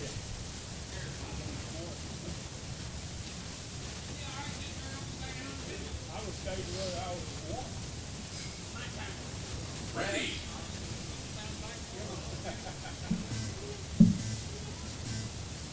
Go.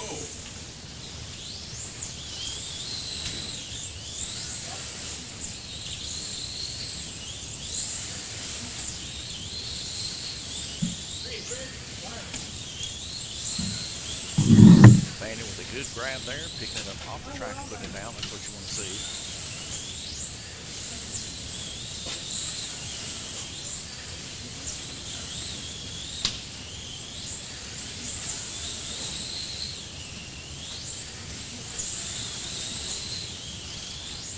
Right now, Glenn Burden and James McCutcheon with 9 laps. 3.439 of Glenn Burden.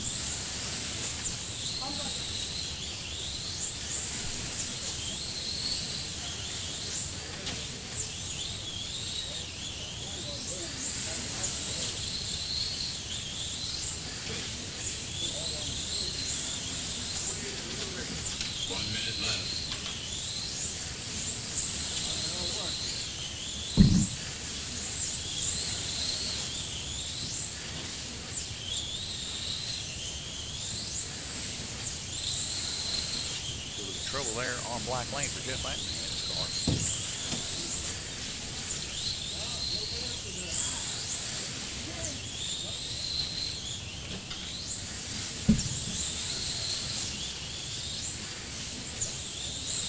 Another little wiggle there off black lane. Jeff McMahon. 20 seconds left.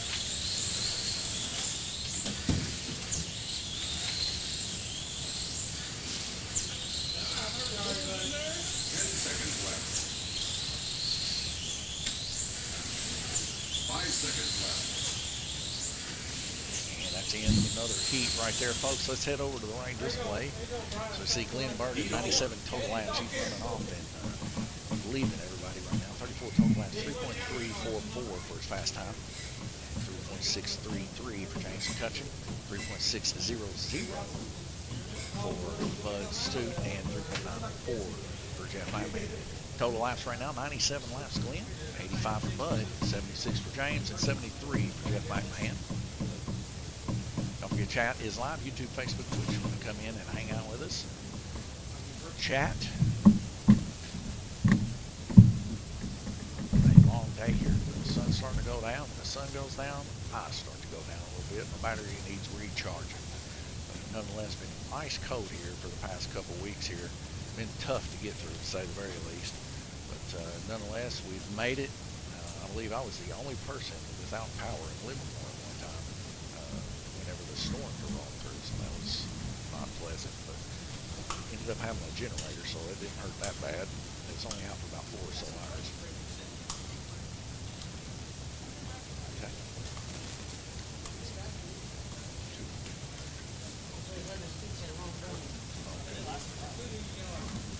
She probably could save running as far as coming. Just set the table up somewhere.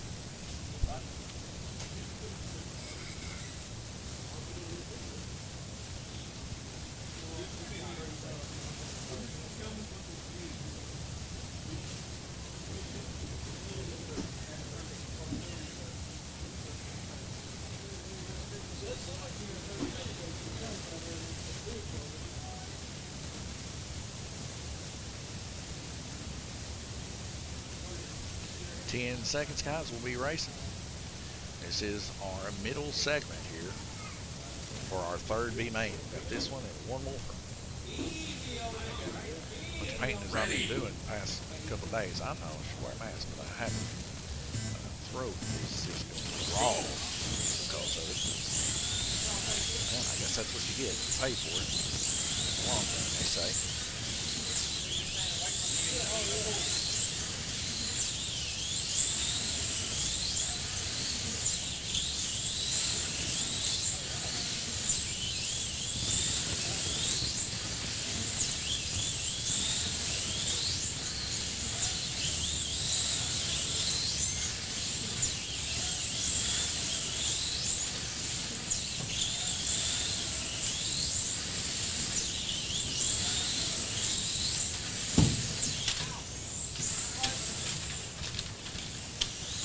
Yellow flag.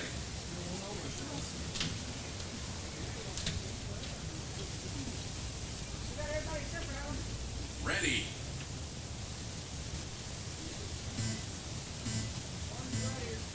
Go.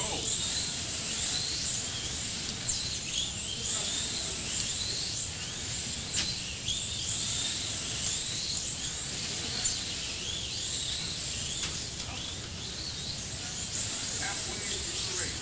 1 minute left.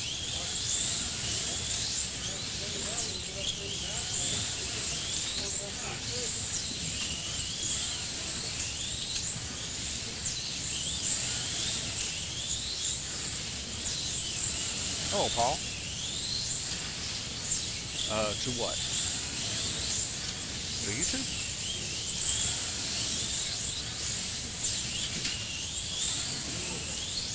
Okay. Just click share under it. So on the picture or the video itself, and then find the share button wherever it is. I don't have an iPhone, so I don't know what the share button looks like. Ready. See, like mine has like the thing that says share, you know. Might be that upload, that. 20 All right, seconds and left. then you would choose either in messaging where to upload it or upload it. What's that far left thing? 10 seconds Click on left. it. Let's see what it is. 5 seconds left. I don't know what that is. Oh, that's nearby. Okay. Yeah, scroll that right there. See if there's like an internet or something. Scroll that bottom over that way. Will it let you? Okay. The other way, you can load into YouTube and just upload it from there.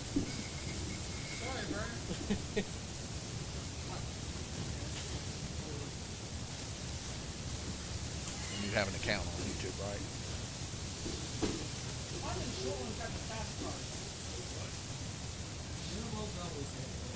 Well, that's me there. Well, you,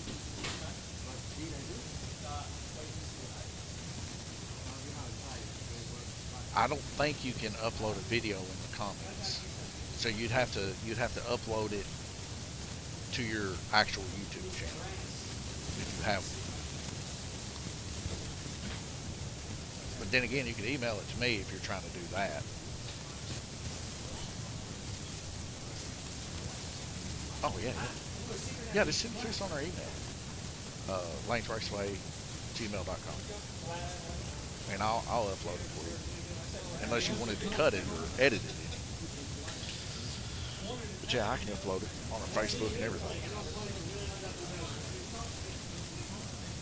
Yeah, at gmail.com. All one word.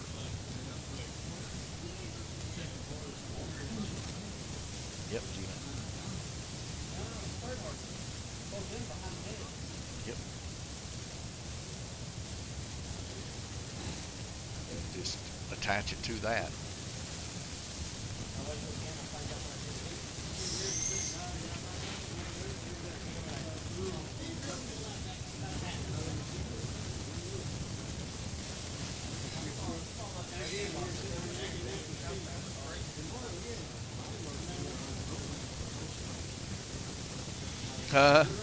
Ready.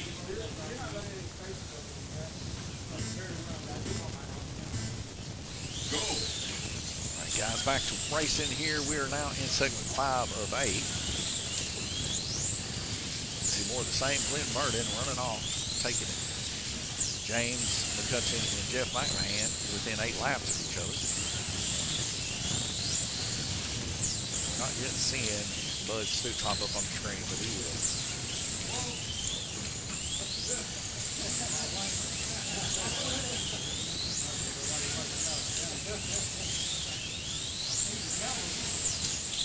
Got it.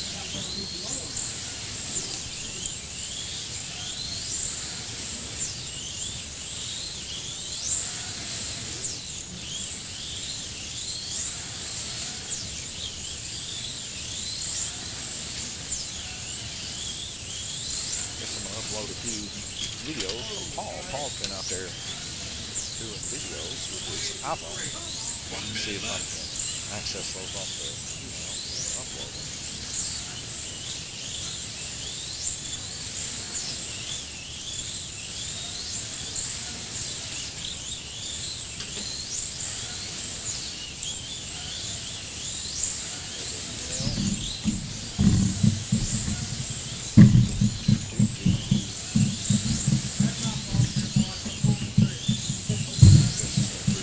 Probably gonna take a few minutes to upload the video to it.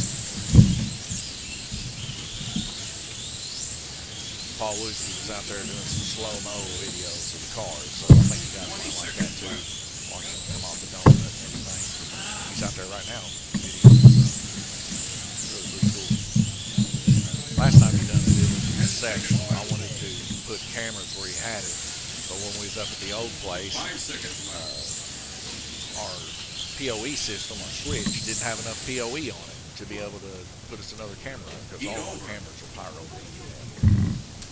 That's another heat down. 33 for Bud and Glenn, 32 for James McCutcheon, 23 for Jeff McMahon. So they go over here to the right display here. 162 total for Glenn, 151 for Bud, 138 James, and 121 for Jeff McMahon. As the lap state right now, Randy Kirtley is leading for the King Crown 2603, Sean McCutcheon with 2573, and Drew Bonesaw Sutherland with 2512. Glenn, you didn't give me no room on that one.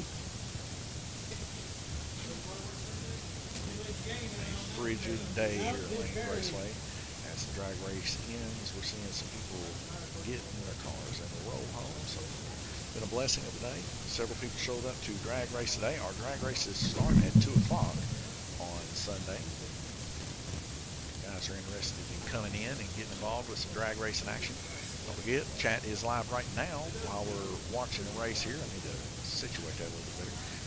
YouTube, Facebook, and Twitch if you want to get on and chat with us. Be here for the next couple of races. So we got this one and May Main, and then we're doing it again. So we got 3 more races after this. It's going to be a long night, it looks like. But nonetheless, we'll be here finishing it up and crowning us a king tonight here at Lanes Raceway. Super excited about that.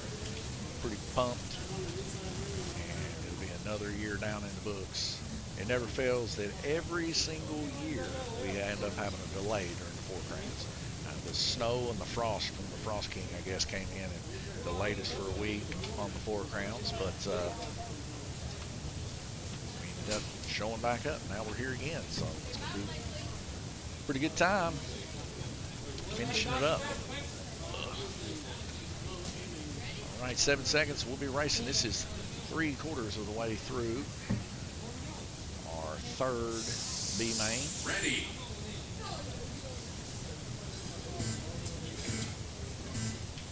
Go.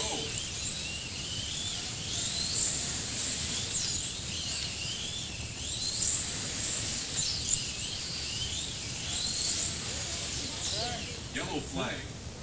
And have a car come off there. Bud Stute's going to get it on the front stretch. Ready.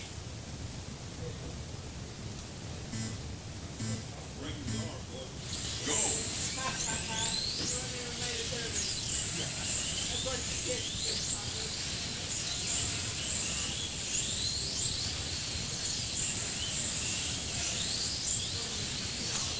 Everybody's kind of spaced out here in this B main race here by at least 10 or so laps. So it's one of those times that happens in soccer racing where things are not real eventful.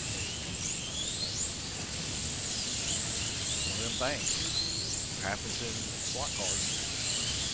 We got really good track marshaling going on here, though, for sure. We got a person every couple of inches on the track, even.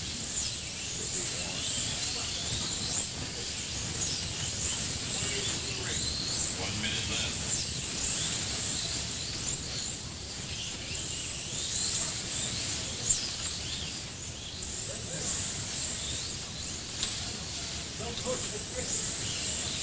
Red lane, a little tough getting put on there.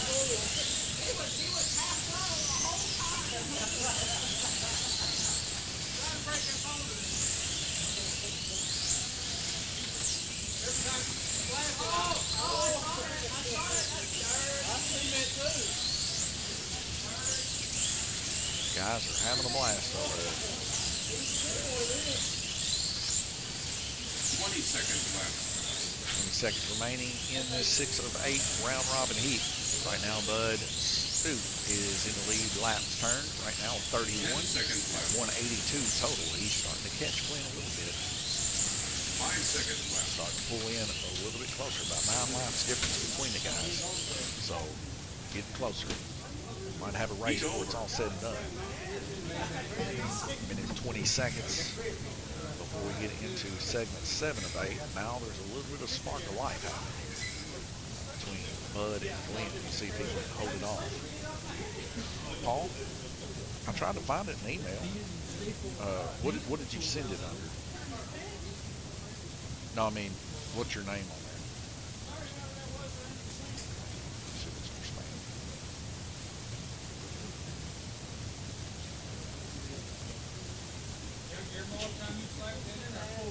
What's that?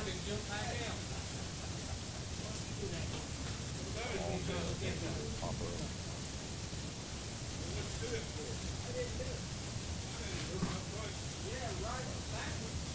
seeing you. Maybe it hasn't uploaded yet. But you sent it to this right here? Okay. It may pop up later. I mean, it depends on how big the video is. How long it may take to go through the email. Could be too big for an email too. Possibly. It is.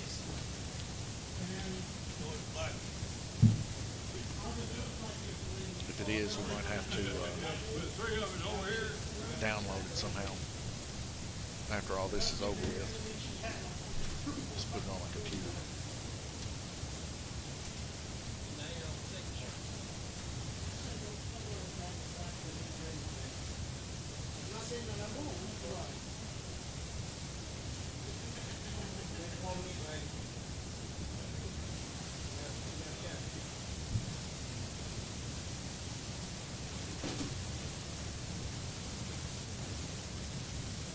Seconds. We'll be back racing 7 of 8. We got this one and one more. That'll be the third Ready. of 4 B main races. Go.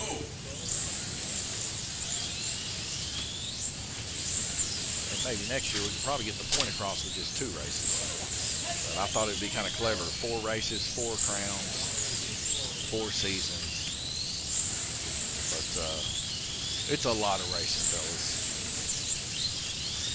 And to do it back-to-back days is very, very tough. And tiring. But the guys are having a good time. But they also voice their opinion, especially some of the older gens. They're like, dude, 4 races is just too much. My ankles and heels are killing me. Well, my butt cheeks are killing me. Well, we're sitting on a chair right now.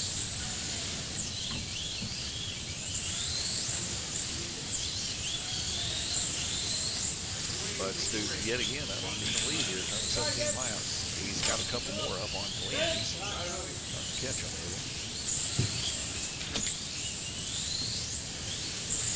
That right there hurt him. He's going to drop back right there. James McCutcheon now taking over with 21 laps.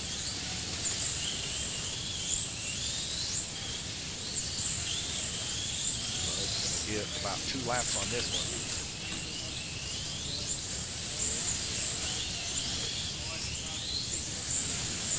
But I don't believe it's going to be enough. It's too far, too little, too late, it looks like, to be able to catch Glenn unless Glenn just starts getting into a big lunch race. Now losing that, Bud comes off there in the horseshoe. Costing him yet another lap. Bud's got some fast times here, but consistency is what's getting kind of similar to what's last week whenever he was running NSR. It's kind of getting in his head a little bit. But a whole lot better this week than he was the previous week. It's enjoyable to watch him develop as a racer. Last week, it would have been a lot worse than this week. And I can see that his focus is getting a whole lot sharper. And he's able to keep it in. And he has put in some practice laps here on the orange track today, too. And that helps him go a long way. All right, that's going to be another lane rotation. 10 laps separates Glenn from Bud there in second position. And James McCutcheon in third. Excuse me, folks. Sorry, I didn't mean to yawn in your face.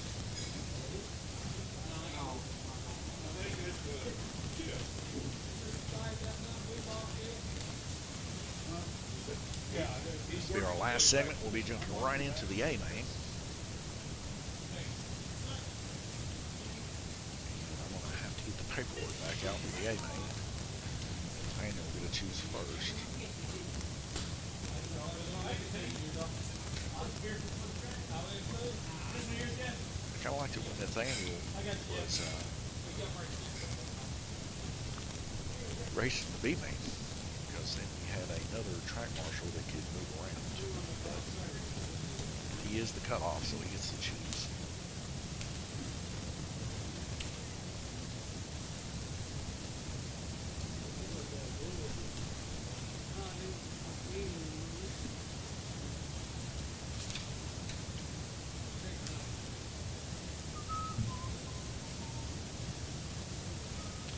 45 seconds.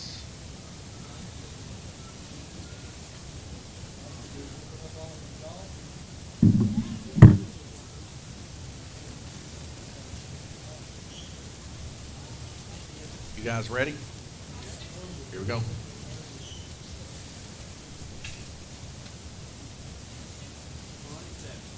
Ready. Got it done a little bit sooner than normal, so we'll save the 25 seconds to progress this through.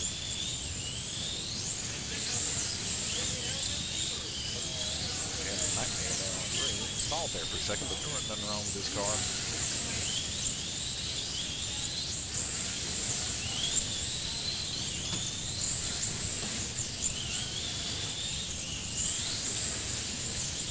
After this race, I'll need a printout.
Seconds left.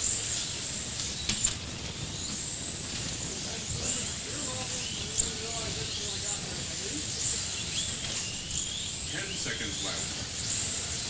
I'll be track marshaling the A main, being 5 so we seconds don't left. have anybody but Bud that's going to be able to help me. Everybody else is incapacitated.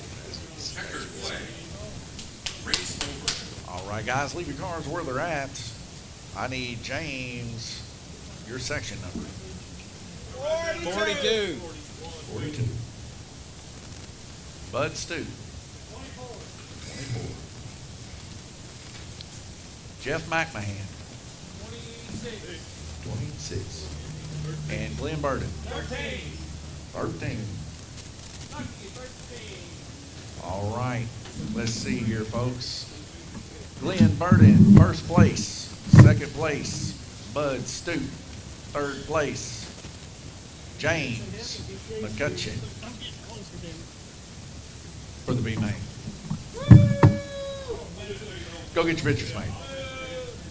All right, guys, I got the A main cars up here. I'm going to call your names out, and y'all let me know where you want to go, and then I'll bring the cars up. Bud, just need you back in the same spot track marshaling before. Paul, I'm hoping I can count on you to help me in the donut, and I'm going to get up underneath the bridge.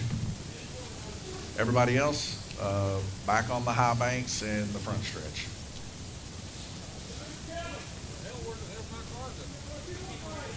All right. Exacto Raco. Group F wing. Clear, clear, clear, clear. No setouts. Nathaniel, where would you like to go? Orange. Thank you. Orange. Orange. All right. Drew, where would you like to go? White. All right. Nathaniel, Drew. Sean, where would you like to go? Blue. All right. Hang on a second. I might have that backwards.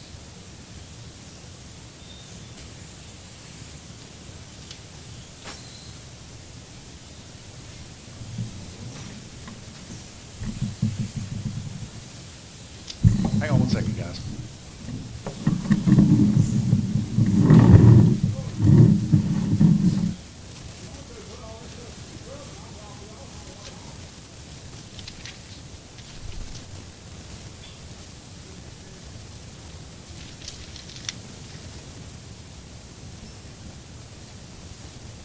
Oh, that's why. Sweet mercy.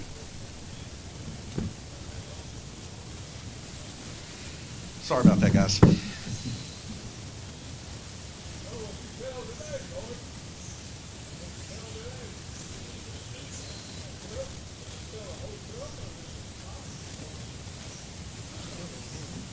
All right, so I had Sean and Randy mixed up.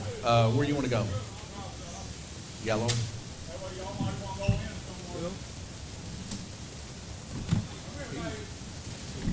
Sean, where would you like to go? Well, Did you say orange? no, you could Like you said orange. really trying. Blue? Blue?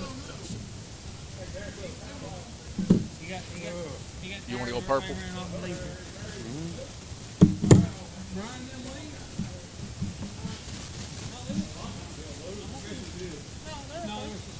Well, that makes me question whether or not I put in the right lap times there.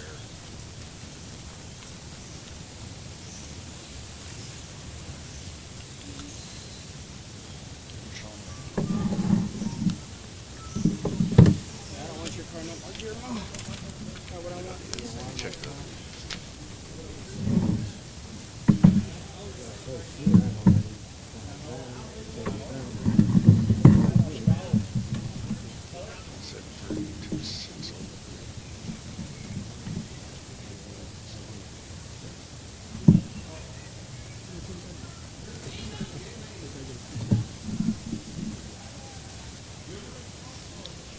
See y'all.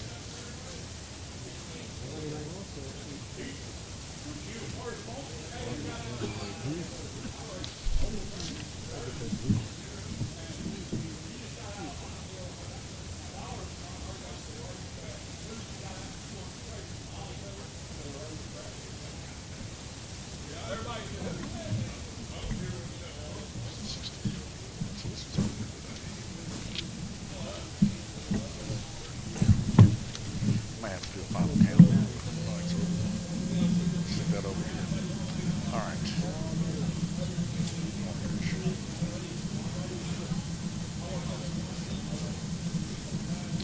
Alright guys, if you were in the B main track marshal, I'm going to be down at Dead Man's Corner, and Bud's going to be on the horseshoe, and Paul's going to help me on the donut. So everybody get your cars on the track. We're ready to go. All right, guys, that's my cue. I'm going to head over here and help them out on this race. And I'll be right back with you.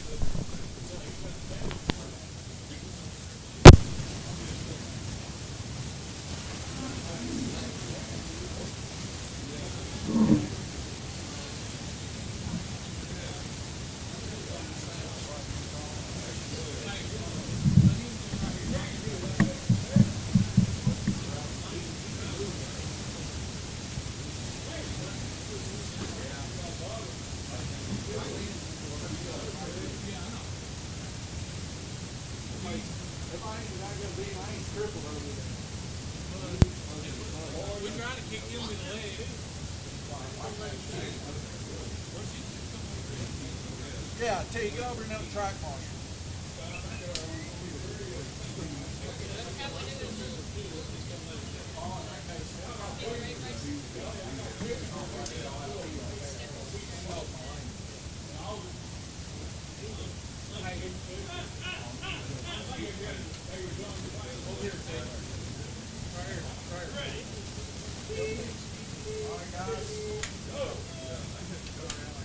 Ready.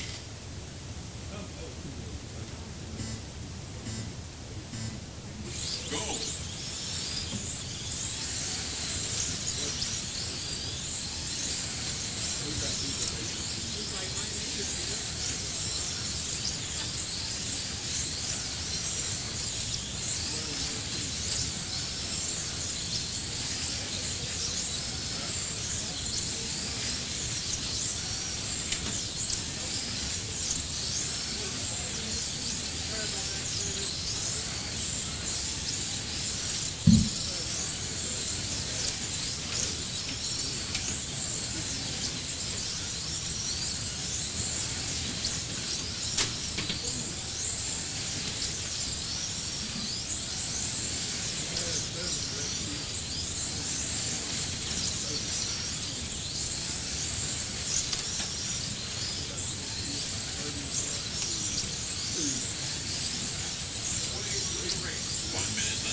5 seconds left.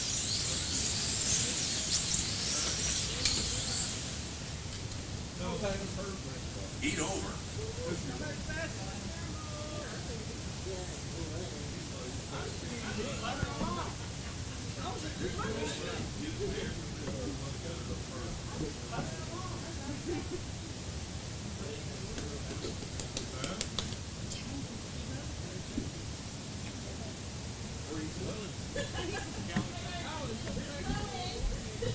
For sale, Guillermo Sour, Secrets of the Wing Car.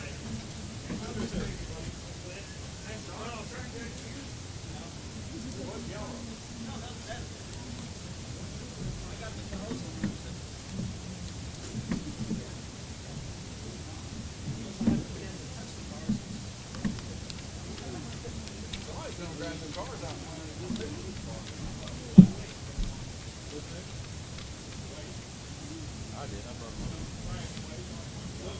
When you were asking everybody where they wanted to go.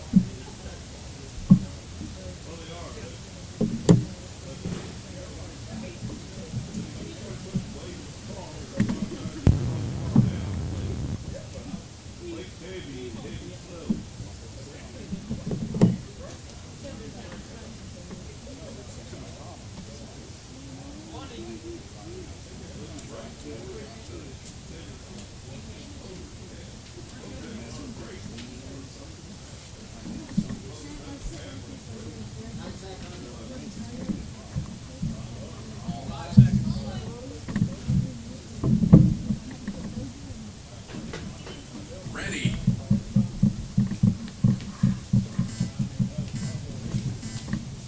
Go.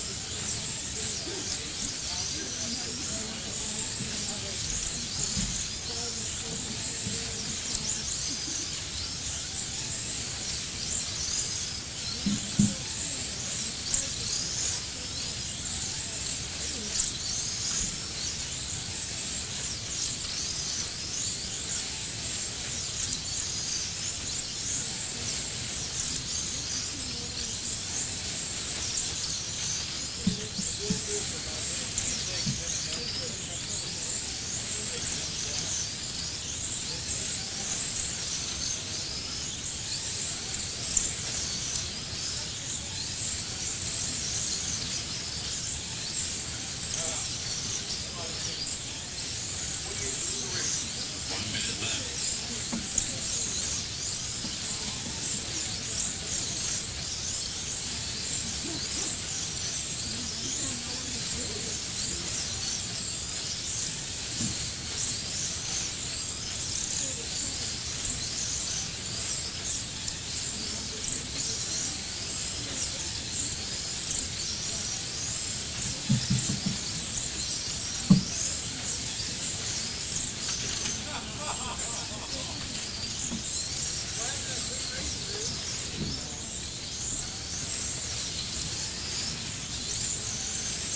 Seconds left.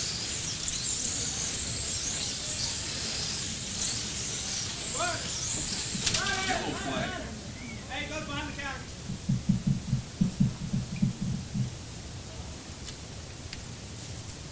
Hey, thank you on the flag.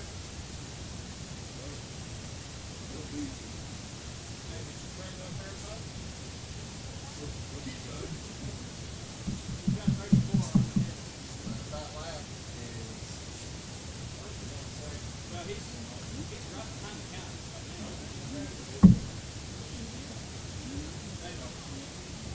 Ready. Go.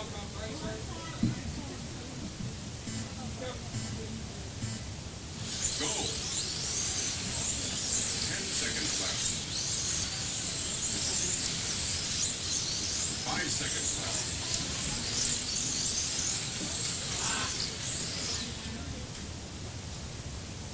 Eat over.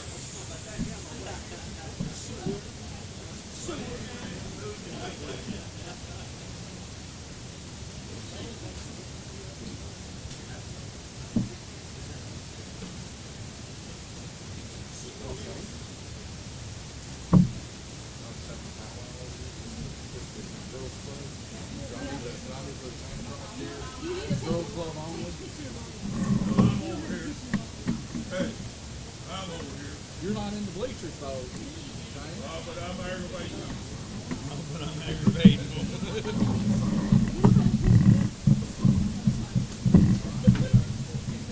What? Starting next week, what are we gonna have to get ready? What series is next? I stumped him already. Thank you. And that's over the next series? Yes. So what all we gonna run? Old school, GT3, and IndyCar.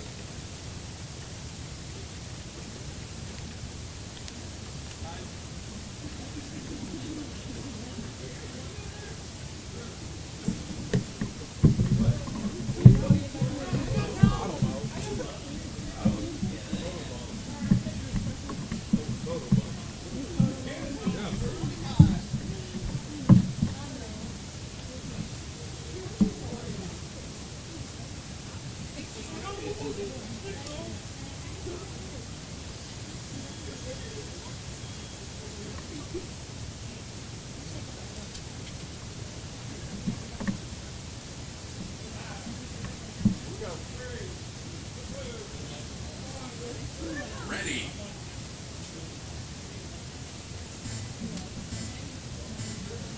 Go.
Seconds left.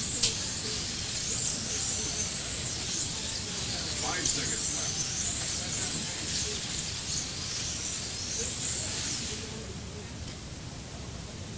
Heat over.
Ready.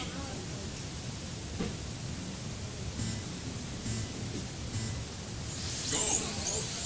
Yellow flag.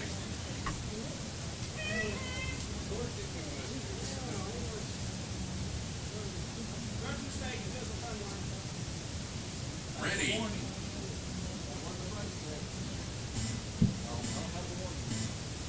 Go.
Slow down a little bit there, Bob. It's here. 20 seconds left.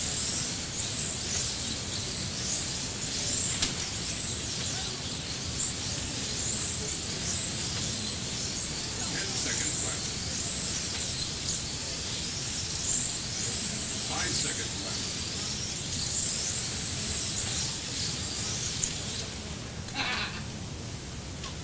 Heat over.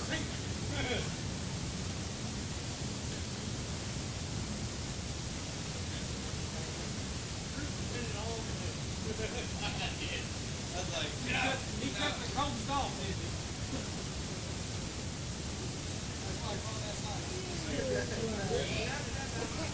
Oh, look at it. Oh.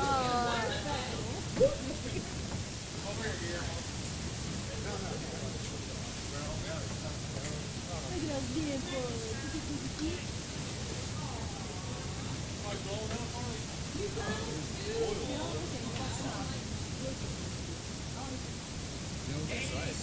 They're really advancing in humanity over there. That's what they say. Because we got an extra muscle. 70 seconds. Half of the thing's made. 60.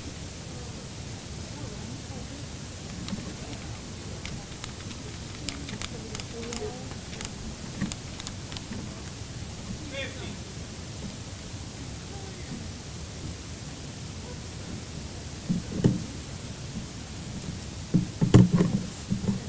40.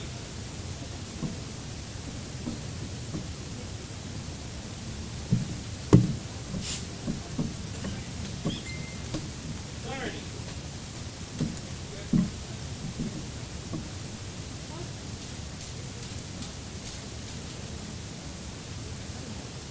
20.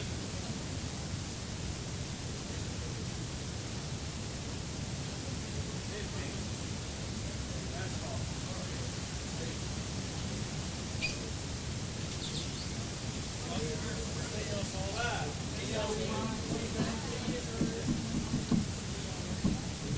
Ready.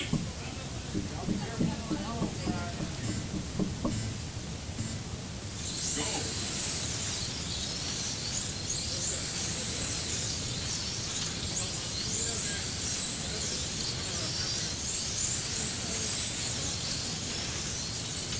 Yellow flag.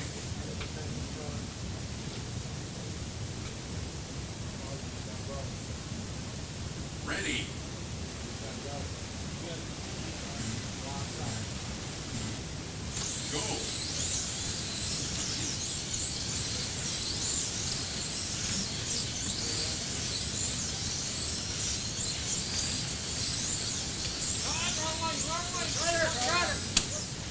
flag. All right. Yellow flag, green horn.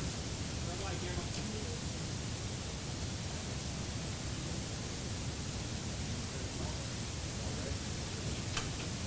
Ready. Wild column right. Right here in front. Right here in front. Right here. Right here. Go. Yellow flag.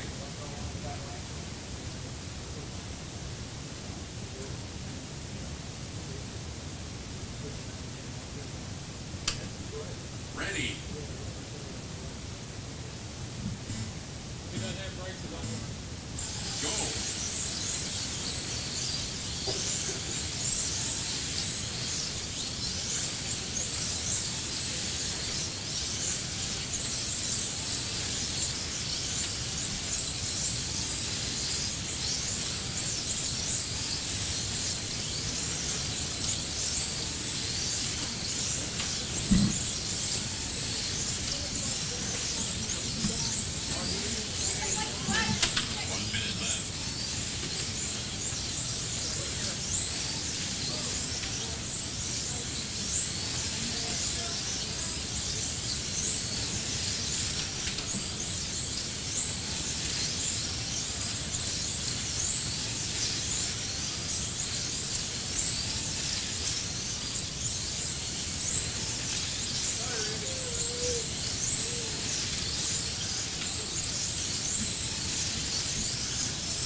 Seconds left.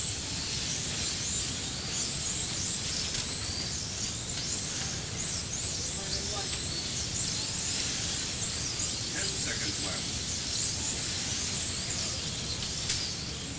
5 seconds left. Yellow flag.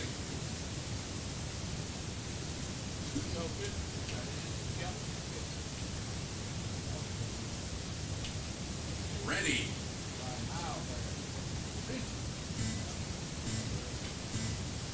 Go. 5 seconds left.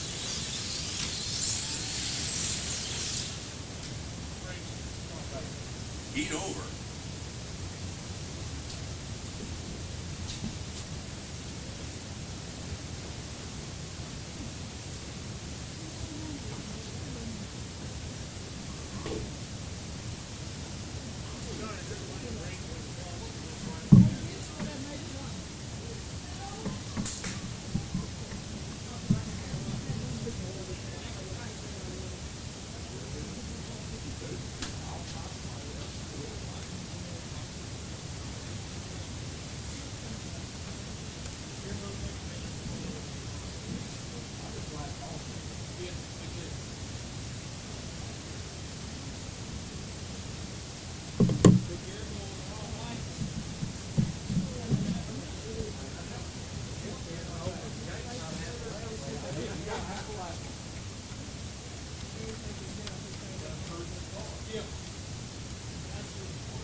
Ready.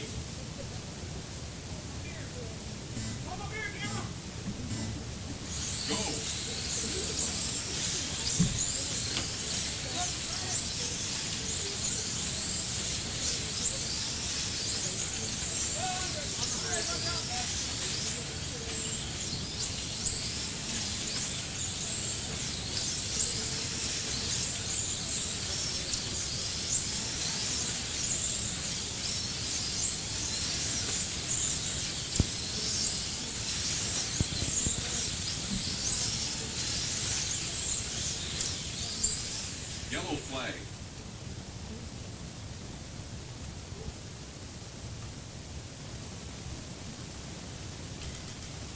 Ready.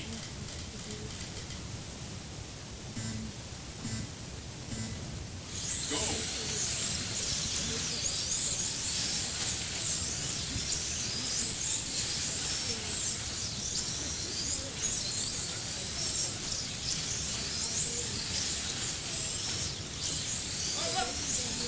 Yellow flag. I wanted to run blue really bad. We'll get there. Just trying to slow down Randy. Ready. Randy, you could have put him in the wall. Go.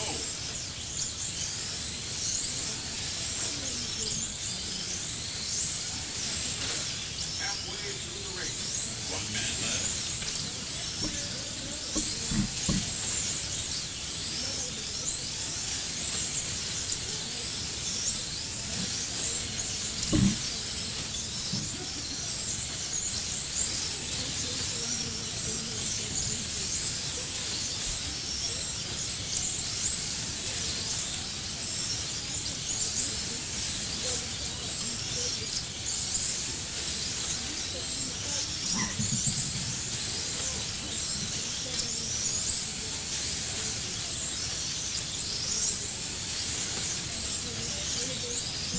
Seconds left.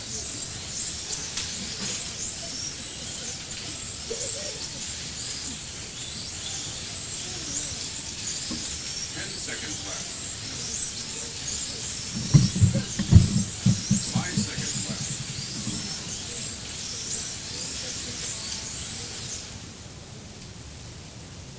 Heat over.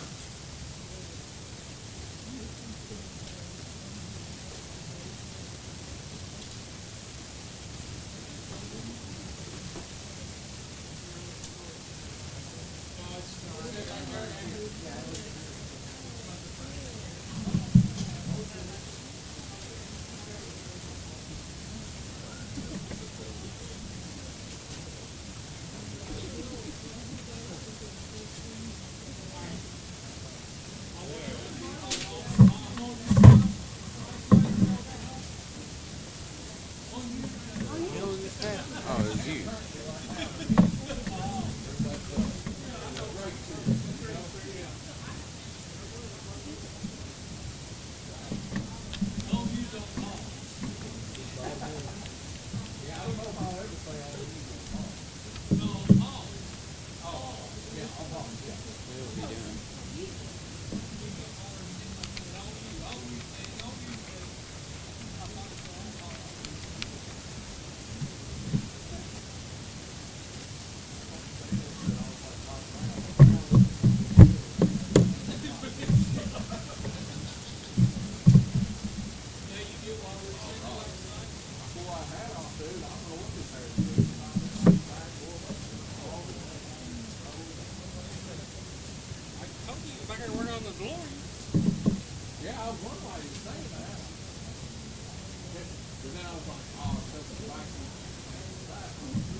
Ready.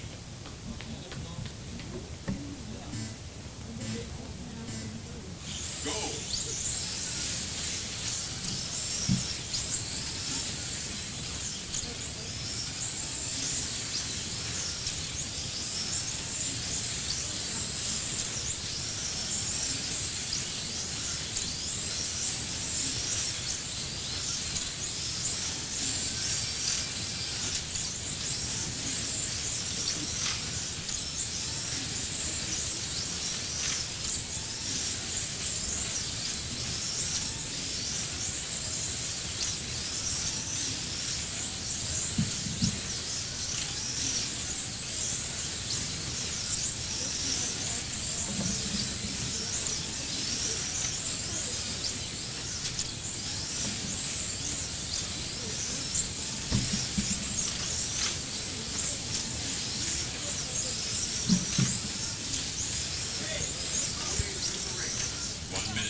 flag. Man, you got 2 lanes down. I tried, man. Ready.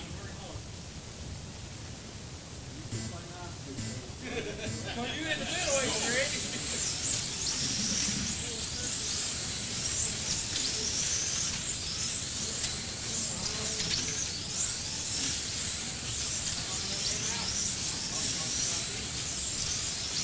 Randy helps you out. Try. Yellow flag.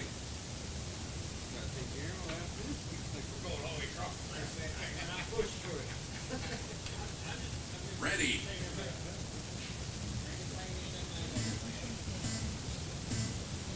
Go.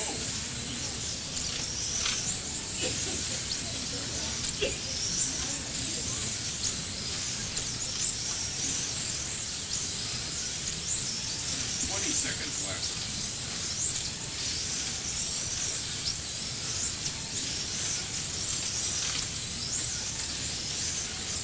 10 seconds left. 5 seconds left.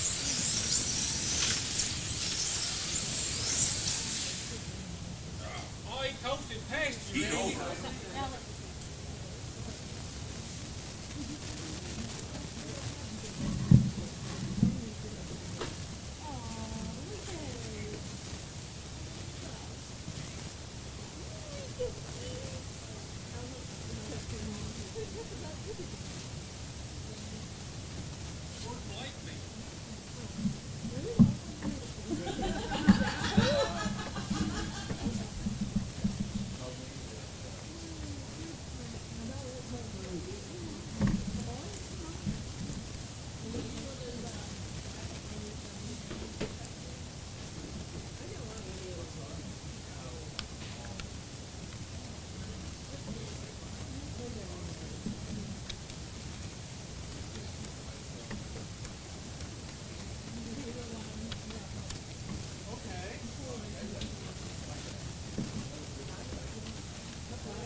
Ready.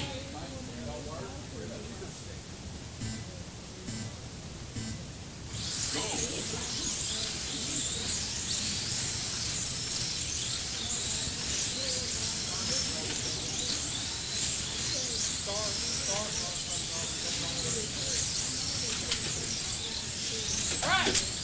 Yellow flag.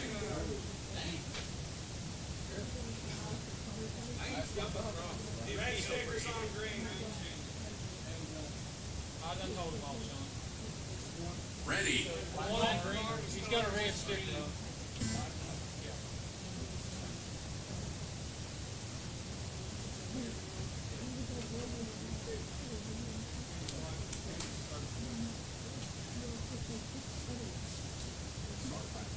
Ready.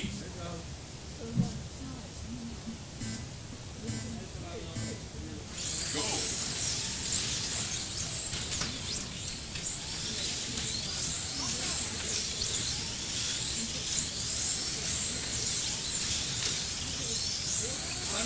Yellow flag.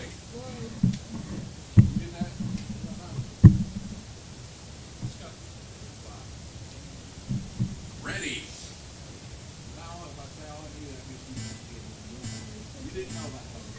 Go.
Right there.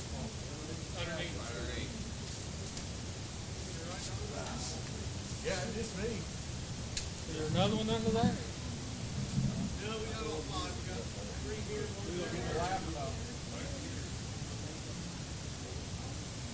There you go. What happened? Push that car through. All right, everybody ready? Ready. Play. Go.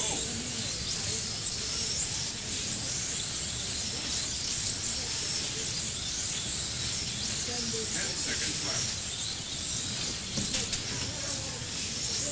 5 seconds left.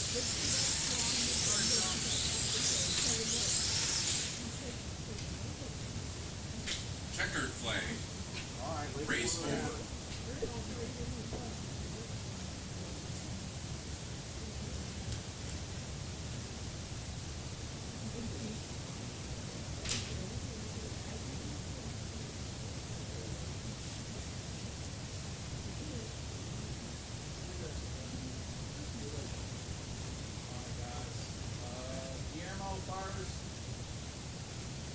Frosty second, John third. No. Drew third, sorry. Alright, Drew, what is your second number? Nathaniel? Ready? John?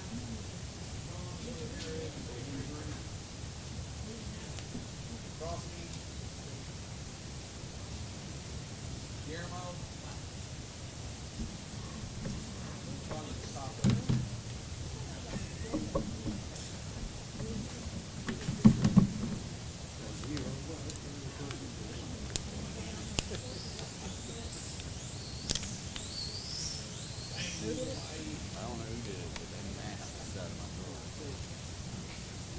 What did you stay inside the whole time? You didn't even get a tank. I said, did you stay inside the whole time? You didn't even get a tank.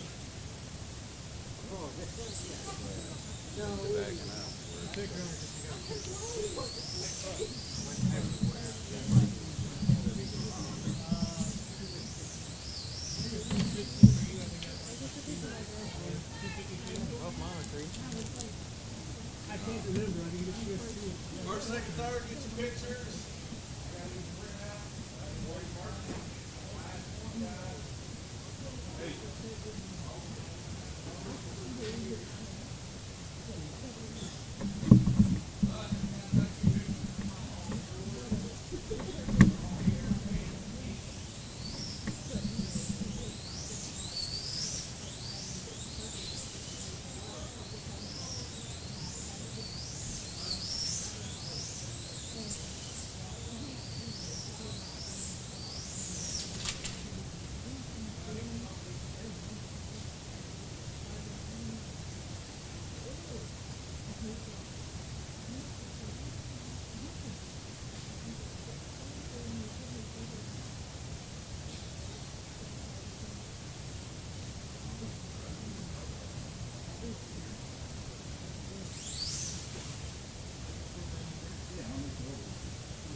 For these help track me.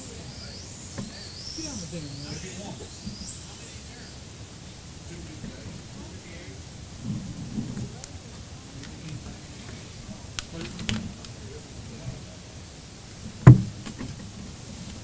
That's the one that's hurting. Look at you,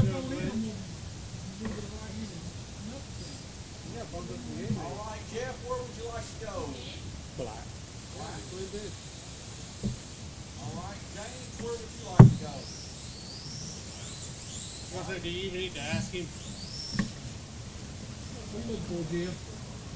No, I'm back. Sean, where would you like to go? Blue? Bud, where would you like to go?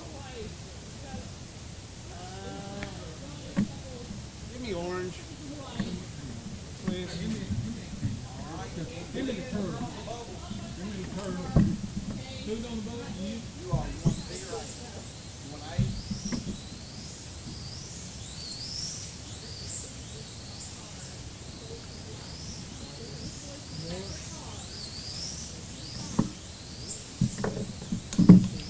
Guys, in about 5 minutes, let me get these laps put in the thing, and then we'll start the race, okay?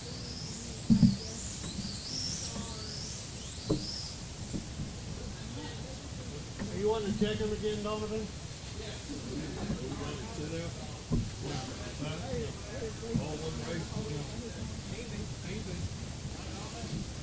Did you go up to A then, Glenn? Yes, he went up to 8. How did I get you guys? I turned one like No. I said, did you go up to? Yeah. Because I'm trying to get him the cars for the B main so he can track me. He did in the last race, so he just went like down the B.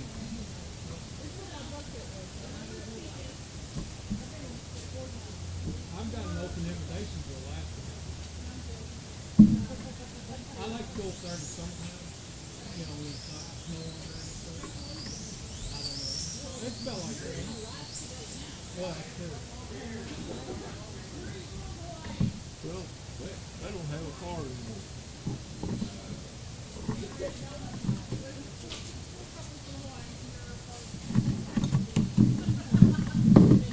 Yellow. Look at them over there.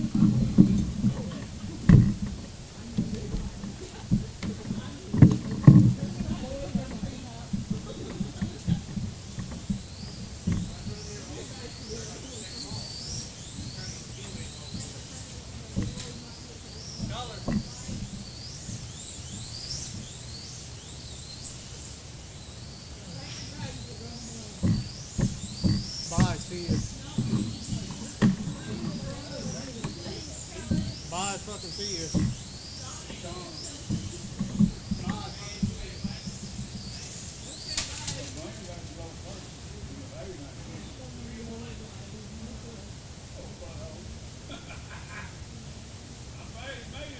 Amen.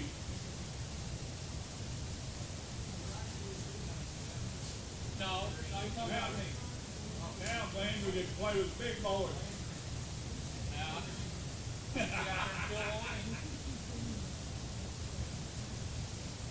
am off. I was run down to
know you're wrong.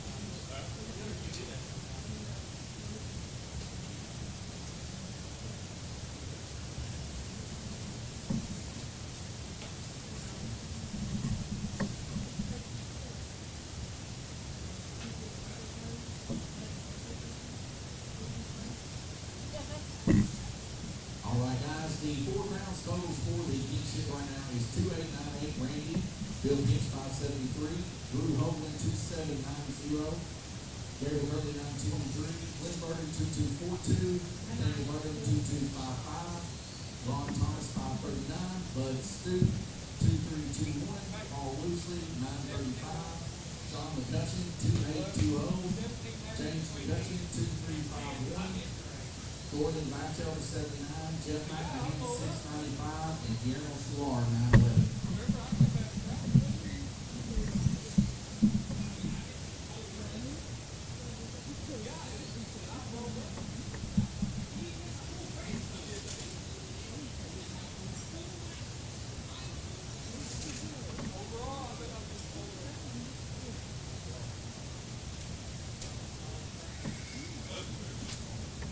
Yeah, I got you. I know that. I was just grabbing those cars from Youngins here. We got one more race. So we got a B-man and an A-man. I heard you. Stay in your own fucking lane. Let's roll.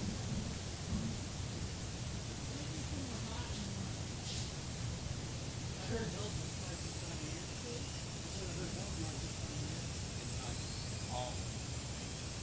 I'm not arguing. I visit there all the time. I got express lane for when I die.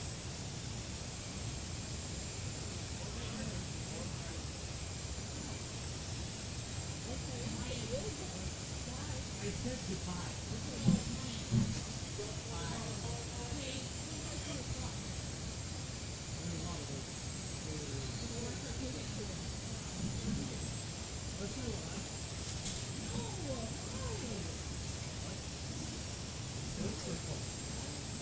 Exactly.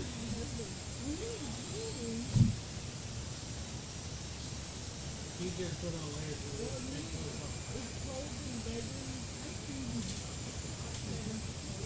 I'm comfortable stuff.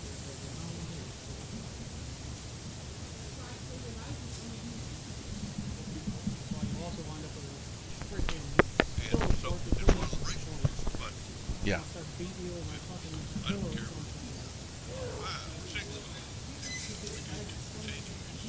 Yes, unless the track marshal says track. Now, did a track marshal say track? They didn't? Okay, bring that to my attention.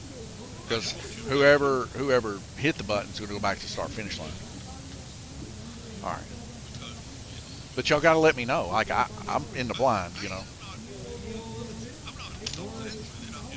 Yeah, I know. To get better, yeah, to get better, y'all are going to have to relax a smidge.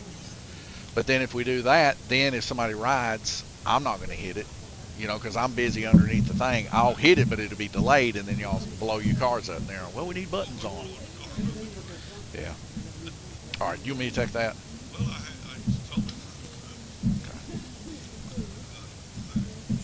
Yeah, it's a fine line, James. You know, I'm just trying to keep the peace. Yeah. But I'm just saying, just announce it. Yeah, I will. All right. All right. Let's see. That's you, Sean. Okay. Bud. Which one's Bud? Bud, what color is your car? Okay. And then Sean. Jeff. Jeff, what color is your car? Is it the silver? Okay, got it. All right, that's all of them. And I'll just need to see, Sean, I'll need to see your car. AE Stuke, can you hear me now? I have my microphone muted. Anyways, I'm announced to everybody right now, Randy Frost King Kirtley in a pretty big lead here at 2898. Anything I've just completely blown his car up. He should have this in the back pretty much. But nonetheless, Sean McCutcheon's right there. If Randy has a bad time, Sean's right there on his heels. And so is Drew Bonesauce Hoagland with 2790. So it's close between those three. But like I said, I've seen this kind of before. And those kind of big leads like that, it'd be really, really tough over there to make those gains unless car just gets destroyed. We're just waiting on Sean's car here.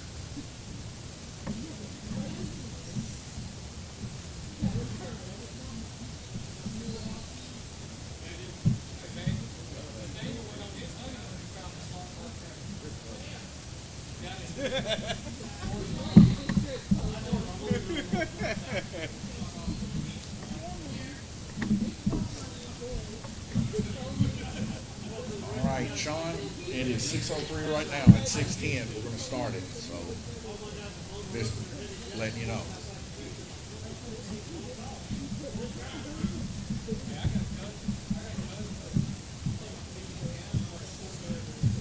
Guys, so we are going to be starting race at 6:10 to be ready, because technically we're supposed to run these back to back.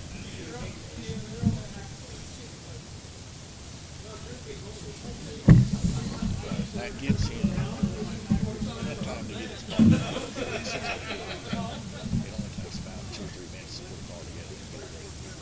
Yeah, granted, it's probably not going to be like the best car on the track, but it'll turn laps. And right now, after something like that takes place, that's what has to happen. Everybody else is ready to race. Everybody else has their cars turned in past tech. They are on the track, ready to go. And I'm just buying Sean a little bit of time because he ran his car wide into the dead man corner. So, technically, I probably shouldn't even buy him any time, but you know, very few guys in here, and the majority of my guys, so they understand. Everybody has a good mission. Just like all road, whenever Gamble control broke down, it's a live track. We roll on. So, same way with Randy, he needed to fix his car on the front stretch. Sorry, the button's coming. Now, under our normal racing schedule, when we're racing in the series and stuff, we wait on the guys and all that. But when it comes to the championship, that's part of the struggle. Somebody might have struggled early on in the series, and they need that advantage to gain back up because they had a broke car in the race or whatever. So it's just, you can't really play favoritism. That's the biggest deal, even though it is heartbreaking to do the kind of stuff that is required. You got to stand firm and just make it happen.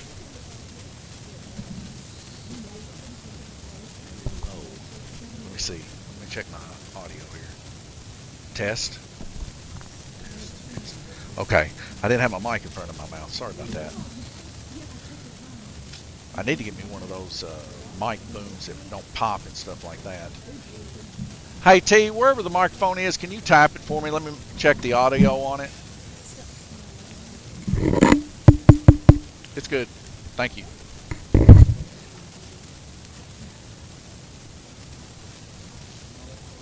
Okay. Now these will be our last AE, can you still barely hear me? Still barely hear me, or can you hear me good now that it's in front of my mom? Okay, thank you. I don't know what's happening. I'm probably running pretty low on my battery, most likely, is what's taking place. But it's been a long day of racing. Thank you, Kenneth. All right, good. Makes me wonder if I can turn it up just a little bit, maybe if it's still just a little tad low. I am at full blast, so that is not going to happen.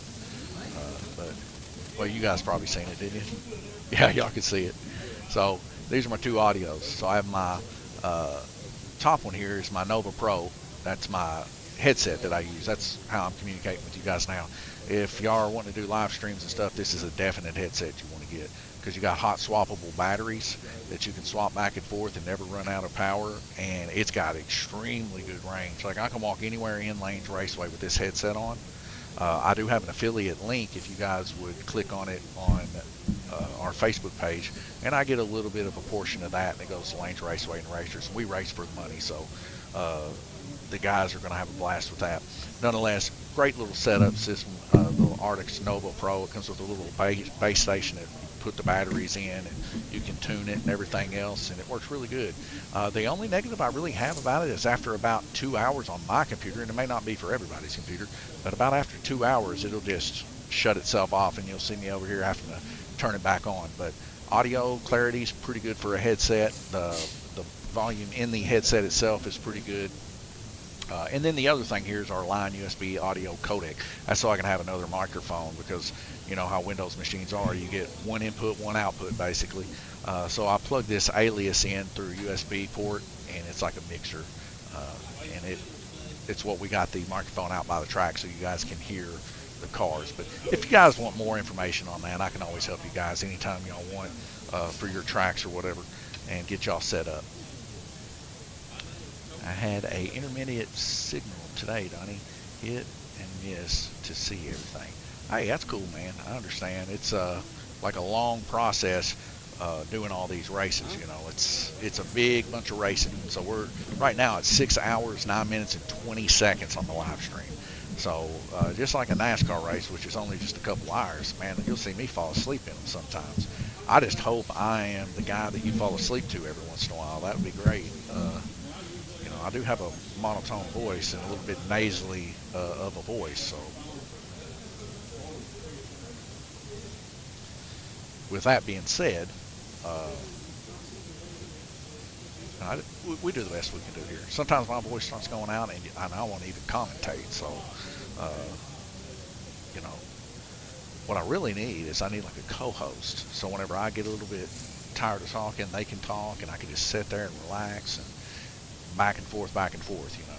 But not always the case.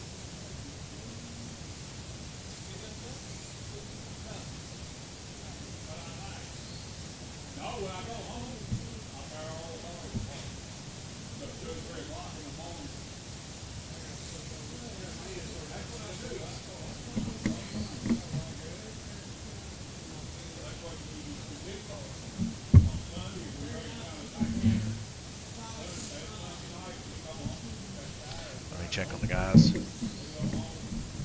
All right, guys, how much time we got left on that car? Can't get the pins in? Okay. Won't fit? Okay. Drew, are you getting it? Are you figuring it out? Dad, you got some thin pins? Dad's got some thin pins over here. So they just bought some pins. They lost some pins, and the Cofford pins are too thick. But Dad's got a collector stash from back in the 80s and 90s from the thin pin era. So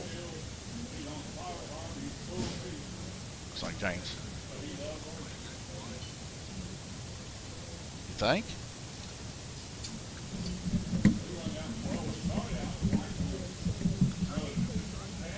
I don't know. Let me ask Drew. Drew, did Dad give you the thin pins? He didn't. Hey, T, check my pin stash. Not the red cap pins, but they're bobby pins. See if Dad gave them to me.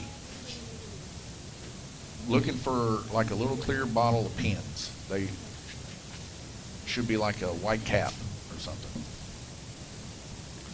'Cause I remember seeing them.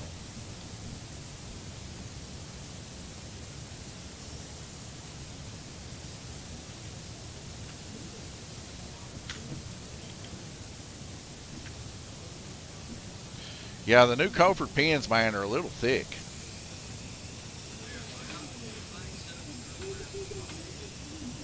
You got some, Guillermo? All right. Hey, there you go, right there, James. He's got a couple right there.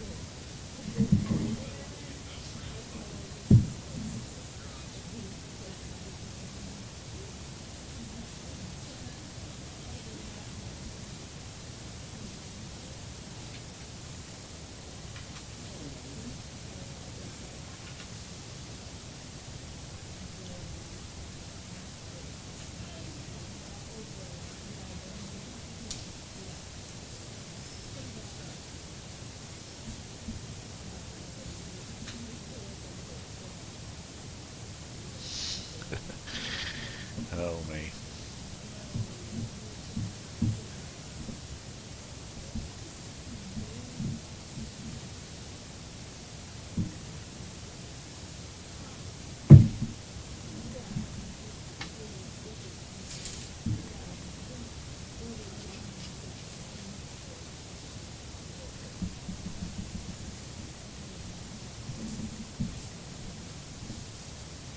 Dad, what'd you end up getting right there? What is that you got eating?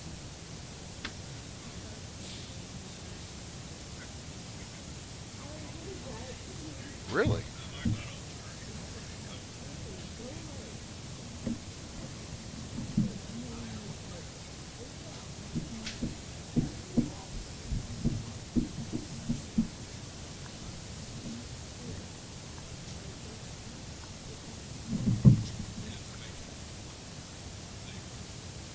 Huh?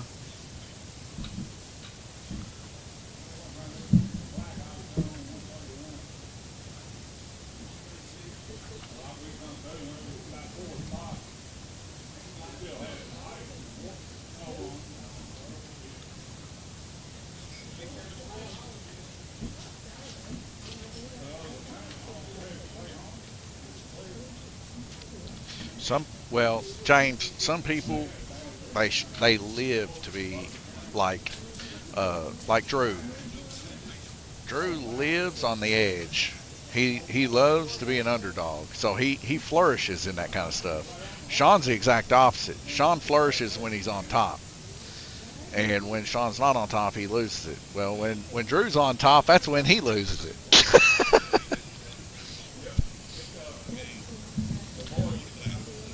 Yeah.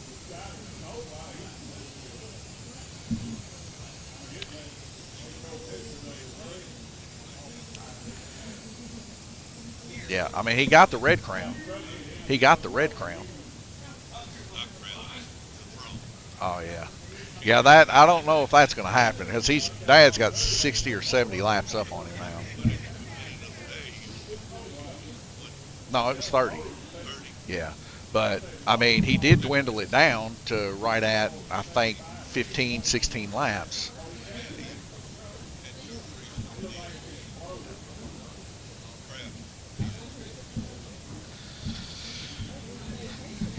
It's tough. You can ask Paul. Paul was up 15 laps in our first 4 crowns. 15 laps up on Dad, and he crashed out. Well, he ran out of braid, and his car wouldn't make connection. But he had 15 laps, and then the car would come in, and it would go out, and it would come in and go out, and he wadded his up. Shoot, we're just now starting to see Paul come back. But, you know, I was devastating because, man, me and Tom Payton and Jackson, that was right when Jackson was starting here. We worked so hard on making Paul have the perfect car to beat Dad. And it was great up until the braids burned up on it. I mean, Dad couldn't touch it. Could you, Dad?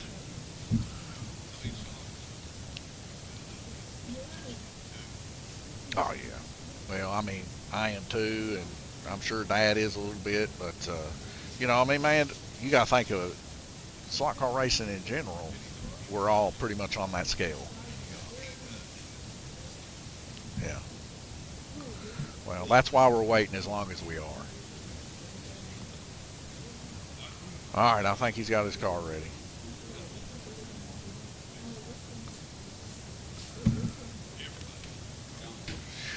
Man, that would just be a mess, the way everybody's been racing today.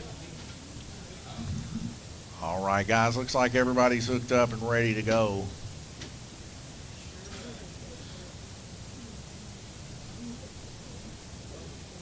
Guys, if you're in the A main, please help track marshal.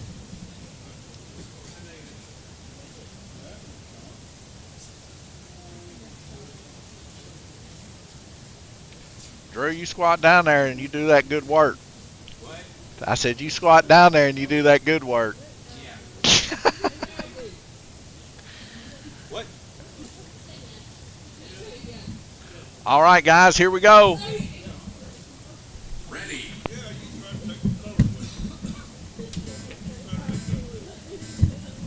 Go.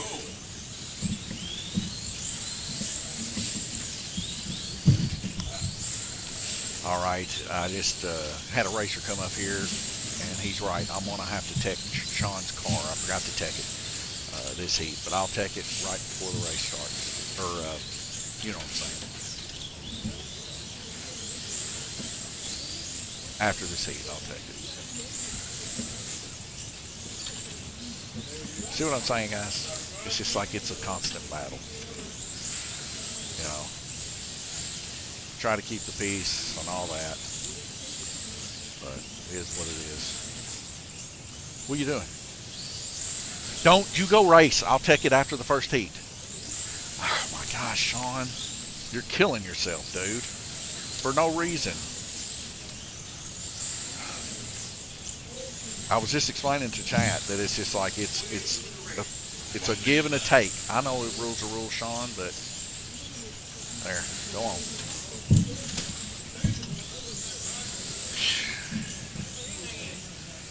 One thing you can say about Sean is he's an honest dude, man.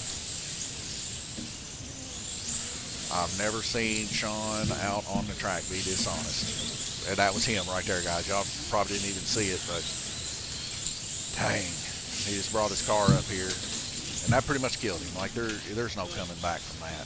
Right now, 9 laps. He just lost 20 laps right there. So if there was a hope for Sean to even grasp those 60 laps that he needed to make up from Randy Kirtley, it's pretty much shot unless Randy just blows his car up in the first couple heats.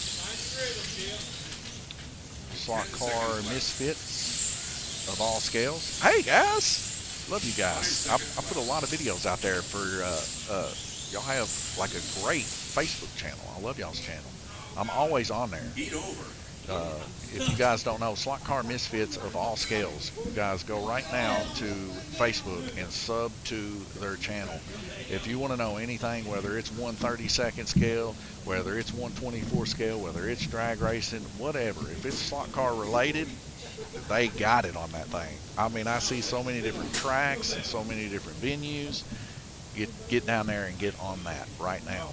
I was actually introduced to the channel by Mick Brown when he came down to the Flexi Challenge, and as soon as he told me all the good things about it, I insta-subbed, and haven't regretted it since. Great place to learn a lot of information about slot car racing and where some of the bigger races are. So definitely hit them up on Facebook, and looks like they got a YouTube channel too. Hit that up. Let's make slot car racing huge again, like it was in the 80s and 90s, man. People wearing Castrol trucker hats, and I'm not going to say what kind of drinks they were drinking, but there was a few, and a lot of chaw spitting and sitting on hay bales while everybody was burning down Parma controllers. I remember it vaguely. Like when I was a kid, I remember that kind of action. Remember hot dogs being sold out of crock pots, man. Love it. I'm Tom Wirt. Tom, you're famous, man. I watch your stuff all the time.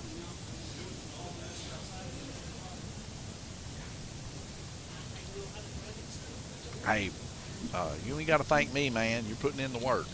You ain't got to thank me at all. You guys have got an exceptional channel. Like I said, when I got stuff that comes out, I put it on you guys' network because y'all like the same kind of stuff I like. Works out good. If it wasn't for you guys and it wasn't for other places like you guys, you know, slot car would have been dead back in the 2000s, you know. But you know what? It's still hanging in there. Yeah, there's a lot of the old school American tracks and stuff that got thrown in the dump. But hey, we're moving on from that. We got track makers like Giannis Nabokins making flat tracks for Flexi. That's a big deal right now. We see people like Roger Schmidt firing up Parma again, putting flat tracks in that dude. I mean, guys, it's starting to get big again. Not to mention, I've seen too where Giannis has sent a message. He's going to start making 1/32 wood scale tracks with the plastic surface on it. So that's pretty cool. So all the way around through the board, slot cars is getting huge, and I'm loving it. As you can see, I mean, I'm in Livermore, Kentucky, guys. This is a no-name town here. And I'm excited to say we're pulling quite a few people here to be a no-name town. You know, we got plenty of racers here. Yeah, we're running 2 mains here when we only had like 8 guys, but we need the track marshal. But when you're looking at a population of a town of being anywhere from 900 to a couple thousand, you know, it's pretty good that these guys come and support a racetrack, and I'm seeing it all throughout the U.S. Now, you know, Europe and Australia, man, and Argentina and Brazil and stuff, it's big there. So, you know, they've always had the numbers here recently. But I really do credit a lot of the resurgence to like European areas for the U.S. You know, we're seeing a resurgence back in Division I type stuff. Wing cars, guys are really wanting to get back involved with that. That was something that kind of died off a lot, and now we're seeing it pick back up. The guys want to go fast again. They want the big setup cars holding it wide open on a bunch of the tracks, and they want different kinds of tracks, the skill-based type of tracks too, where it's not as bad. But there's a variation in between those two, and I'm loving it, man. 5 seconds left. And I'll tell you what I think is really cool is the basement tracks that some of these people are putting together. I've seen this one guy, he had like a scale Monaco in his basement, that he had like the ocean and the yachts out there, and it was just a 2-lane plastic track. But you know, I mean, it looked like the real deal. I'm like, I wonder how long it took that guy to build that. Stock Car Misfits of all skills says, loving the flat tracks, and I think they will be great for 132nd home racers too. I'm telling you, they are. I caught your video a couple of days ago, maybe a week ago, where y'all were at a track that had a white track, and it was flat track, and there were some new guys that were there that night. See, so like they're getting new guys there where you were at. It's the same thing happening here. Like the younger kids, man, they're like me. They're like you, you know. They're wanting to get involved with this analog lifestyle, and I'm loving it. You know, more ways away from the internet, the better. These kids are learning how to, you know, be craftsmen on these slot cars. They're taking it really serious. We've had several kids here take it really serious. Super exciting. I don't know. I'm probably way too excited about all this, but you know, I've been doing it for a long time, and I still love it. It's super cool. The 132nd stuff, I'm hooked on. We just started it. It's kind of funny. We only started it about 3 months ago. Frost King Kirtley, Drew Hoagland, Brian Bender, me, and you know, that was the starting group. That I got a couple cars from Electric Dreams. If y'all know anything about Electric Dreams, definitely check those guys out. Oliver up there at Electric Dreams got us hooked up with our first little batch of cars, and we ended up racing them. And I'll tell you what, I was just super excited about those cars and how cool they was. It was so hard to control them in the corner on a flat track because, you know, it's got those rubber tires, and it's not like foam tires like what you're seeing here on these wing cars. They can really grip down on a wood track with a little bit of surface to it, you know. That glue does matter with those kind of cars, but you can still just spin the rubber right off the rim if you ain't got them glued down, and that's what really attracted me. I told my brother when I started racing it, I said, you know what this reminds me of? It reminds me of iRacing, but in slot car form. Like, you got to be real easy with the power. You got to bring that trigger in nice and easy, you know, to get the power to lay down. Because if you go too quick, it'll just spool the tires, you know. So, and plus the cars, they are hyper realistic. They all are built like extremely well, super lightweight. The chassis, the cars themselves can take a beating. The only thing I've seen with those cars that may break on them is the wing. And then you just snap the dude back in, take a soldering iron, burn it on the other side, and the thing never comes off again. You know, so really cool stuff. It's just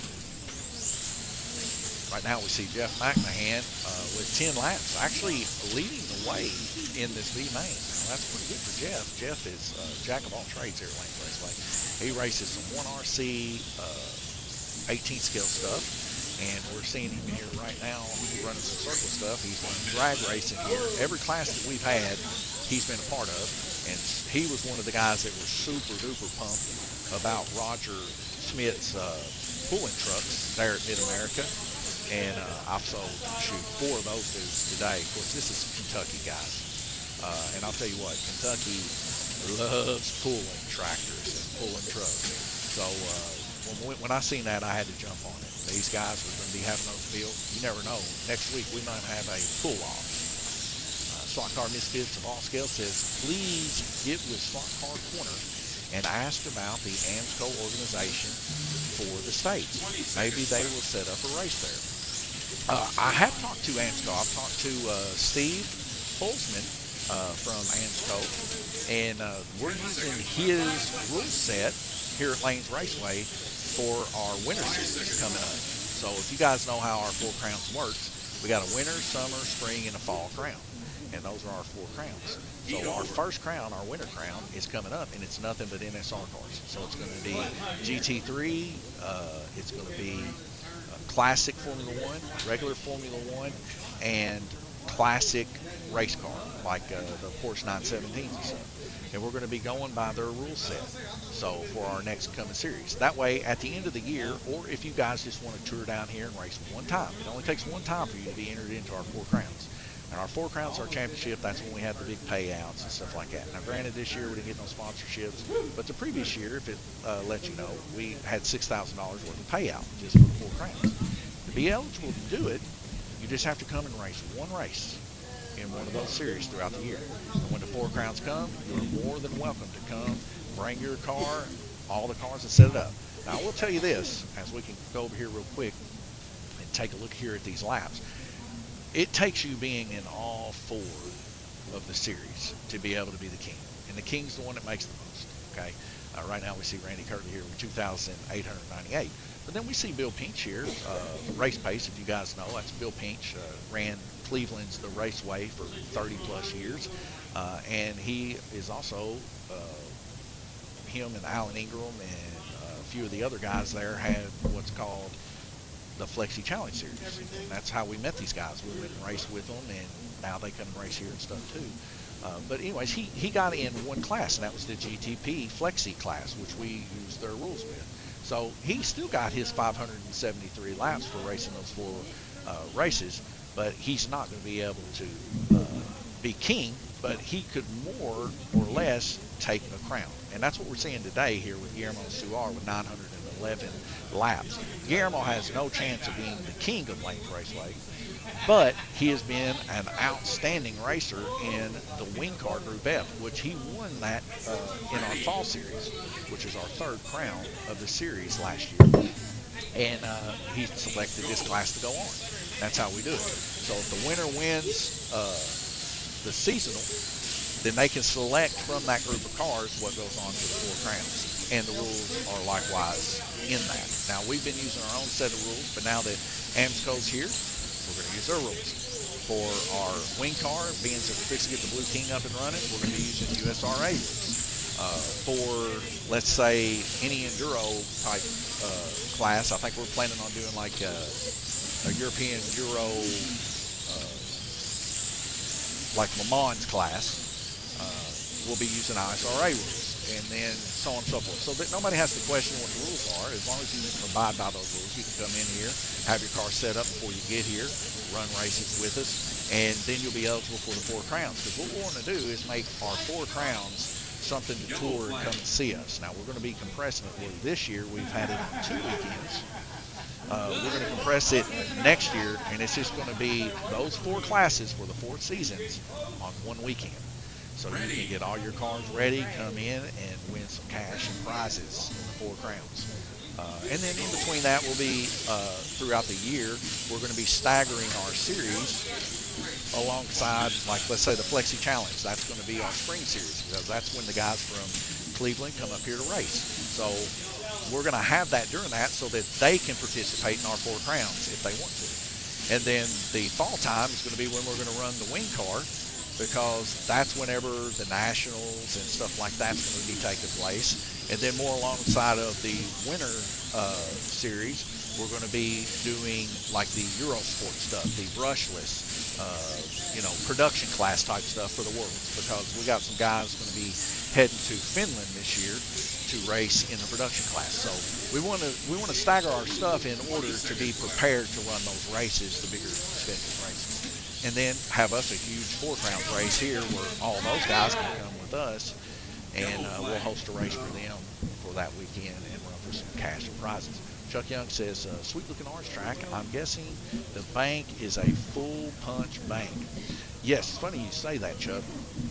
My dad built this track in 2001. Of course, we helped him, but he was the mastermind behind it. We call it the Atomic Tangerine. It's actually 16 foot shy of the Monarch Orange, and that's why that bank is so radical. It's right out of 45 degree, and it's because we had to pinch that in to be able to make the dead man be up underneath of the bridge. Where if you know on a regular orange, you got a little bit of a straight piece there before it goes under the bridge. And also you got a little bit of a piece there that extends out the S-turns too. So we don't have that, and that was so we can fit it in the basement. He ran under the moniker under Slot Blog as Western Kentucky Slot Raceway for 25 plus years, because he had a track downtown Livermore 89 through 92. Then we started racing in Owensboro with Greg McClintock and Dale McClintock, their track, and we did some FCR and stuff there for a few years. Got a little expensive, and then that's when he decided he was just going to build a track and just stick it in the basement. I have some YouTube videos online. You guys can check that out when we're down in the basement. Man, it was a nightmare. Busting our heads on the top of ceiling mounts and scraping our knees on concrete coal slide. It was horrible, man. But we did it for 25 plus years, rain, snow, sleet, or hail, about October all the way through about January. My mom was a tax preparer and still is. And, you know, when she was doing taxes, we'd meet up on the weekend and race. Well, these buildings came available. My brother ended up purchasing the buildings. So now we're not at the mercy of a lease. You know, we're just at the mercy of me paying rent to my brother. And that ain't too bad. He does help us out a lot, and he is also part owner of Plains Raceway, so that helps, you know. Slot Car Misfit of all scales says, I just think it's awesome to unite with 132nd racers and also build 124. Dude, I do too, and I never would have thought I'd have seen the day, because, you know, for a long time, the 132nd guys had such a hard time. And the hard time that they really had is they had their choice between like home operated kids like Carrera 132nd and Scale Electric 132nd. It wasn't until they started coming out with these NSRs and the Revo slots and all these ones that you could really tweak and torque and stuff underneath and change the chassis and all that it really became more of an enthusiast type thing. And then I think that was the breaching level that breached the two together and made it where it was interesting for our 124 scale guys, because, you know, 124 scale guys, man, they'll throw down some brass, they'll throw down some piano wire, they'll build a chassis out of anything, and they love the tinker aspect of it. And now that the 132nd has that tinker aspect with it too, you know, and you can race these at home, it's a perfect combination, and I love them. I love them way more than I do like our old school hard body, and we used to run that, like I said, up at Greg's, and it was fun for the time, because I mean that was basically it. It was Pharma, Car of Tomorrow, Lexan body, or you were racing hard body, you know, and it was a snap tight hard body called, just to make it look realistic. But these NSR cars, they got a mind of their own about adjusting the front wheels, tire compound. It is and I love to see what they're doing. They always come out with different car designs, different liveries on all the cars. Formula One cars are incredible at NSR. I mean, incredible. I've seen them everywhere. They look like models, and they got collector value too. People will be stacking those little jewel cases up just to show off their collection. And it's hitting real big here. You guys, no mic, okay.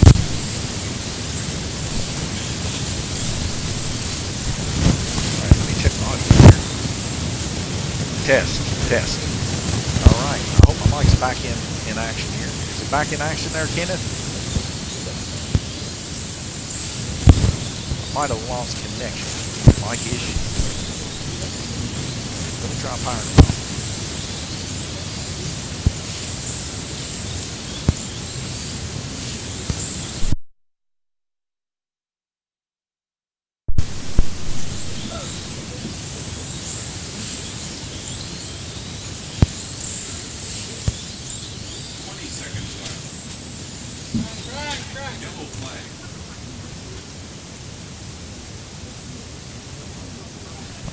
All right, hopefully I got a mic on my mouth now. So my Alias, every once in a while, it gets hot, and it just, man, it cranks the gain up on it. It's about time to get a new one, guys. This thing's about 4 years old now. Can hear you, but rough. Let me fire up the live stream real quick to see what's going on. Just give me 1 second.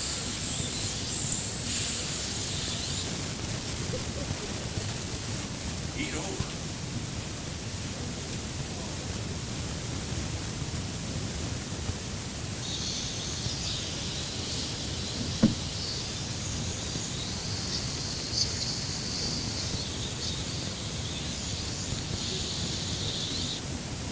Okay. So it's probably feedback, I'm guessing, now that it's better. It's probably a little bit of feedback. Let me turn the main gain down just a hair on the slot cars, because the slot cars are getting a little whistly out there, I guess you would say. And then also there's a group of ladies over there too, right there. Makes sense. You can see the ladies there on the stands to the middle portion there. They're watching the race over there. So you might be hearing them talk too. I'm sorry about that. But, you know, they like to talk. They like talking about racing and stuff. But I'll tell you what. I lost complete concentration. I guess that's a good time to get back to the racing. Bud Stu, 34 total laps, segment laps, 34 for Sean McCutcheon. Total laps 156 for Bud Stu, 143 for Sean McCutcheon, 137 for James McCutcheon, and 113 for Jeff McNamee.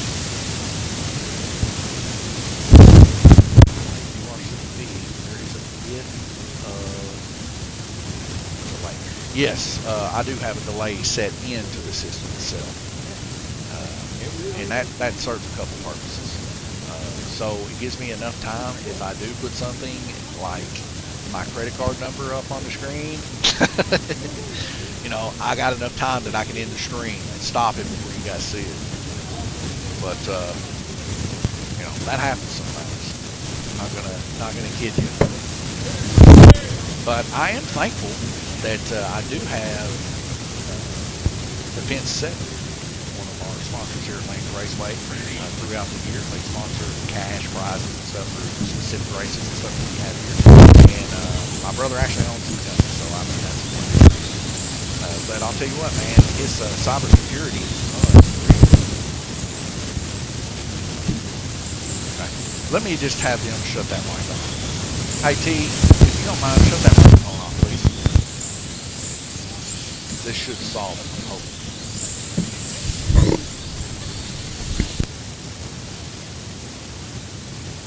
Alright, how is the audio now? Is it better?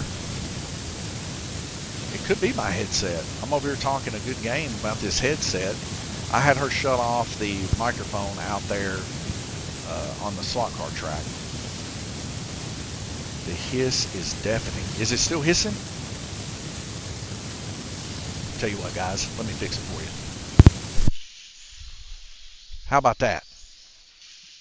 We good now? Please tell me we're good. Because if we're good, that tells me that my Alias is finally crudted the bed, as they say.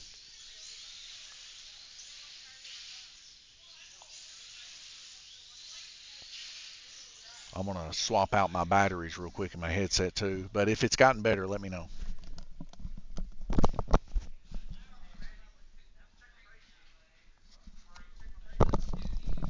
All right, great. So I'll tell you what it was. So I got this mic, right?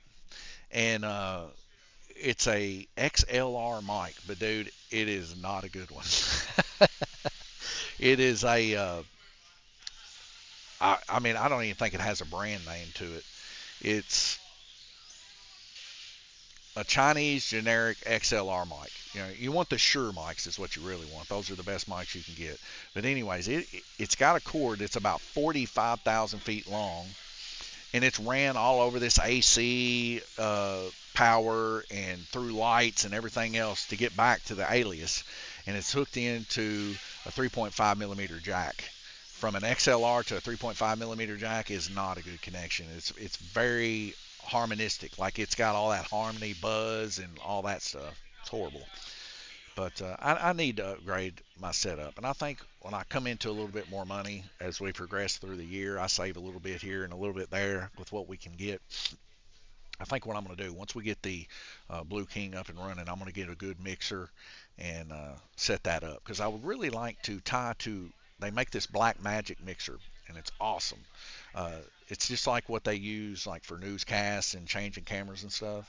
And what I want to do is I want to get all of the Cat 6 Power over Ethernet style cameras in here. And I got enough room for, I think, about 8 more on our switch now, so we can have 8 more cameras and get down into the nitty gritty spots. I'll have Paul come in here and help me with them and line them out exactly where they need to be and get those really good action shots there and tie it back to that Black Magic mixer. And it's just got little push buttons on it, and you can swap between cameras, and it's instantaneous, and it's all analog back to the digital source. So it's not like clicking a mouse like I'm doing now to like swap over to here or to swap here or to swap here, right? Because there is just a little bit hair of a delay for me swapping to the different camera modes by doing that. But with that mixer, it's all instantaneous. It hits, it goes, and you're not relying on the computer to do all the processing. Slot Car Misfit of All Scales says, what is your name? People call me Donnie. I go by Don, Donnie, Donovan. That's my name. That's the clearest you've been all day. Hey guys, I'll tell you right now, just like I was telling you guys before, this headset is unreal good. Now, I'm not going to tell you that it's cheap, but it's a Arctis Nova Pro Wireless. Y'all check it out. I do have a affiliate on our Facebook page. If y'all click our affiliate link on that, it actually helps us out here at Lanes Raceway. We get a little bit of a kickback if y'all buy it from there. But it has hot swappable batteries in the earpieces, and they last all day long. And I mean, I'll show you here later whenever I go out there to Crown the King and stuff. I will move all the way to the other end of Lanes Raceway, and this thing will pick it up. Ken Schultz says, the Don. It's funny, they used to call me the last Don in high school. I had a different kind of attitude back then. I was a little, what they like to call thuggish, ruggish bone. Let's see, Slot Car Misfit camera modes are great. Yes, I love the camera modes. I love the different views. Like what a beautiful view would be right there for the orange track would be one right up underneath that bridge, so you can see them slam into the dead man's corner. And then one of them about right there where Glenn is with the ATC shirt, coming through the S turns with that nice, beautiful lead-on shot. Man, it'd be great. Of course, my brother knows. I was super pumped as a kid. I had a little video camera. I'd go out and I'd video camera animals and all kinds of stuff, man. I just always liked that kind of stuff. Very cool. And I'll tell you too, we got a pretty good setup right now. I actually use the orange computer. Let me see if I can move this real quick and I'll show you. But if you look right there in front of Jeff there with the aqua blue hat where the TV screen is, so there's a Cat 6 cable that comes down there. And off of the end of our stands where the ladies are at, I put a camera there, and you guys probably noticed it. I'll follow the car all the way around in qualifying on the flat track. And I've noticed this too, if you guys are running a slot car track yourself, it gets a whole lot more retention. Like people will watch a qualifying session, like because I can see how many people are watching and everything up here on this XSplit program. I don't use OBS, I use XSplit. My brother paid quite a bit of money to get us this. And I'll tell you what, it works pretty good 99% of the time. Right now we're using on an i9-139K 6% of our CPU, 21% of our GPU, and we got a 4090 I don't know, water-cooled video card. But nonetheless, the cool thing about it is I'll take that Cat 6 off of that, pull it out of our transponder little box. I mentioned that in a video a little bit a while ago for you guys, so that if y'all are trying to link all your TVs and stuff to your computer, your centralized computer like this, and run like a, what do you call it, well, kind of like Screen Connect, like a Screen Connect with it, like a remote support.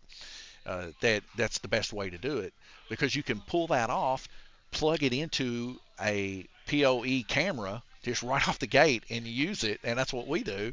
And for special race, like on the blue track, I plug it right in, go over there, pull it right out of that dude, and plug it right into the POE switch port, and find the IP address, and boom, I got a camera like that, and I didn't have to run a big bunch of cables, you know. So it works. Kenneth Schultz says the XLR should not hiss that bad. Yeah, it shouldn't, but it's an XLR to a 3.5 millimeter, and the cord is huge, man. It's like 100 foot long. Because my Alias only has one XLR port, and I have to use it for a different thing for us out there.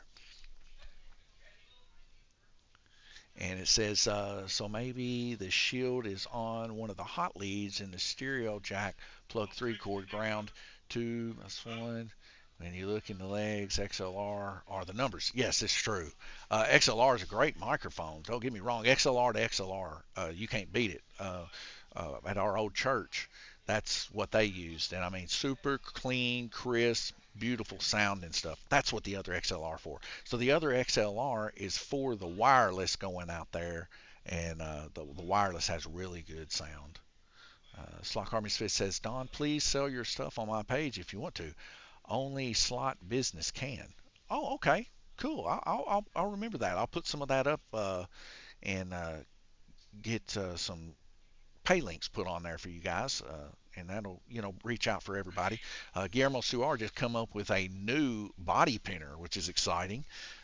It's for the Group F wing cars that they're running right now, and it pins them perfect. It's got like a little drop-off nose on it. I mean, I'll tell you what, guys, Guillermo Suar, he's right there in the front portion. If you go right straight through the S-turns there, that little guy right there with the white beard, that's Guillermo Suar, a genius when it comes to slot car racing. And Slot Car Misfit says, want to help you guys market with others. Hey, thank you for that, and I will definitely jump on that. Like I said, man, you guys want to share stuff to us here at Lanes Raceway too. I'm sure the guys would definitely love to see some of the videos and stuff you guys have. Just tag us, and they'll all be able to see it. Because anything that we're tagged in, I make sure that everybody that follows us are able to see that. So that's a good thing, because that builds the community. You get the big community together, you get everybody talking about slot car racing, and that's how it gets big. Just so happened back in the 80s and 90s, it was a little bit different how people got together. They get together at fairs and stuff like that, and boom, you got big races. No longer than 60 meters of cat cable to POE, 180 foot. Yeah, we're using the new Cat 7 stuff. It's huge, man. The wire's a lot bigger, so you don't have as much voltage drop and stuff. But it is a little more expensive. Did you, by the way, know that Cletus McFarlane got his own rising track too? Yes, Lane Racing Track, pro-built by Hobby something, who built Racetrack. Yes, Lane Rising Tracks. Lane Rising Tracks. I guess I'm a little confused on that. I seen this earlier when you was talking about it, Kenneth. Could you elaborate what you mean by Lane Rising? Or raising? Lane raising, lane rising, I guess the same word.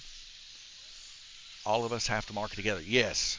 As the old saying goes, strength in numbers. Guys with the same kind of mindset as you, doing the same stuff as you, those are not your enemies.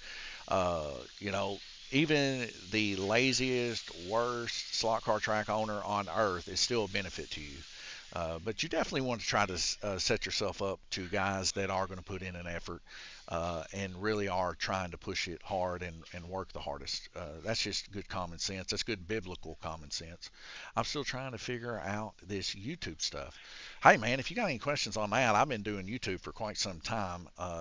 It's a lot of uploading and stuff like that, and you got to wait forever. But you can upload higher quality stuff than you can on Facebook. All right, guys, I got to get over here to these racers real quick. Just give me one moment. All right, James, what is your section number? 13? 12? Okay. Bud Stute? 5? Oops, not 45. Sean McCutcheon? 19? Okay. Jeff McMahon. 8. All right. 27? 21. Okay.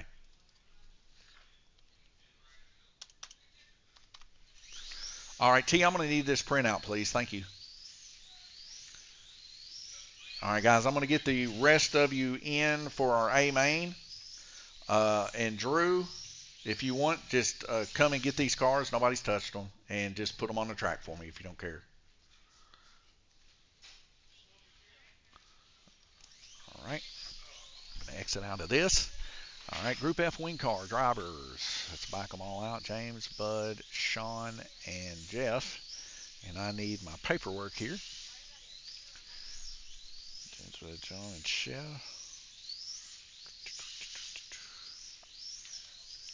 Thank you. All right.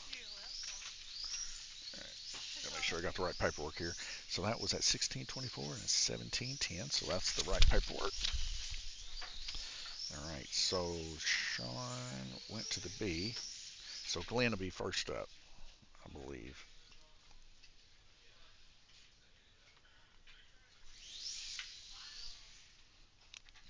All right, Glenn, where would you like to go?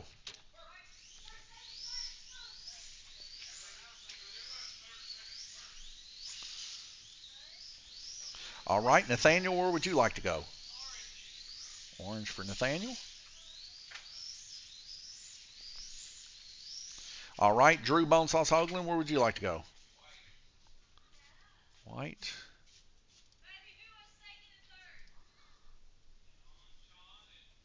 So it was Bud, Sean, James. All right, Drew, was that? All right. Randy Frost King Kirtley, where do you want to go? Yellow. You want purple, Guillermo? Purple's taken. Yep. Blue. James, Bud, Sean, and Jeff. Looks like Bud and Sean are pretty good track marshals. I won't need to be out there for this race. There's that. That can go there. And this will be our last race of the evening. And I got the other one over here. All right, Drew's going to be on white. Nathaniel's going to be on orange. Guillermo's going to be on blue. Randy on yellow. And Glenn on purple. Yeah, but slot car misfits of all scales. Tell you what, man. If you want any kind of help with YouTube, how to set your resolution, how to set your bit rate, if you want to go live on YouTube, that is. I know how to set all that stuff up. What frames per second are the best? 1080p at 30 frames is, golden for any kind of moderate to slower internet. 4K, I mean, yeah, you can do it, but you're going to have some pretty good internet. The problem is here, we got good internet, but we allow everybody to get on our Wi-Fi, so it kind of slows things down. Donnie, are there hotels close by to the shop, and what are your hours? So there's plenty of hotels around here. You're 17 miles in any direction to a hotel, but the best place to go would be Owensboro, Kentucky. 17 miles on 431. That is, let me get it right here. So out here out front, that road that you see right there, that's 431 called Hinton Street here in Livermore, Kentucky. You can just roll on to the right there of that white truck and stay on that road, 17 miles on that road. Never get off of it, but stay 17 miles on that road and you'll hit Owensboro, Kentucky. When you get into Owensboro, Kentucky, it's a bigger town and they got plenty of places to eat. They're famous for mutton and barbecue cooking and everything. So I'm always telling people to go there. We're actually putting in bids for different races and stuff. And if that happens, and we actually get those bids and everything, we're going to work with some of the bigger, nicer hotels for you guys to be able to have a nice place that you guys can stay and maybe get a good discount too. My brother knows a few people up in Owensboro that we can maybe work together with and try to get that to happen for you guys. And then also, there's an airport right there in Owensboro, Kentucky. You can fly from Chicago here for both ways for like $70. So you're looking at like $35, $40 one way, something like that. So it's super cheap to fly in here. You can be here in, an hour versus taking an 8-hour drive, We also can work with a UPS store out of Central City, which is 17 miles the other direction, and we can get you to, if you wanted to take a flight or whatever, we could send you a email to ship your stuff out and have it land here at Lanes Raceway. So it'll beat you here basically if you wanted to do that. So, all right, guys, y'all ready? We good? Some okay. But yeah, really good, nice place there in Owensboro, and they're building out 54, which is probably about 20 miles from here. So about an extra 3 miles. You get on the bypass there in Owensboro, 60 bypass. I think it'd be east, I think, and you head out on it. Then you take a right on 54, and it's fully built out. They got brand new hotels there, nice commons area there, plenty of places to catch a football game or a race or whatever at your local Buffalo Wild Wings and stuff like that. So definitely check that place out when you guys come for sure, if you ever do. I highly recommend, this is just my personal opinion, I know a lot of people like Moonlight, and it's pretty world famous. Moonlight's not bad. Their buffet is one of the best buffets in the world, in my opinion. And I always go there to get me a little mutton kit for like 20 bucks. And it comes with bread and a couple pounds of mutton, some potato salad, and some beans and stuff like that for like 20 bucks. Pretty good stuff. But if I'm talking mutton, and I'm just strictly talking mutton, Old Hickory's the place to go, man. Great food, great mutton, really good. So I'm in North Florida. I'll check flights. Better than driving 11 hours. Yes. So I think they have a flight to Florida out of Sanford, which is pretty close to Orlando. Not too far from Orlando. But yeah, I mean, shoot, I take a flight down to Orlando once every couple of years to go to Universal Studios. During the Halloween times when I like to hit it up there because that's like the best time to go. They have all the lights out and they got the pumpkin lattes and all that kind of stuff that you can drink there. And I like that kind of stuff. It's pretty cool. My wife and I both really like the theme park scene. But yeah, we get there. I think it takes us right at an hour and a half, 2 hours to fly there.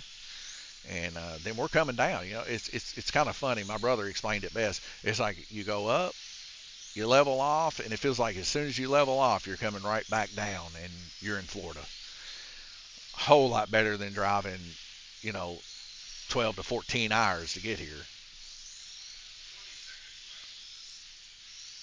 And with flights that cheap, man, I'll get in a cramped bus flight. I'll have my knees hurting for an hour to save my butt for 12, 14 hours any day, and I'll ship whatever I need to ship. But yeah, if you just have a carry-on, it don't cost nothing to fly into Owensboro. That's the end of the heat. Guillermo Suar with 41 laps. Randy Kirtley 35. Glenn Burden 34, tied up with Drew Bone Sauce Hoagland with 34. Nathaniel Ice Burden there with 33. First time or second time today that we've seen him in the A-Main. But fastest lap time, Guillermo, man, really scorching it there. 2.760. He's several tenths up on everybody else. I don't know what he's doing to that car, what kind of juice he's using or anything. But he's really got that car screaming. Slot Car Misfit says, Donnie, have you ever been to the Viper Pit in Thomasville, Georgia? No, but I have seen videos and I've seen pictures. Now they have a rare track there, and I can't remember what it was. But let me ask Frost King real quick. Hey, Frost King, what is the famous track at the Viper Pit? The unique track. Yeah, the Daytona. Yes, the Daytona. Yeah, so when we were first opening for our oval, we got this Tunkel oval, and it's actually reversed. You can see the tri-oval portion of the track here is on the opposite side, But hey, it's fun and it's good for what we got here. We're looking for a bigger one, a nicer one. But the crazy thing is that when we first opened, there was available a Daytona that had the infield, and we didn't jump on it. I don't know who ended up getting it, but whenever I scrolled through and I seen that they had it there, I was like, man, ooh, they're so lucky to have that. It's so cool. Because we like oval racing here. We just need a bigger oval. But I love how that has the infield in there, and you can just pull the piece or whatever you got to do to make it, be an oval. It can be an oval or it can be a road course too.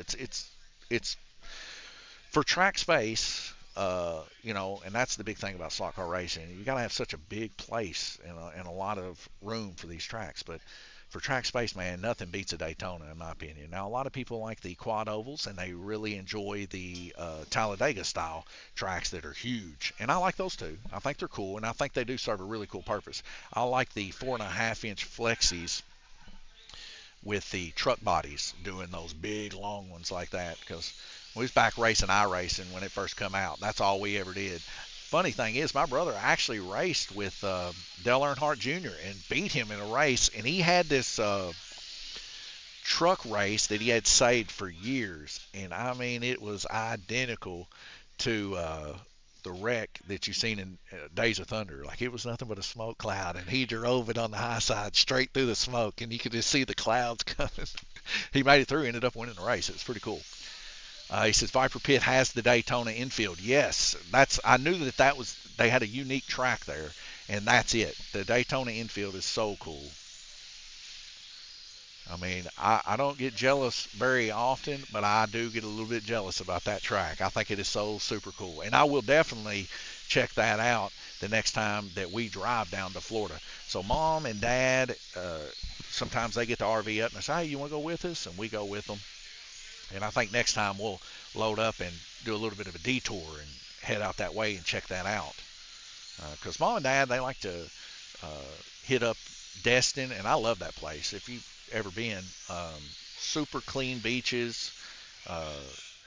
The sand is cool on your feet, and you don't have to worry about catching syringes in your toe like Panama. Slot Car Misfit says, Aaron, the owner would love to have you visit. It's a beautiful private property area. It's beautiful.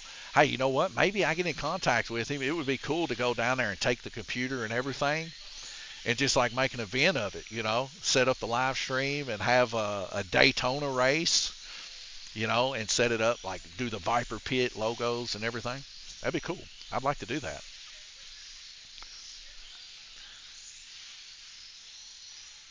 But I mean, I could sit and talk all day about slot car racing. I love it. Like I said, it's been super easy to talk about slot cars here lately with all of the technology and all of the stuff that people are coming out with. This is the new RC, in my opinion. Like, everybody's loving it. You live in High Springs, Florida. I don't know exactly where that's located. Is that located anywhere near, like, Clearwater or something like that?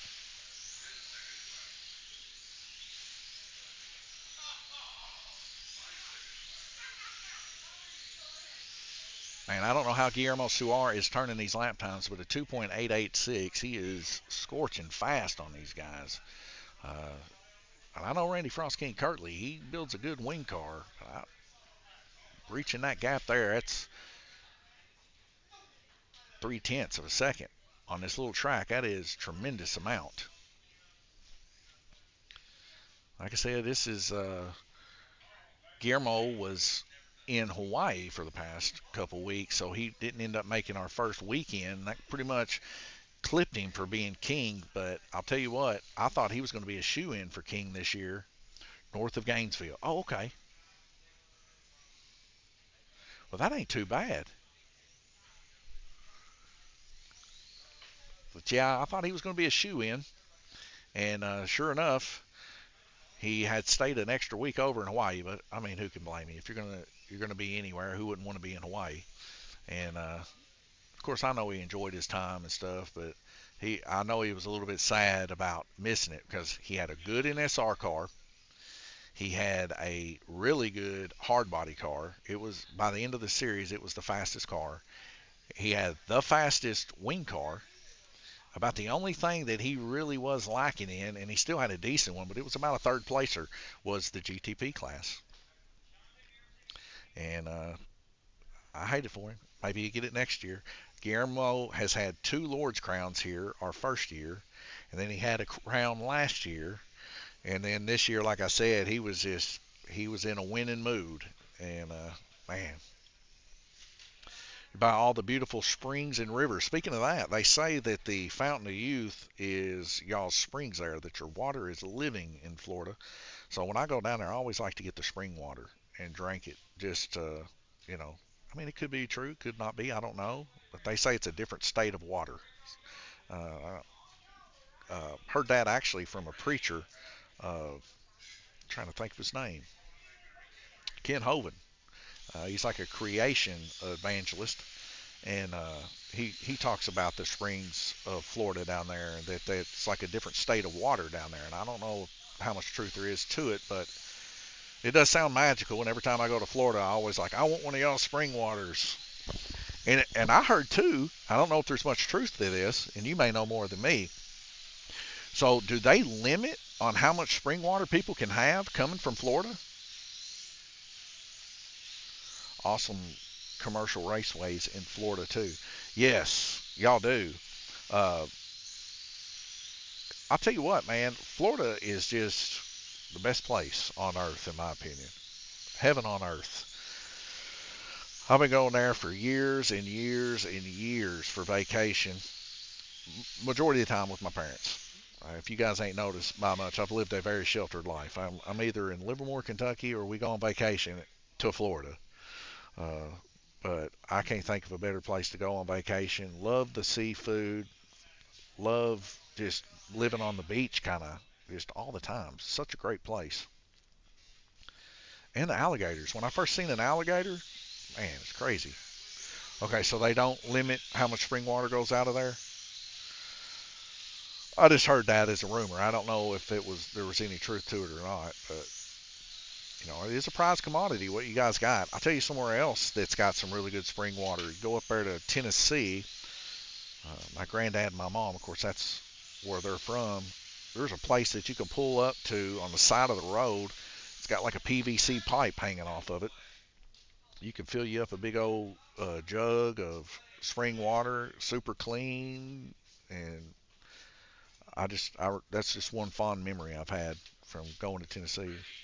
It's actually where our Tunkel track's from, is right, I mean, just about 5 miles from that place that I'm talking about. You'll trade with me? You'll trade. All right, hang on a second here. You'll trade this snow-covered tundra this week for Florida. Next week, it'll be 85 degrees here. The swings here, man, are ridiculous. And when it's swinging, I hope you batten down the hatches. Because it is, they used to always say Kansas was the worst place to have tornadoes. But here lately, man, we're the new Kansas. Because I'm going to tell you, when those cold swings swing to hot swings and hot swings swing to cold swings, that wind is out of control. They are cutting back on the bottling facilities. I'll tell you right now, it's probably a good thing that they do. Because, like I said, that's a prized commodity. If you got a good store of really good spring water that has been shown to be very healthy, which Florida is the healthiest that I know of, even more healthier than like California aquifer type stuff. I'd definitely be batting down the hatches for supply and demand reasons. Batting down the hatches, that rises the prices, and then it makes it more beneficial for you to do those kind of transactions. But like I said, that's the kind of spring water I like. I know I use it for several different recipes too. It's 22 there right now. It's 22 in Florida? Whew. That is freezing in Florida. I bet y'all are not even knowing how to act at being 22 there. Because I know when we would go in the wintertime, it would be like 55, 60 degrees, felt comfortable and good down there. And man, I would see Floridians, or Floridians, I think is what you call them, Floridians. They would have full-fledged puff-out jackets with the mink on the sides at 55, 60 degrees. I mean, I'd be down there looking like this. But like I said, it gets wet cold here in Kentucky. So, and that wet cold, man, it's brutal. I'd much take a dry coat any day. I guess be up there around Oregon and stuff than this wet cold stuff. YouTube High Springs when you can. All right, I can right now actually. I'm just sitting here on my rumple, and we're midway through the race. I'll probably focus in a little bit more on the race as it gets a little bit closer. I'm just kind of like you guys, man. I'm in and out of this a lot of the times. All right, let's look that up. High Springs.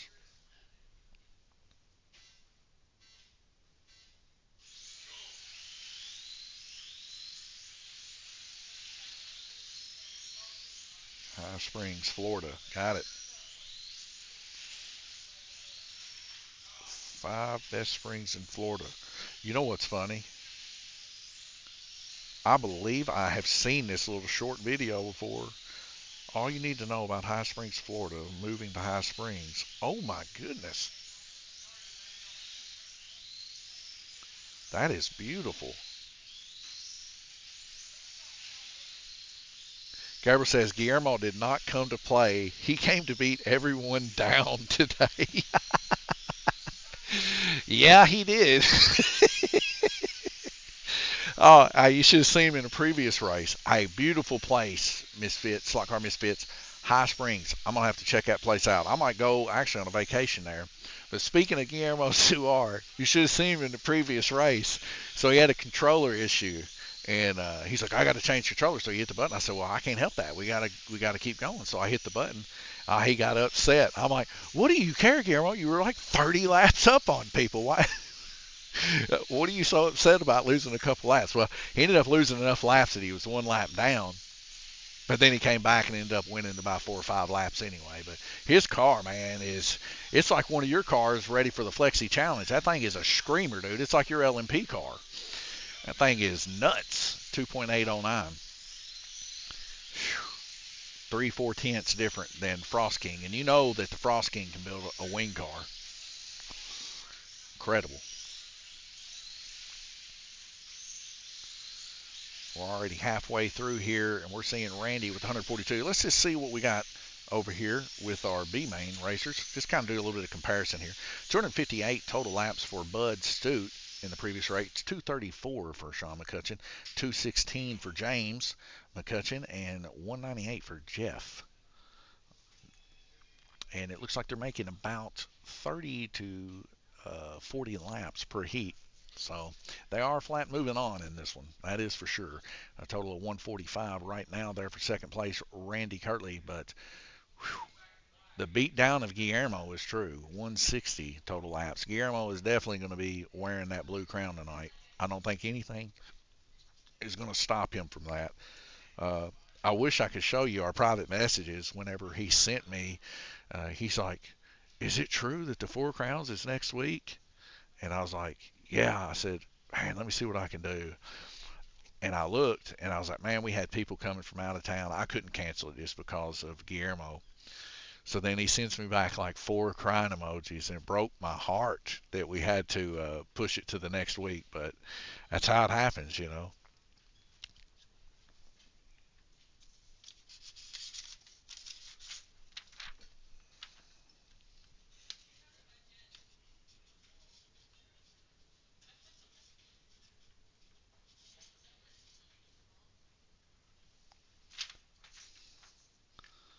What about it?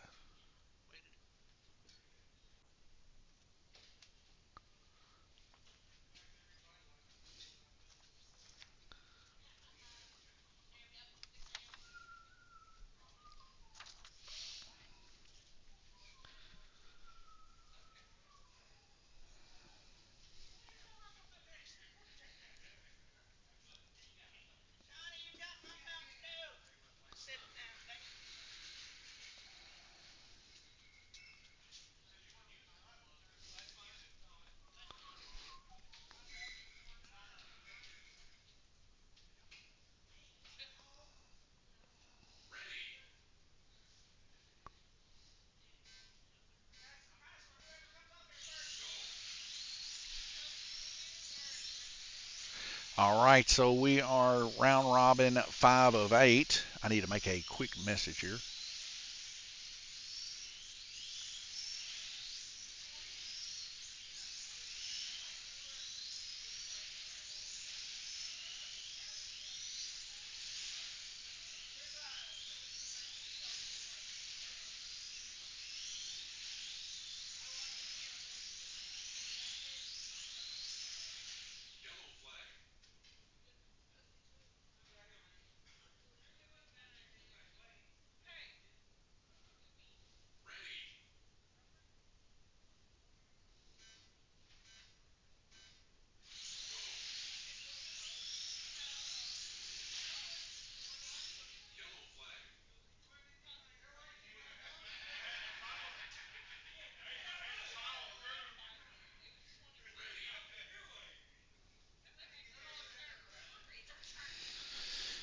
right.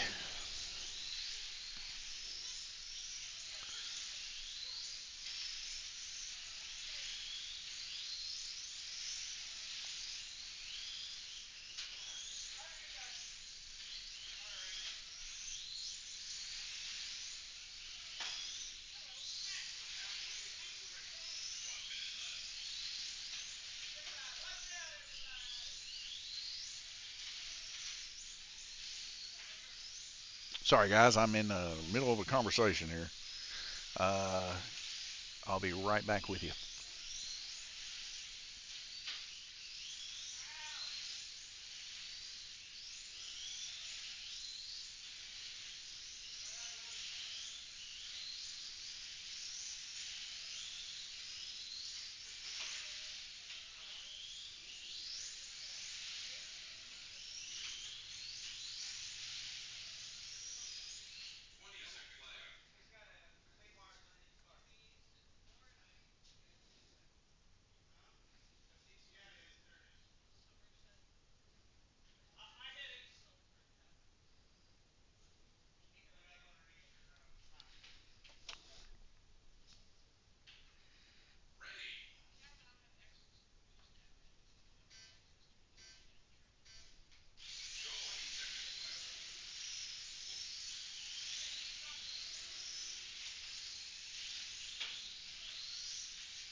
All right, guys. After that heat, round robin 6 of 8, we see Guillermo Suar 198, total laps 182 for Randy, 178 for Drew Hoagland, 167 Glenn Burden, and 144 Nathaniel Burden.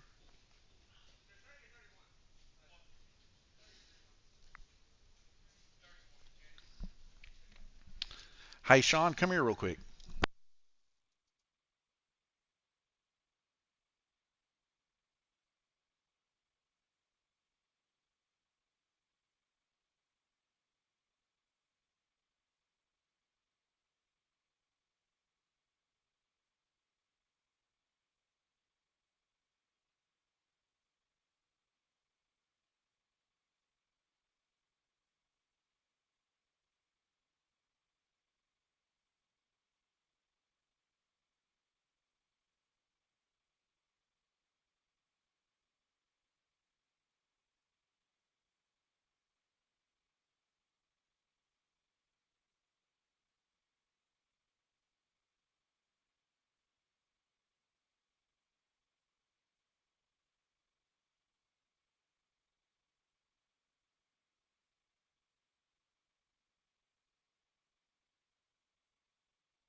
All right, guys, we're gonna do a quick before the final heat here. We're gonna do a quick giveaway. We got a wing car body from Race Pace. We're gonna be giving away, and a spare set of tires. I don't know how good those tires are, but we're gonna give them away. Yeah, go get them. T, if you don't mind, get everybody a ticket. I'm gonna pause the countdown, guys. Should also work with spacebar. Sorry, I aborted it. That's y'all's award. Surprise!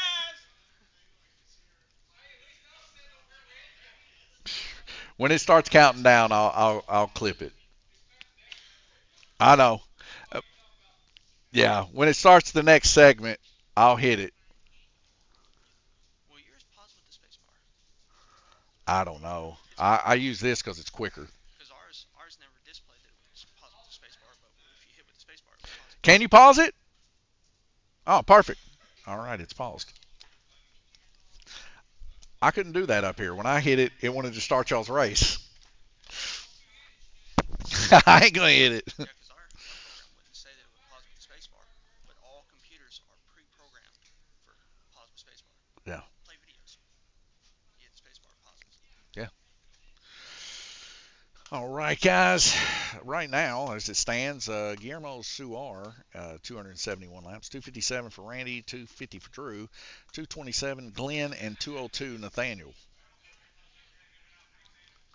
And T's coming out with some tickets. We're going to have a quick giveaway here. And like I said, after this, we're going to be crowning. Let's go ahead and take a look over here at the laps. We'll be crowning the Blue Crown tonight. And it's pretty much, as you can see, been a walk-off for Guillermo Suar.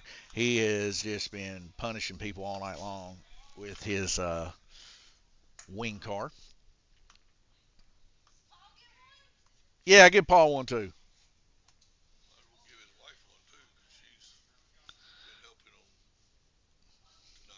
She don't race. She used to a long time ago, but she don't anymore. Anyways, guys, these are the current up-to-date laps here. Like I said, we'll add up all of the laps after this. I have the B main over here next to me, and we're just waiting for the A main after this. We'll get those added up, and then we'll do our celebration here for the King's crown and everything.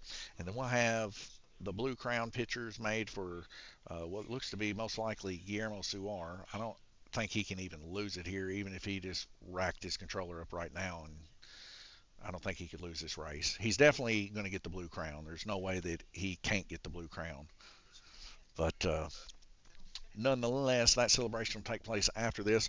I usually get the pictures, upload them on Facebook for you guys. And I might just leave it a surprise for you guys how we do the pictures and stuff, because I'm going to get a big thing out, a necklace for the king and everything else, and we'll post those on Facebook for you guys to enjoy. Please bring me the tickets now. Sean, you need one. It's the wrong item in the bottle. I know, that's why we're giving them away. They sent me those. Sent me a set of JKs with Pro Tracks in it. And the thing is, they're 8th-inch axles, 790s, they're 250. I don't get it, man. I love it. I was looking, I was like, what? Which is crazy. Like, why did they bottle that like that? Are they made in the same factory? I guess you could, but it's just weird. I mean, it's. Yeah, we're ready. Just pick one. All right, just pick one. Did you mix them up? All right. What's the number? 21. Yay, look at that. Did you get it? No. I told you to look. 21. Last number, 21. All right, Drew Bonesauce, come over here and pick out something that you want. We got a set of tires, or we got a race pace wing car body. You got a whole wing car. You want a body or you want tires? Brand new set of tires. You want a body or you want tires? All right, what's next? Just hand on the tee there, Drew. Give me another. 24. You drew wrong. Is it you? All right, Sean McCutcheon with 24. I need that ball. Looks like you're getting a wing car body, Sean. No, I'm getting. What'd you throw it away for? All right, guys. What a great giveaway. Thank you, Race Pace. Thank you, Bill Pinch. Let's get this last round robin done. Then let's get some pictures made with the crown. Just curious, Guillermo, if you just unplugged your controller right now, do you think you'd still win?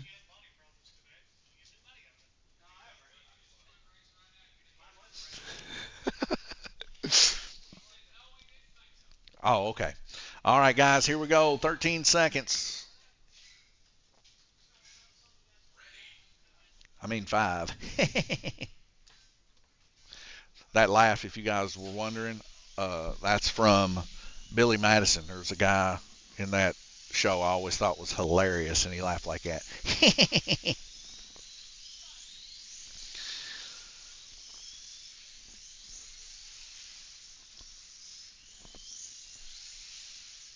is it flashing green and yellow?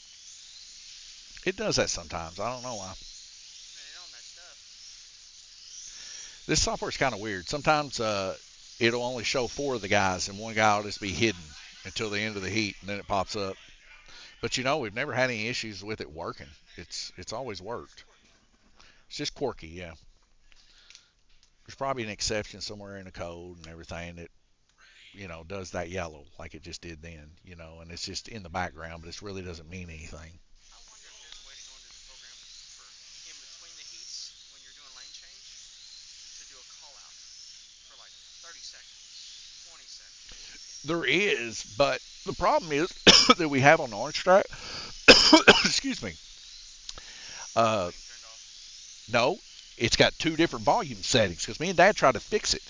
So for some reason or another, like it's really quiet on certain things, but then other things it'll scream at you.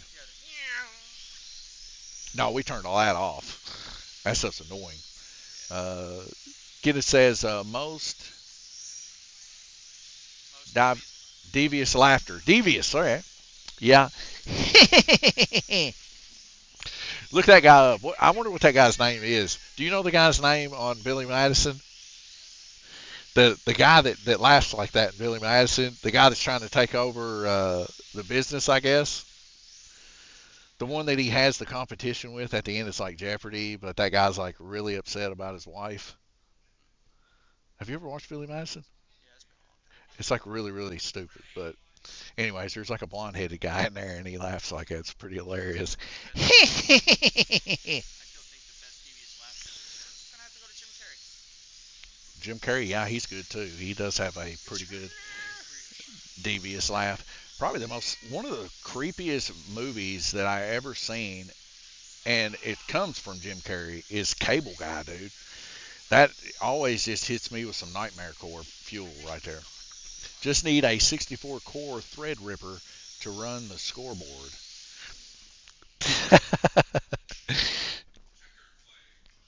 All right, that is it. All right, guys, keep your cars where they're located.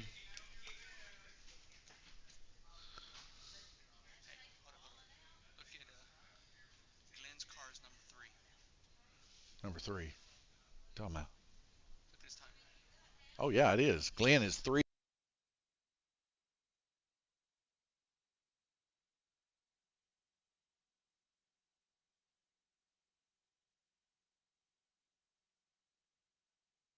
One more lap. All right, Drew Bone Sauce, where are you located?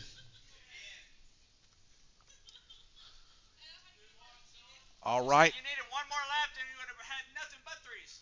Nathaniel Burden. 4. Guillermo Suar. 5. Frost King. 25. Glenn Burden. 43.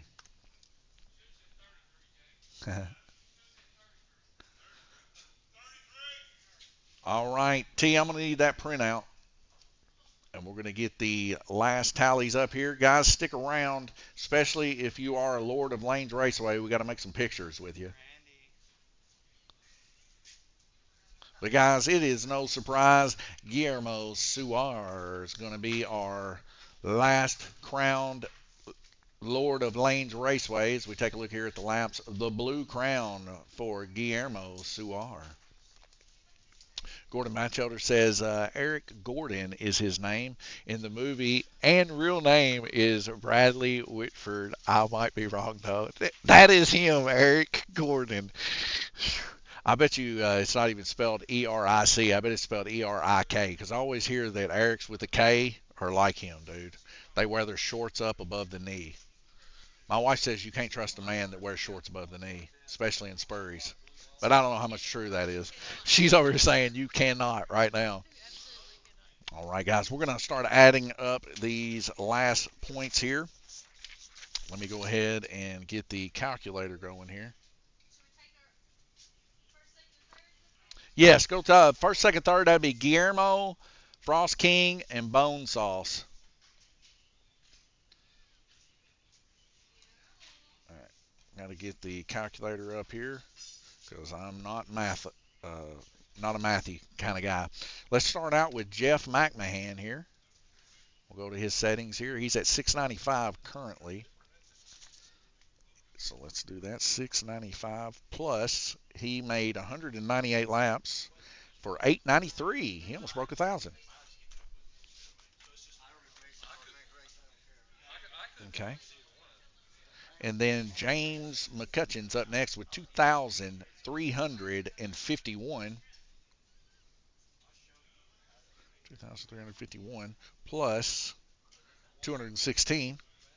And that is going to be 2,567 for James McCutcheon.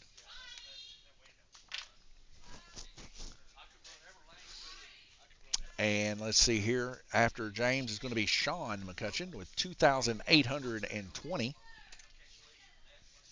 2,820 plus 234 is 3,054. He hit the 3,000 mark. He's in the 3,000 club, folks. 3,054. 3,054. All right.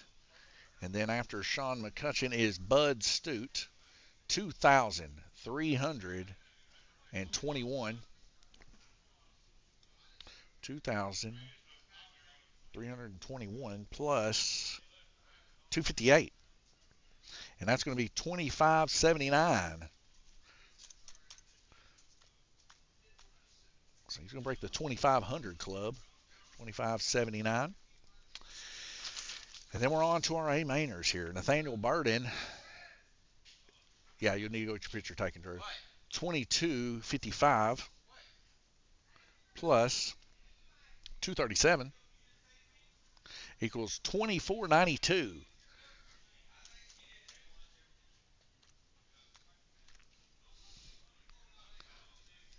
We all know Bone Sauce's real name is Nasty Nate. All right, 2,492 there for Nathaniel Burden. After Nathaniel, we got Glenn Burden popping up there in the A-main at the very end. He's at 2,242. Oops, come on, baby. Oh, man. 2,242 plus Glenn had 259 laps for 2,501, another 2,500 club. 2,501. And after Glenn, we got Drew Bone Sauce Hoagland. And he's got 2,790 plus 286 equals 3,076, another 3,000 club. 3,076. We're coming into our final two here. Randy Frost King Kirtley here with 2,898. 2,898 plus 293 equals 3,191. 3,191. And then Guillermo Suar, our final guy here at 911, plus 310 equals 12-21. He closed that gap, didn't he? 12-21. All right. All right, guys, it's that time. Here is all of the milk and cheese. Ron Thomas, 539 laps. Nathaniel Burden, 2,492. Glenn Burden, 2,501. Gabriel Livermore Lightning Kirtley, 923. Drew Bone Sauce Hoagland, 3,076. Bill Pinch, 573. Bud Stute, 2,579. Paul Woosley, 934. James McCutcheon, 2,567. Gordon Batchelder, 79. Jeff McMahon, 893 laps for the crown. And we got two guys left. Sean McCutcheon, 3,054. And Randy Frost King Kirtley, your king for 2026, 3,191 laps. Randy Frost King Kirtley couldn't have made it more romantic. It's ice cold outside. It's been snowing. Wind's blowing. Icy cold. Blue King. Frost King. The man, the myth, the legend. Took him 3 years to make it, guys, but he's made it. The Frost King will be the king of Lanes Raceway for 2026. But is it not cold enough out here? We had a guy in Hawaii. A lot of time spent in Hawaii. Missed most of the races. But he's frosty. He's blue. He's going to get the blue crown. It was no guess that he was beating people by 30 laps all day long with the wing car, and then complained in the second to the last race about his controller and me starting to track on him early. But nonetheless, he was up by 30 laps, so I think he could deal with it a little bit. But Guillermo Suar is going to be your Blue Crown Lord yet again. All right, guys out there in internet land, we're going to get some pictures with these guys and all of our Lords of Lanes Raceway and deck out the king. And we'll have those pictures posted for you on Facebook. So definitely check us out there. Like, share, and subscribe. Thank you guys for tuning in to this year's 2026 Four Crowns. Join us next year and also start coming to these series so that you can be in the Four Crowns next year. This is Donnie D here at Lanes Raceway. God bless you and have a good night.